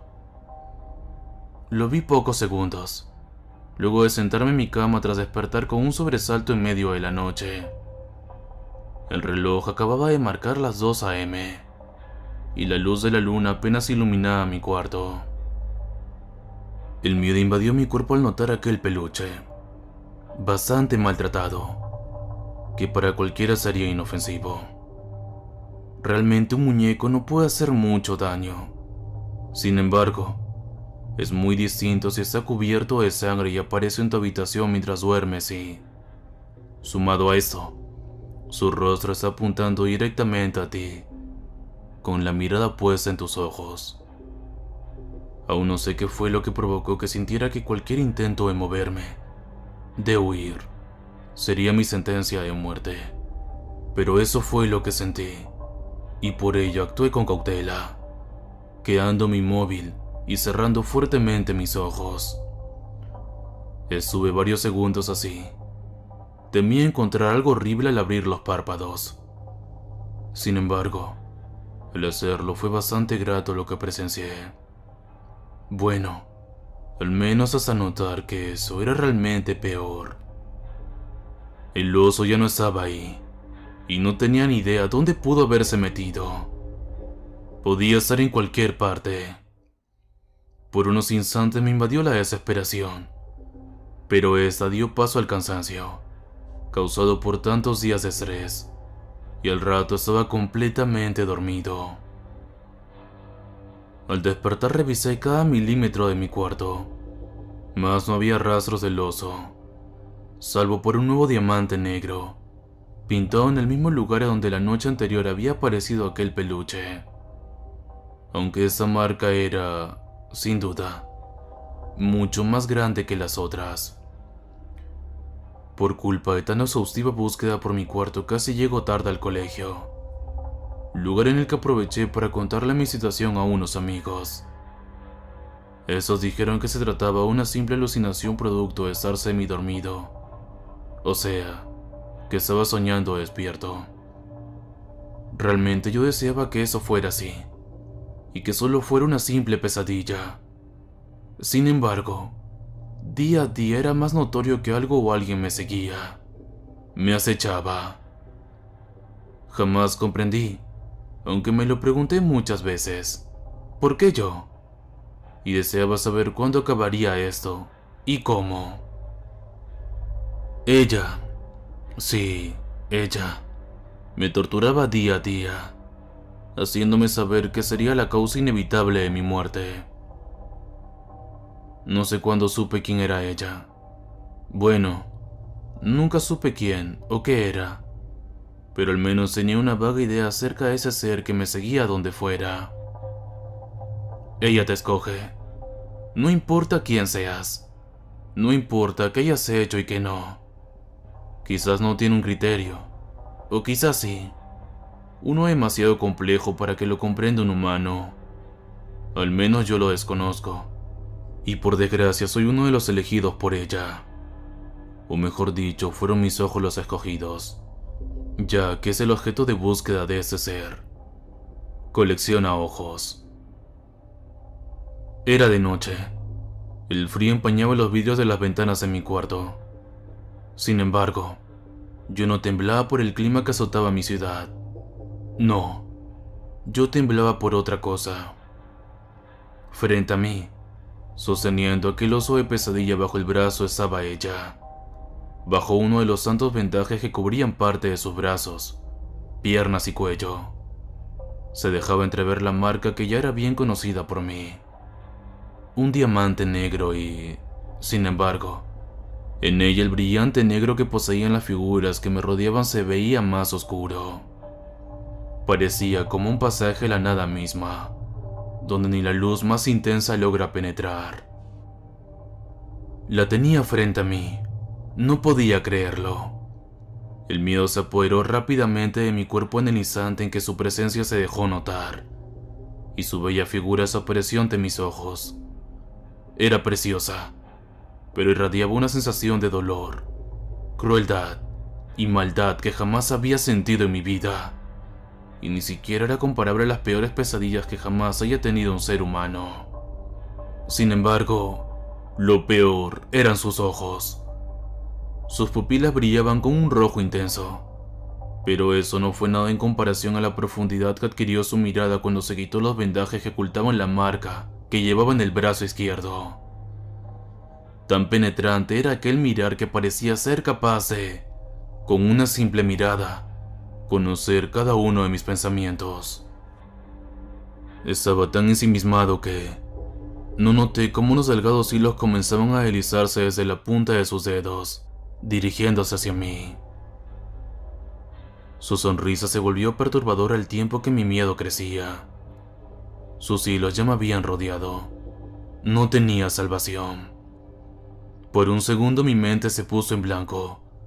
Luego, dolor. Un insoportable y agudo dolor por todo mi cuerpo. Aquellos hilos negros se volvieron afilados y comenzaron a cortar mi ropa, mi piel y luego mi carne, llegando a ser cortes tan profundos que dejaban a la vista mis huesos. Ella parecía disfrutarlo. Oía mis gritos como si de música se tratara, y sonreía al ver cómo me retorcía tratando en vano de librarme de aquella prisión que me estaba matando. Uno de sus hilos ingresó a mi cuerpo, atravesó la piel de mi estómago y comenzó a hacer estragos a lo largo y ancho de mi torso, destrozando cada órgano con el que se cruzaba. El piso a mi alrededor tomó un tono carmesí, cuando mi sangre comenzó a esparcirse por él. De pronto, todos los hilos se replegaron, regresando a sus dedos. Caí de rodillas. Vi cómo ondeaba la sangre bajo mi cuerpo cuando dos de los hilos comenzaron a acercarse a mí nuevamente, avanzando por el piso como si fueran dos mortíferas serpientes. Ella se acercó, me miró y tras dedicarme una sonrisa susurró a mi oído: "Te odio". Al mismo tiempo, ambos hilos incrustaron cada uno en las cuencas de mis ojos que, segundo después, se encontrarían llenas de sangre, pero vacías, ya que de un fino corte desligó mis globos oculares de mi cuerpo. Sus brillantes ojos, rojos como la sangre, Fueron lo último que vi antes de que la oscuridad se apoderase de mí y la muerte cubriese mi destrozado cuerpo con su frío manto.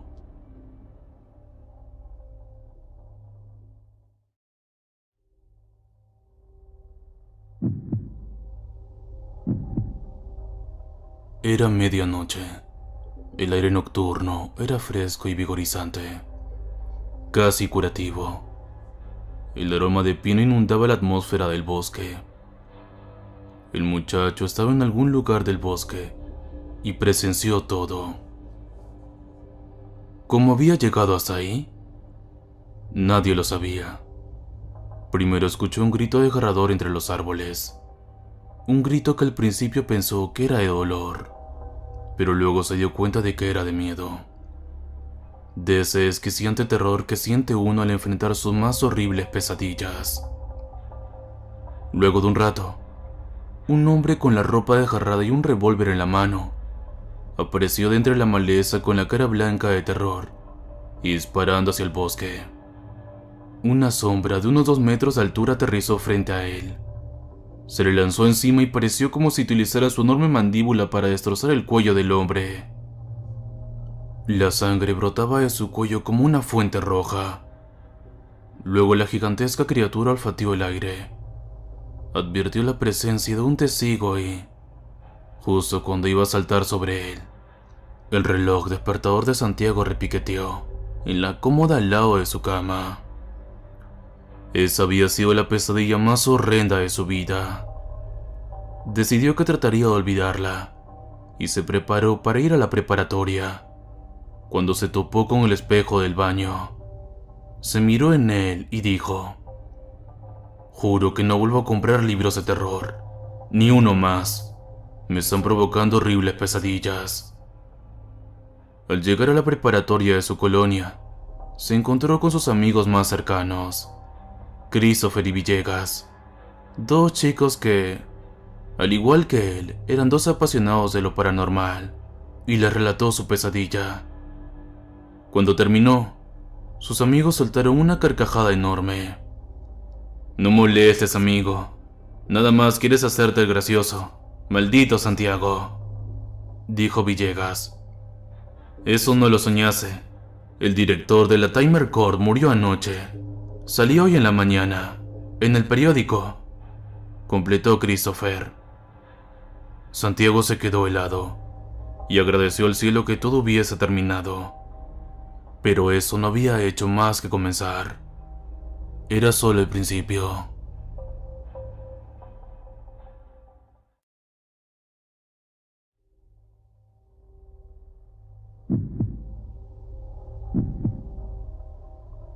Yo desperté, cubierto por una sola manta púrpura, en la capilla de la iglesia mormona.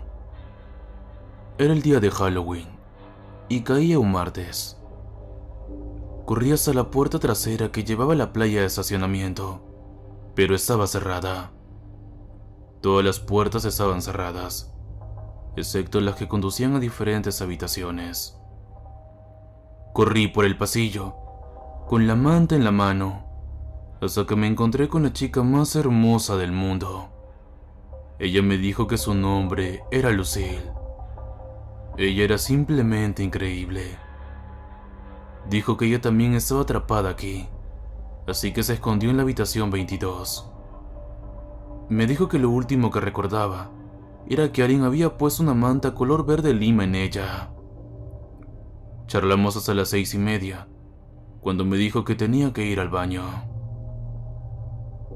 Habían pasado ya 30 minutos y no volvía, así que decidí ir a buscarla. Revisé los baños, los salones, cada rincón de la iglesia, hasta que llegué a la oficina del obispo. Dudando, abrí la puerta y encontré a un hombre que parecía tener cerca de 22 años, sentado en la silla grande. «Hola, Jaden», dijo en un tono un poco amable. «¿Quién eres tú?», le pregunté. «¿Dónde está Lucille?». Él se rió de mis preguntas, y pude ver cómo una chica conocida salió detrás de él. «¡Lucille!», ¿Estás bien? Ella se rió de lo preocupado que estaba por ella. Ven con nosotros, dijo entre dientes, mientras deslizaba su brazo alrededor de mi cintura. Todos caminamos por el pasillo hasta el salón de cultura. Me senté frente a ellos, tratando de mantener la calma, viendo cómo Lucille se hizo a un lado para que se sentara el hombre. Él empezó a crecer y empezó a cambiar una figura similar a Satanás. Se hizo a un lado para dar lugar a Lucille. Su piel se tornó en un rojo brillante y a ambos le salieron alas y cola. Me quedé petrificado. Corrí hacia el perchero y me escondí allí. Después de unas horas, Lucille se paró frente a mí. Me puse de pie, listo para una explicación sobre lo que había pasado. Pero en lugar de eso me dio un beso en mis manos. Ella envolvió mis brazos alrededor de su cintura y luego envolvió sus brazos alrededor de mi cuello. Poco a poco, me arrastraba al infierno. El beso fue una táctica para distraerme del fenómeno que era, pero se sentía tan bien que no me importaba. Cuando estaba a punto de llegar al infierno, dijo una cosa en mi oído que me paralizó hasta los huesos, incluso ahora. Bienvenido a tu nuevo hogar, cariño.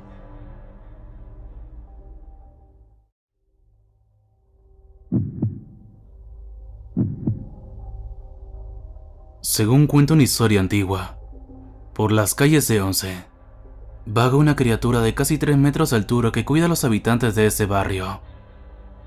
Ese gigante llamado Bonachón ha salvado a víctimas de choques y ha espantado a más de un criminal. O al menos eso es lo que narran los vecinos de Valvanera, que confían en su presencia protectora. Algunos afirman que este ser es el mismísimo Golem, un hombre artificial creado en el siglo XVI por un rabino de Praga, llamado Judah Loew ben Bezabel. Si bien la historia oficial habla de un solo golem, otros afirman que Bezabel creó 13 de estos humanoides de arcilla, y que uno de ellos llegó a Buenos Aires, de la mano de un rabino, con los inmigrantes judíos. De allí en más, la historia se divide en varias versiones. Algunos cuentan que antes de morir el rabino encerró al gigante en una habitación en la que nadie puede entrar, que estaría en un cuarto agregado de un hospital, en Caballito. Otros creen que vive en un callejón oscuro, que podría ser el pasaje Colombo o el Victoria. De una u otra forma, hay vecinos que aseguran que el gigante le salvó la vida a más de uno. Esa es la información que se puede encontrar en la red. Sin embargo, yo, incentivado por esos rumores, y siendo mi trabajo el de un investigador a fondo de misterios y enigmas completos, me aventuré en la región mencionada. Consideré oportuno esperar a que cayera la noche, lo cual sucedió en un par de horas. Vigilante, recorrí las aceras desiertas de la calle. En una de las esquinas estaba reposando un mendigo. Lo intervine al momento, preguntándole por la actividad nocturna del lugar, dejándole algunas monedas en el recipiente mohoso que ofrecía a sus pies. Él sonrió. Me dijo que sabía por qué estaba aquí. Me negué, fingiendo desconcierto. Pero él me aseguró que otros ya habían intentado lo mismo. Vuelva por donde vino, o lo lamentará. Él no tiene misericordia con los extraños. ¿Pero de qué hablas? Él levantó la mirada. Demasiado tarde. Crecían las sombras en torno a mí. El viento azotó las copas de los árboles con un rumor escalofriante. También yo elevé la vista. Una mano descomunal atravesaba el espacio. De modo que era cierto. La criatura existía. Y quién sabe si no era el único ejemplar, tal como suponían otras versiones de la leyenda. Pero no pude hilar más ideas. Me aparté violentamente, evitando la enorme mano que pretendía aplazarme. la que golpeó el suelo con fuerza vibrante. Alta era la figura, y su rostro oculto por las tinieblas, pero podía percibir sus dientes apretados en hilera blanca y centellante. El vagabundo había desaparecido. Corría alocadamente, portando la cámara fotográfica, que había tomado algunas imágenes al azar. Al dar la vuelta, el monstruo humanoide, tal y como surgió de la nada, se había esfumado al igual que el mendigo. He caminado algo agotado, arrastrando los pies, sintiéndome a salvo. Pero, por mucho que he andado, sé que estoy dando círculos. Aparecen sombras concretas, semejantes a casas y edificios en cuanto al tamaño, donde no había nada. Creo que ellos están aguardando a que me descuide para aniquilarme. Me están cercando cada vez más. El espacio se reduce continuamente. He vuelto a ver al indigente hace unos minutos, al doblar la esquina. Me hizo unas señas, sonriendo de oreja a oreja. Te dije que otros ya lo habían intentado.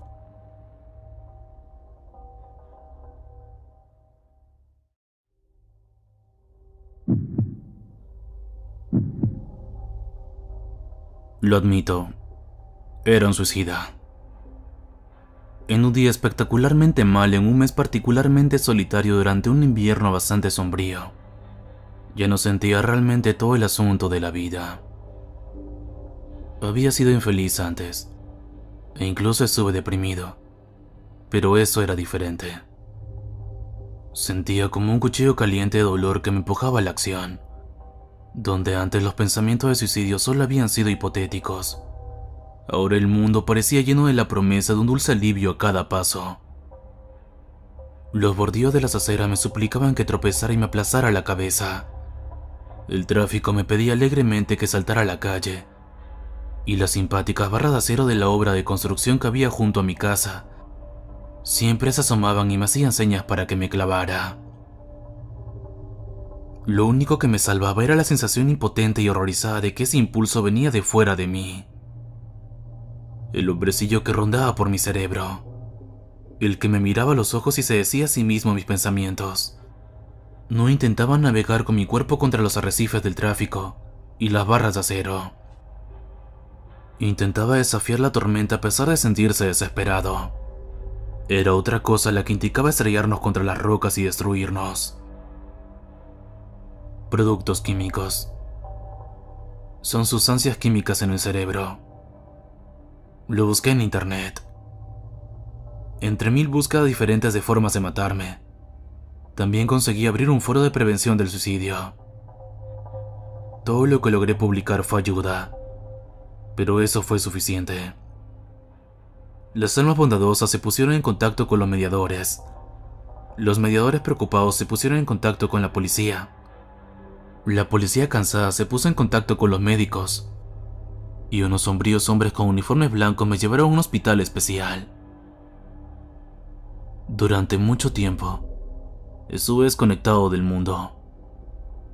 Era verano cuando los médicos encontraron la combinación y las dosis adecuadas de medicamentos para equilibrar la tormenta de mi cerebro. Pero el día que por fin salí de aquel centro, hacía un tiempo precioso y cálido. Y yo quería vivir. Saludé a una transeúnte. Ella era muy mayor, pero se esforzó por devolver el saludo e incluso sonreír. Dios mío, ¿te imaginas lo que podría haber hecho? ¿Lo que podría haberme perdido? Compré rosquillas en una tienda con el dinero que había guardado en mi ropa durante 6 meses. Me senté en un banco y rompí a llorar mientras los seres humanos se amontonaban de derecha e izquierda a mi alrededor. ¿Sabes lo que es estar vivo? ¿Poder hablar con otros seres conscientes? Tienes la oportunidad de tener ideas y compartirlas, y que esas ideas sean refutadas, entretenidas o aceptadas. Puedes construir cosas. Puedes comer cosas. Durante 15 minutos, me senté en el banco cercano a la parada de autobús llorando a mares mientras comía rosquillas. Cuando la gente me preguntaba si estaba bien, me limitaba a decirles que eran unas rosquillas muy buenas. No tenía dinero para el autobús, ya que me lo había gastado en golosinas, pero los encargados me habían dejado cargar mi teléfono antes de partir. Cargué internet por primera vez en medio año y tracé el camino a casa. Era un día precioso. Iba a caminar. Ningún giro en concreto daba miedo en sí mismo. Era un cambio demasiado lento para eso.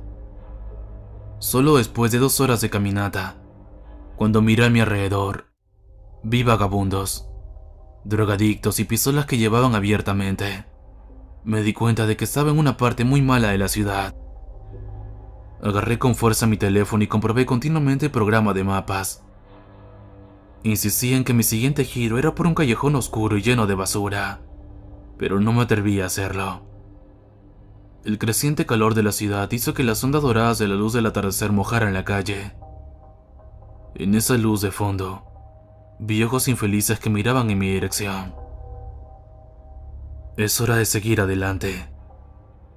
Al diablo con eso. Encontré una gasolinera en mal estado y pregunté cómo llegar al centro. El encargado escuchó mi pregunta desde detrás de su cristal de seguridad y me dijo que estaba muy equivocado. La parte de la ciudad que buscaba estaba prácticamente en la dirección opuesta. Bueno, tal vez el programa de mapas de mi teléfono llevaba 6 meses de retraso. Tal vez fuera eso. Me puse a caminar y dejé la parte mala de la ciudad antes de que cayera la noche, y llegué a mi apartamento alrededor de las 3 de la mañana. Todas mis facturas estaban en pago automático, y gracias a Dios. Mi casero probablemente ni siquiera se había dado cuenta de que había estado fuera, pero tenía una enorme montaña de correo justo dentro de la puerta. Lo dejé para más tarde y me acosté en la cama. Mi cama. Mi casa. Era bueno estar vivo, pero no tenía comida.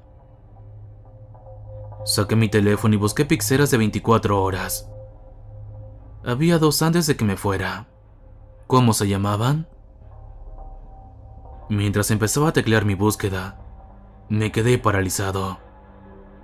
Después de una de las 3 primeras letras de pizza, la búsqueda autocompletada había rellenado. Por favor, mátame. Elige la mejor manera de morir. Veneno de pizza enterrado en queso. Me acordé muy a mi pesar de todas las búsquedas que había hecho en internet antes. Limpié el caché de mi navegador y dejé el teléfono. Ya no tenía hambre. Y pensé que eso sería el final. A la mañana siguiente, recibí un mensaje. West Columbus Farmacia y Alimento Receta. Nathan, su recetario se vence ahora. Responde a rellenar para rellenar. Ayuda para obtener más información. Y parar para no recibir alertas de medicamentos. Cancelar para cancelar la receta. Escribí rellenar y pulsé enviar. Tenía mucha hambre, pero era importante que tomara mi medicación en las cantidades adecuadas y a tiempo. Me besé, me lavé los dientes y me dirigí a la farmacia. Esperé 20 minutos en la cola para que me dijeran que no tenía mi receta archivada. Discutí con el farmacéutico tranquilamente durante 1 minuto, hasta que comprobé mi teléfono para mostrarle que acababa de enviar, rellenar, y vi que, de alguna manera, mi respuesta se había autocorregido a cancelar. Mi farmacéutico se disculpó, pero me dijo que tendría que hacer que el centro enviara otra receta. Normas estrictas del seguro. No podían hacer nada. Suspiré. No pasa nada. Da igual. Salí para llamar al centro. Esperaba que pasara más tiempo antes de volver a contactar con ellos, pero era importante. Así que pulsé el número de contacto de Sunnybrook y esperé con el teléfono en la oreja. No ocurrió nada. Después de unos 10 segundos, bajé el teléfono y lo miré. Ni siquiera estaba en una llamada. De algún modo, había pulsado accidentalmente borrar, y la confirmación, eliminando el contacto de mi teléfono. Suspirando, fui al navegador del teléfono y comencé a escribir el nombre del establecimiento para obtener su número de teléfono de nuevo. La búsqueda se autocompletó mientras escribía. Pecado para suicidarse. Apese estar vivo. El domingo es el mejor día de la semana para morir. El tiempo soleado aumenta el riesgo de suicidio, según un estudio. Mi dedo se detuvo a las 4 letras. Sentí un escalofrío sin sentido. Esto ya no era divertido, si es que alguna vez lo había sido, y volví a borrar con rabia el caché del navegador. Amargado, esperé un poco y escribí la letra S. Suicidarse. Por supuesto. Las compañías online tenían perfiles masivos que contenían todos los datos que cada uno de nosotros había puesto en línea. Había hecho miles de búsquedas sobre el suicidio antes de perder completamente el contacto con internet durante 6 meses. Y todos esos datos estaban almacenados en un servidor en algún lugar vinculado a mi teléfono particular. Temblando de rabia y de un extraño tipo de miedo de perrito maltratado, dejé que el teléfono se me escapara de las manos antes de patearlo tan fuerte como pude mientras caía. Salió disparado hacia la calle y explotó antes de ser atropellado por 7 autos diferentes. Que te jodan. Que te jodan. Un artefacto sin sentido de la tecnología había dejado residuos de mis problemas mentales en internet. Eso era todo. Solo necesitaba conseguir un nuevo teléfono y sacarlo de mi cabeza. Caminé hasta Sunnybrook y hablé con una enfermera en persona para que me reabasteciera la receta. Volví a la farmacia en persona para conseguir mi medicina. Me tomé el medicamento y empecé a sentirme mejor casi de inmediato. Al día siguiente, fui en persona a una tienda de tecnología y conseguí un nuevo teléfono. Nuevo número. Todo nuevo, sin conexión con el antiguo. Salí de allí muy contento. Al llegar a casa, suspiré, me estiré, miré alrededor de mi apartamento y me dije: quizá debería ir a ver una película. Nunca había sido una persona que saliera de su soledad por ningún motivo, pero ahora la vida era buena, e incluso me sentí un poco sociable. Saqué mi nuevo teléfono para ver qué estaba en cartelera. Escribí la letra P, y la búsqueda se autocompletó con películas en mi área ahora que me siento mejor. ¿Qué demonios? Coincidencia. Tenía que serlo. Empecé a teclear de nuevo. Películas sobre el infierno. No era posible. Me acerqué al extremo de escucha del teléfono a la boca y dije como si estuviera hablando con alguien que había traído a casa: oye Jessica, me gustaría ver una película de acción. ¿Y a ti? Muy bien. Seguí escribiendo. Películas buena cita de acción. Me estaba escuchando. Me estaba escuchando, maldita sea. Nueva tecnología. Tenía que ser así. Pero ¿simplemente el micrófono estaba siempre encendido? ¿La gente estaba de acuerdo con eso? Cuando fui al tratamiento, hubo un escándalo por la privacidad. ¿Habían cambiado las cosas en el sentido contrario en los últimos 6 meses? Había pagado el teléfono en efectivo. Me pregunté si estaba aprendiendo sobre su nuevo usuario. Fingiendo aún que hablaba con una Jessica inexistente, dije: sí, mis amigos suelen llamarme, así como puedo, pero mi verdadero nombre es Nathan. Empecé a teclear de nuevo en mi teléfono, pero un grave retraso en la interfaz parecía ralentizar las cosas. Después de unos 20 segundos de teclear frustradamente sin hacer nada, las letras que había pulsado volvieron a aparecer en la barra de búsqueda. Película sobre "Está muerto Nathan". Casi se me cae el teléfono como si se hubiera convertido en una serpiente de cascabel en la mano, pero lo recuperé en el último segundo. Tenía que estar alucinando, ¿no? Borré la búsqueda y volví a teclear. Película en la que te suicidaste hace 188 días. Temblando, me quedé mirando aquel mensaje durante un tiempo interminable. ¿Qué demonios estaba pasando aquí? No me sentía muerto. Por fin, dije en voz alta. No lo hice.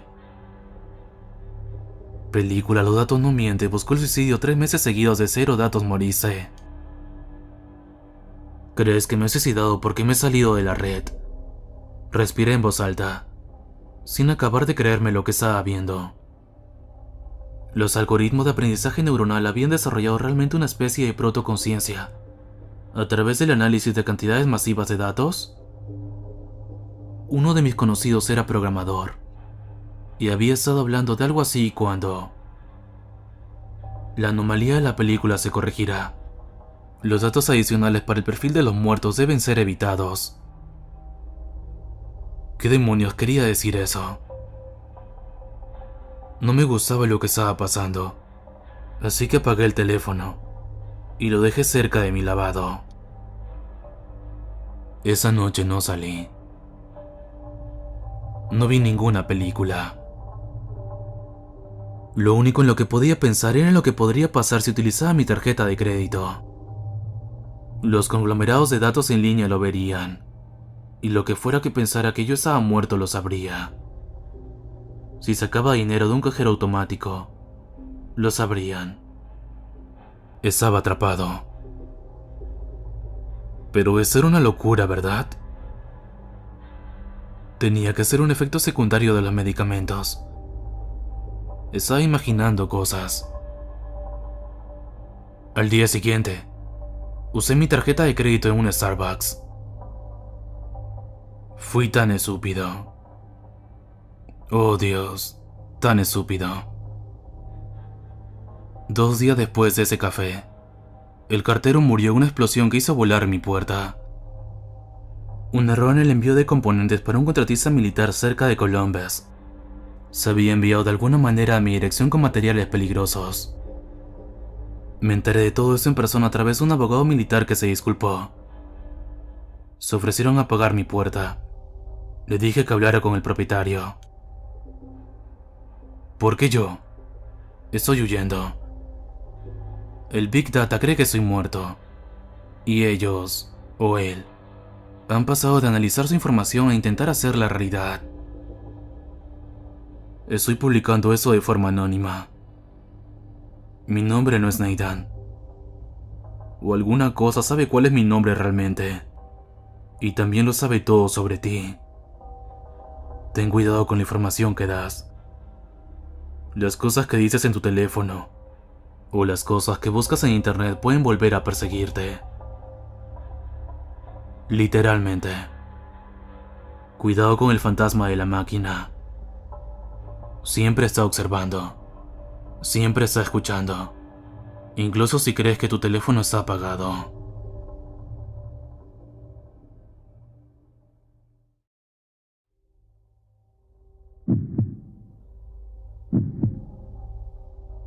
Cada palabra que vas a escuchar es cierta. Sé lo que estás buscando. Estás aquí por un susto, pero eso no es todo. Estás al acecho de lo que es real. Esas extrañas e incómodas verdades que acechan en la noche donde la luz no brilla. Eres mi mejor oportunidad para encontrar a alguien que me crea. Porque si no lo hago, honestamente podría perder lo que me queda de mi mente. Comenzó hace 2 años. Mi abuela falleció, y como su único descendiente vivo, heredé su casa. Ha estado en nuestra familia durante casi 2 siglos, pero cuando mis amigos y yo aparecimos para limpiarla, habría jurado que contenía al menos 3 siglos de basura.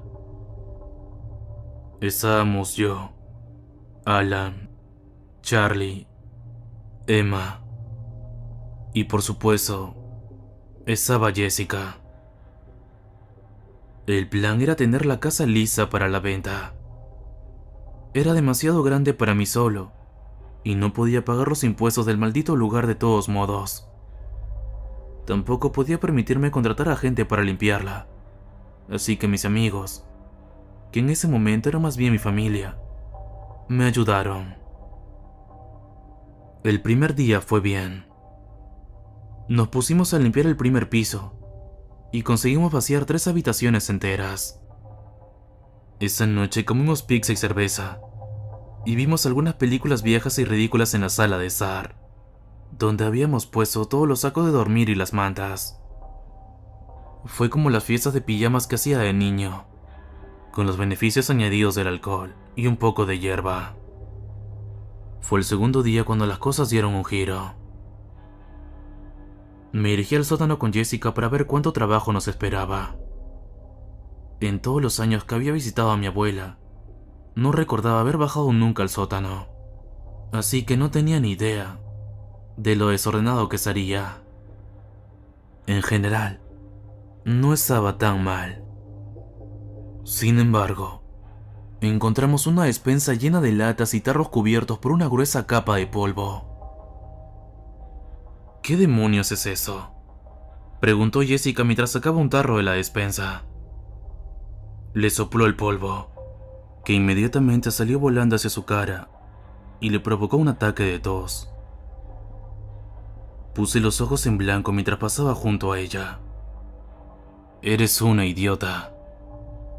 La vi levantar el dedo medio en mi campo de visión y apenas pude contener una sonrisa. Examiné algunos de los artículos de las estanterías y observé que, por logotipos de las marcas, tenían décadas de antigüedad. Quizás sea un búnker de la Segunda Guerra Mundial o algo así, dijo Jessica una vez recuperada de su paroxismo.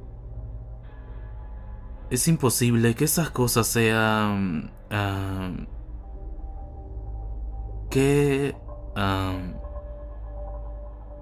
Agarré una lata oxidada con una bonita etiqueta escrita a mano. Algunas de las letras estaban descoloridas y manchadas, pero aún podía leer la fecha que había sido escrita en ella: 12 de junio de 1929. Que me maten. Esto tiene casi un siglo de antigüedad. La cara de Jessica se dividió en una sonrisa. Oh, eso es asqueroso. Buscó en los estantes con nuevo entusiasmo, examinando todo lo que encontraba como si fuera oro. Ciertamente no era oro. Vamos a tener que tirar toda esa mierda. Oh, vamos, no podemos hacer eso. Eso es demasiado genial. Era ridícula. Eso no es. Y, de todos modos, apuesto que algo de eso sigue siendo bueno. Le lancé una mirada que no debió transmitir correctamente a mi incredulidad, porque seguía mirándome como si pudiera darle la razón.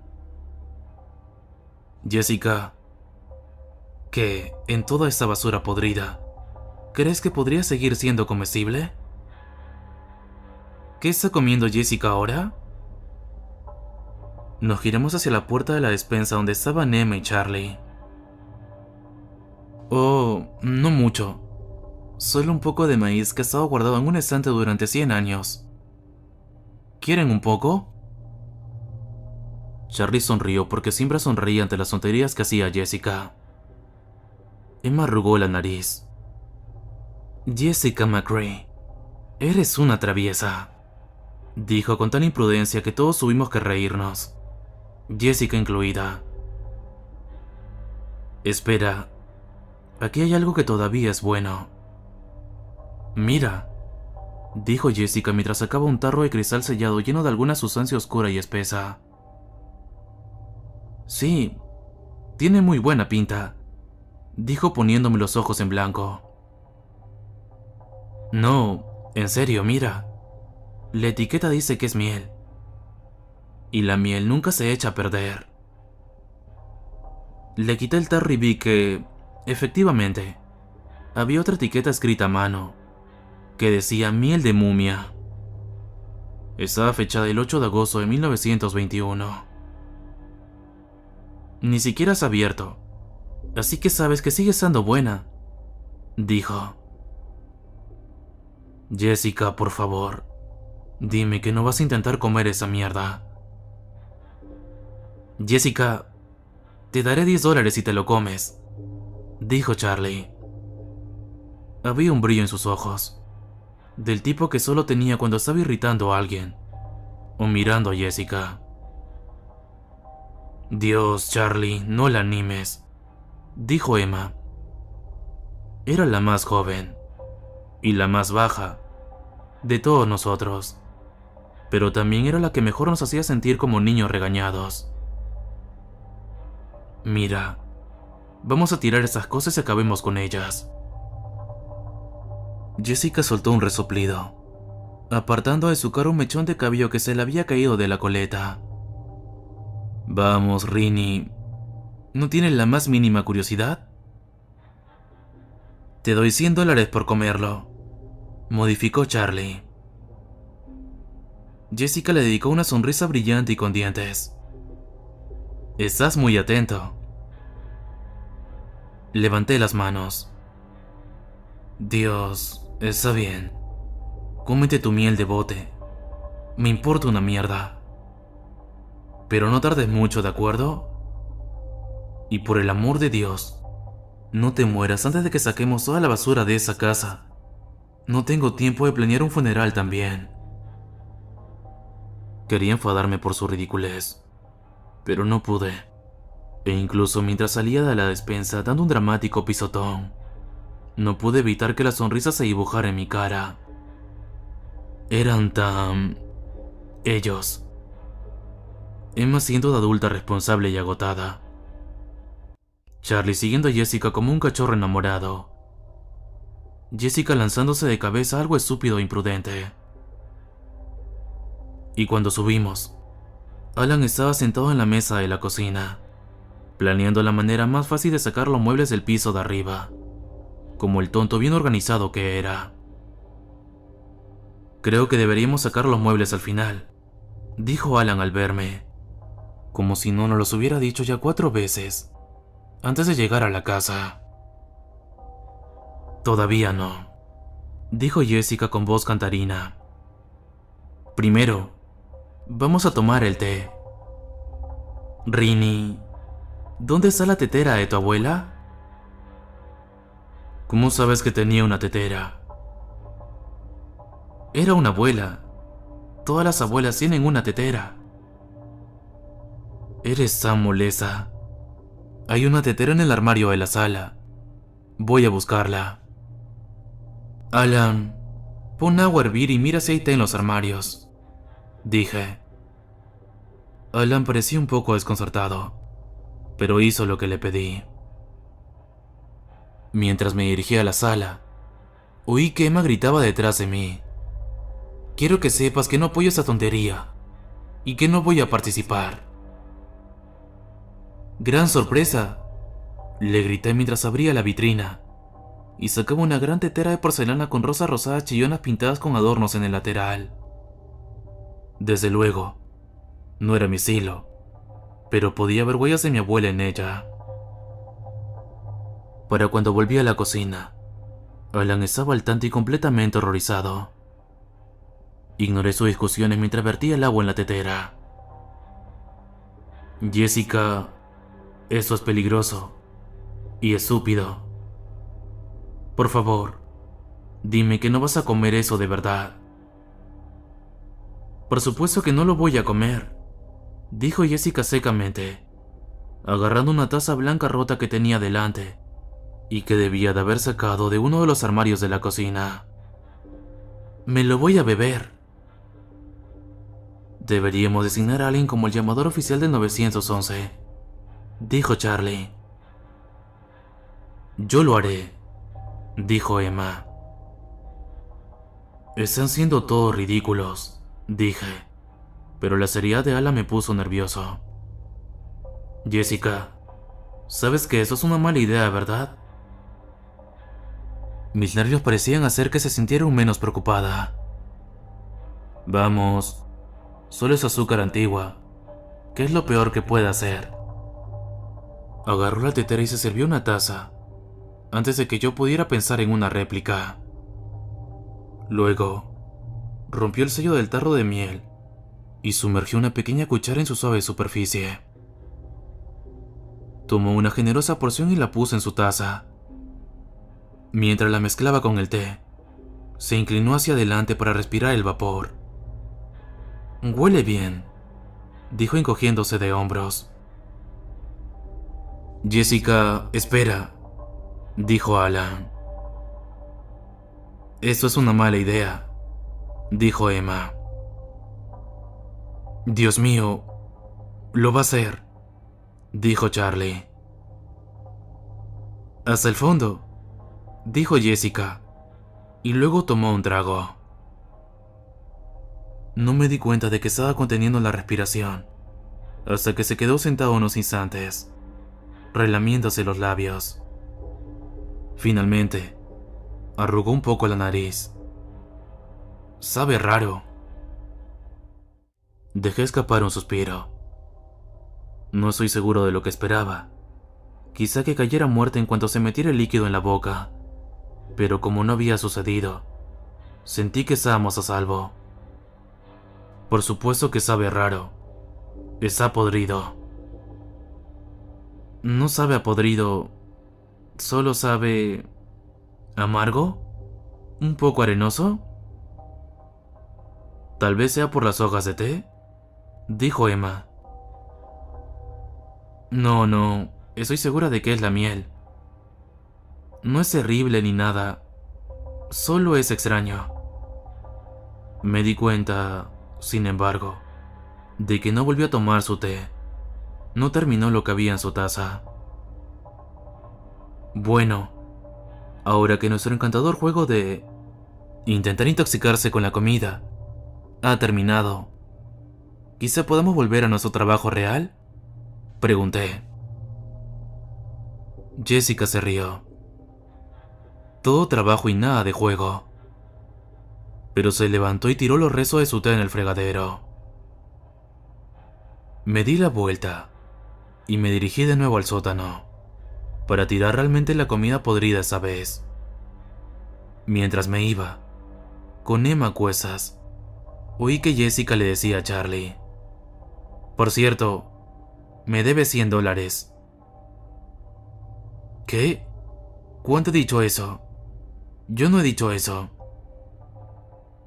Si no das la cara, te voy a meter el resto de esa miel por la garganta. Sucio tramposo.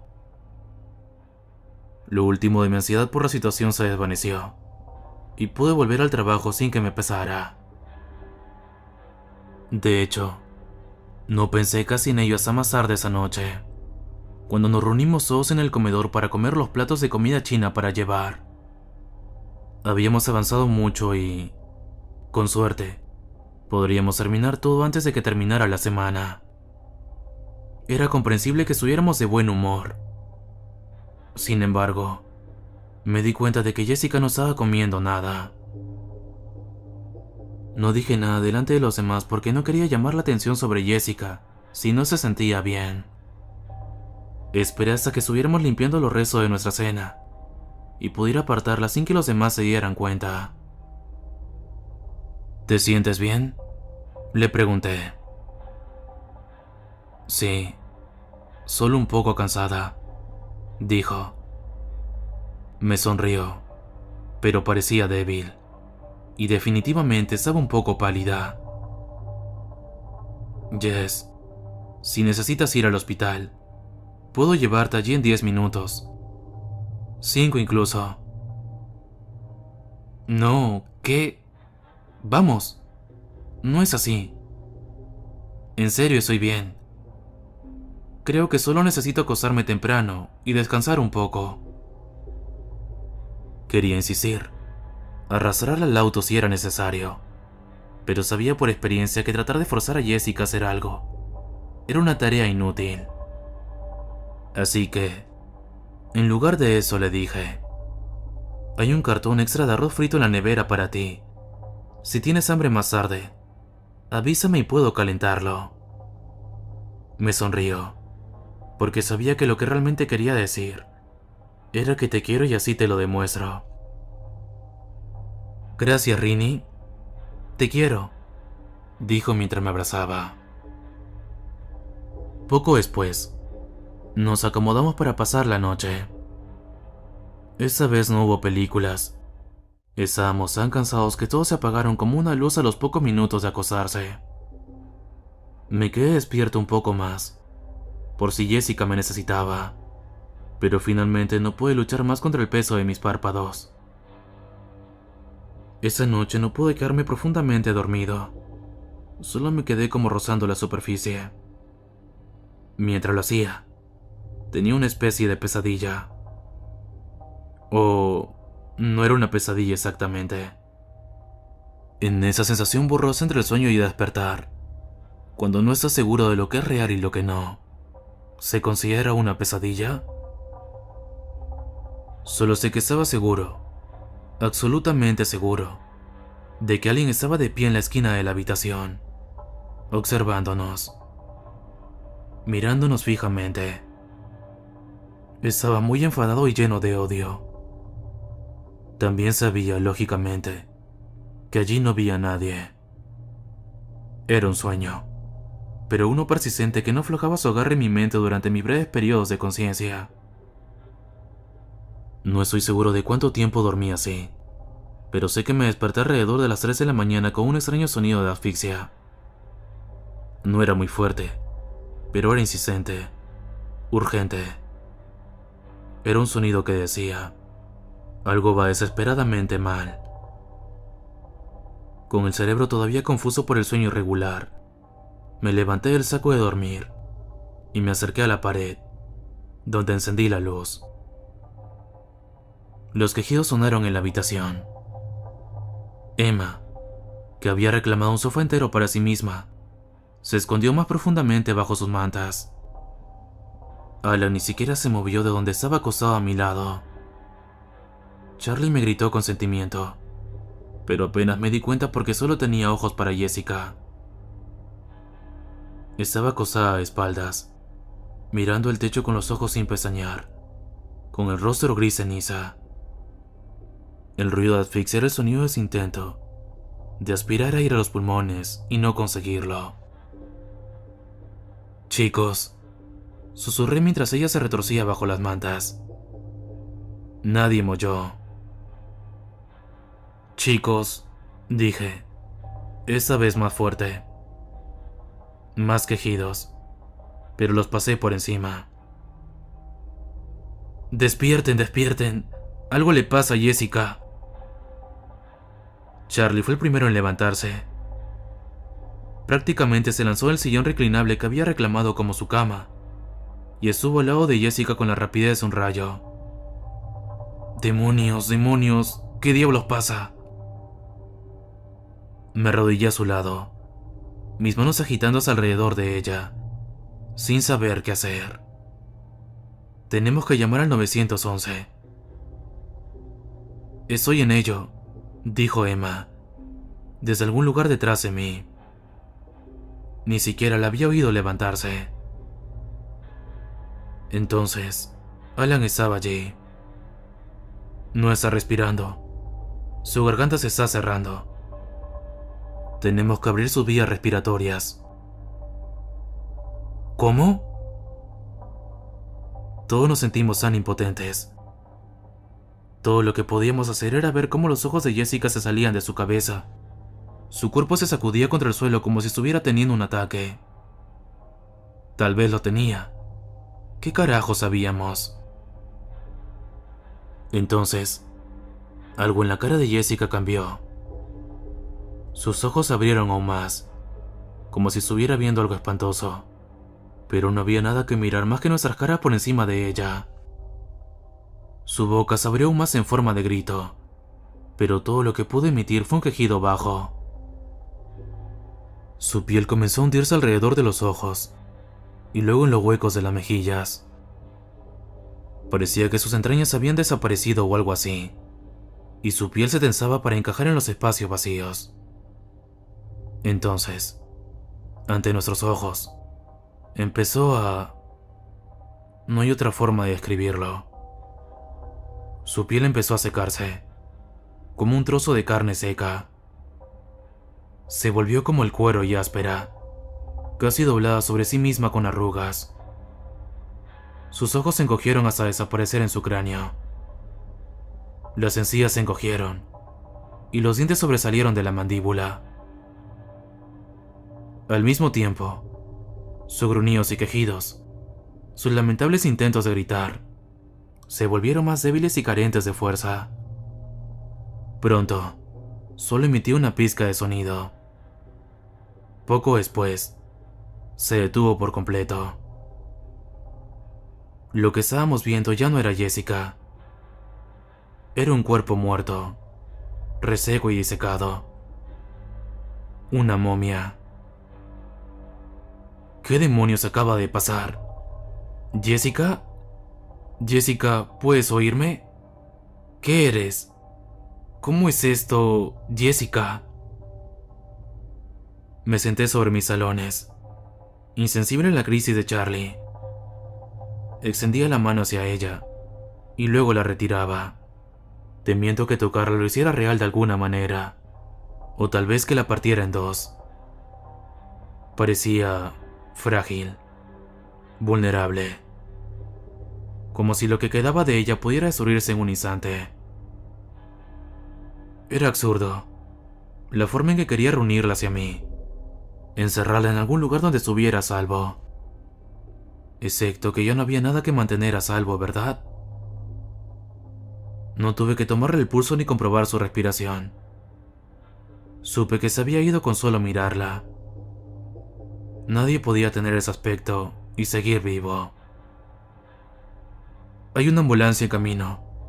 Solo debe ser... ¡Oh, Dios mío! El grito de Emma fue seguido por algunos sonidos desesperados de su teléfono celular. El operador preguntando qué había pasado, pero no pude seguir lo que vino después. El tiempo parecía ir como si se estirara como un caramelo. No parecía pasar en absoluto mientras miraba a mi amiga muerta. Y, sin embargo, de repente, desapareció, y había un agente de policía que me apartaba suavemente del cuerpo. No, murmuré. Tengo que... Ella necesita... Yo... Está bien, respira hondo. Vamos a sentarnos aquí un momento. ¿De acuerdo? Estás haciendo un gran trabajo. Solo siéntate así. Tranquilo. Ya está. Mierda, dijo un extraño. Estaba en algún lugar junto al cuerpo de Jessica. Iba a tocarla. La estaba tocando. Intenté ponerme en pie, pero el policía que tenía delante me sujetó fijamente por los hombros. No mires ahí. Mírame a mí, ¿está bien? Eso es. Los ojos hacia aquí. Lo estás haciendo muy bien. Necesitamos un... Carajo. Tenemos que ponerle algo en las vías respiratorias. Ahora. Vi cómo el policía fruncía el ceño. ¿La vía respiratoria de quién? La de la chica. No está muerta. Eso hizo que el policía rompiera el contacto visual conmigo y mirara hacia donde estaba el cadáver. Era un cadáver. Tenía que serlo. De mi mejor amiga. Mientes, dijo. Me estás diciendo. Tenemos que sacarla de aquí, Tom. Ayúdame a ponerla en la camilla. Tenemos que irnos ya. Mientras cargaban a Jessica, no estaba viva. No podía estar viva. Tiene que estar muerta. Si no está muerta, entonces ¿cómo está? Porque está así, en una camilla y en la ambulancia. Lo sentí de nuevo. Esa presencia fría y odiosa en la esquina de la habitación, observándome. Fue entonces cuando finalmente me entregué a los gritos. Jessica sobrevivió 11 días después de comer la miel. Los médicos estaban desconcertados. Trajeron especialistas de todo el país. La entubaron y trataron de que siguiera respirando, de que su pulso siguiera palpitando, aunque luchara por apagarse. No era culpa suya. No la mantenían con viva. No realmente. Era esa cosa. Quería que ella sufriera. Quería que sintiera la agonía de la muerte durante días, no minutos. No es que sepa cómo fue su muerte. No se nos permitió verla. En realidad, estábamos en cuarentena, todos nosotros. No tenía ni idea de lo que había causado la condición de Jessica. Durante un tiempo, pensaron que debía ser algún tipo de enfermedad exótica. ¿Qué otra cosa podría ser? La policía tomó nuestras declaraciones y tenían preguntas, pero los médicos tenían aún más. Querían saber todos los detalles de los días anteriores. Cuando les hablamos de la miel, la policía se puso en acción inmediatamente para traerla como prueba. Hicieron todas las pruebas posibles, pero no pudieron encontrar nada que la relacionara con la enfermedad de Jessica. Sin embargo, me dijeron lo que era la momia. Creo que me volví un poco loco por un tiempo. Después de eso, recuerdo que me arañé la cara, porque el dolor y el horror eran tan intensos que no podía guardarlos y tenían que ir a alguna parte. Y recuerdo a las enfermeras con trajes protectores que me sujetaban a la cama. Finalmente, el cuerpo de Jessica se rindió. Tal vez la cosa se había divertido y decidió dejarla morir. O tal vez su cuerpo estaba tan devastado que ni siquiera su odio podía mantenerla en pie. Sea lo que sea, respiré aliviado cuando me dijeron que esa vez se había ido de verdad. No sé cuánto tiempo después siguieron buscando una causa. Probablemente todavía haya médicos y científicos por ahí tratando de entender qué mató a Jessica McCree. En cuanto a mí, supongo que nunca lo sabré con seguridad. Pero encontré algunas cosas interesantes cuando finalmente me dejaron salir del hospital. Después de que la policía dejara de venir a interrogarme. Después de que la nación hubiera decidido que mis amigos y yo éramos de alguna manera culpables de la muerte de Jessica. Empecé a investigar sobre la momia, tratando de entender los efectos secundarios. No había mucho que investigar. Dejó de venderse en Estados Unidos como medicina alrededor de 1924. Aparentemente, fue cuando la gente se dio cuenta de que ingerir momias mólidas no tenía ningún beneficio médico. Sí, has leído bien. Busqué en revistas médicas y sitios de historia, pero no encontré nada. Finalmente, me aventuré en las partes más abiertas de Internet, los lugares donde las teorías de la conspiración crecen y se propagan. Ahí es donde encontré historias. No muchas, pero algunas. Leyendas urbanas, en su mayoría, historias transmitidas por la familia sobre antepasados que habían comido cadáveres, solo para ser perseguidos por los espíritus de los muertos, enojados porque sus cuerpos habían sido profanados. Parece una locura y algo imposible, pero en cada historia que leí, vi el reflejo de esa cosa que nos miraba esa noche. La mirada que no estaba allí. Todavía tengo muchas preguntas. ¿Por qué estaba ese frasco en el sótano de mi abuela? ¿Por qué nunca se había abierto? ¿Hay más momias por ahí? ¿Guardadas en cajas y estantes? ¿Esperando que alguna víctima desafortunada la encuentre? Estoy seguro de que Jessica no fue la primera, Pero, ¿será la última? Las respuestas, si están ahí fuera, nunca serán mías. No soy lo suficientemente fuerte para encontrarlas. Ojalá supiera cómo terminar esa historia. Pero cuando tu vida se convierte en una pesadilla viviente, descubres que no hay finales limpios y satisfactorios. Solo hay preguntas y miedo, y largas noches sin dormir. Así que, en lugar de un final, te dejaré con eso.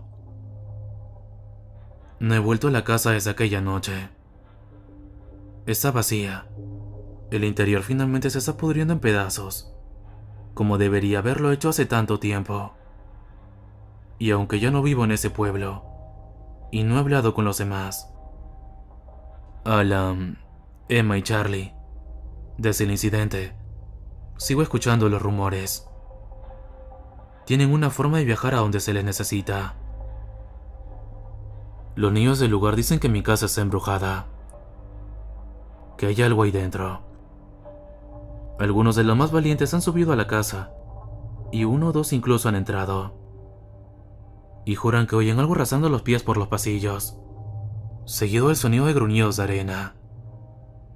Algunos incluso lo han visto, según dicen. Una figura delgada, de miembros retorcidos, y piel gris y desecada, que se dirige hacia ellos desde la oscuridad. La verdad es que no sé qué idea me asusta más.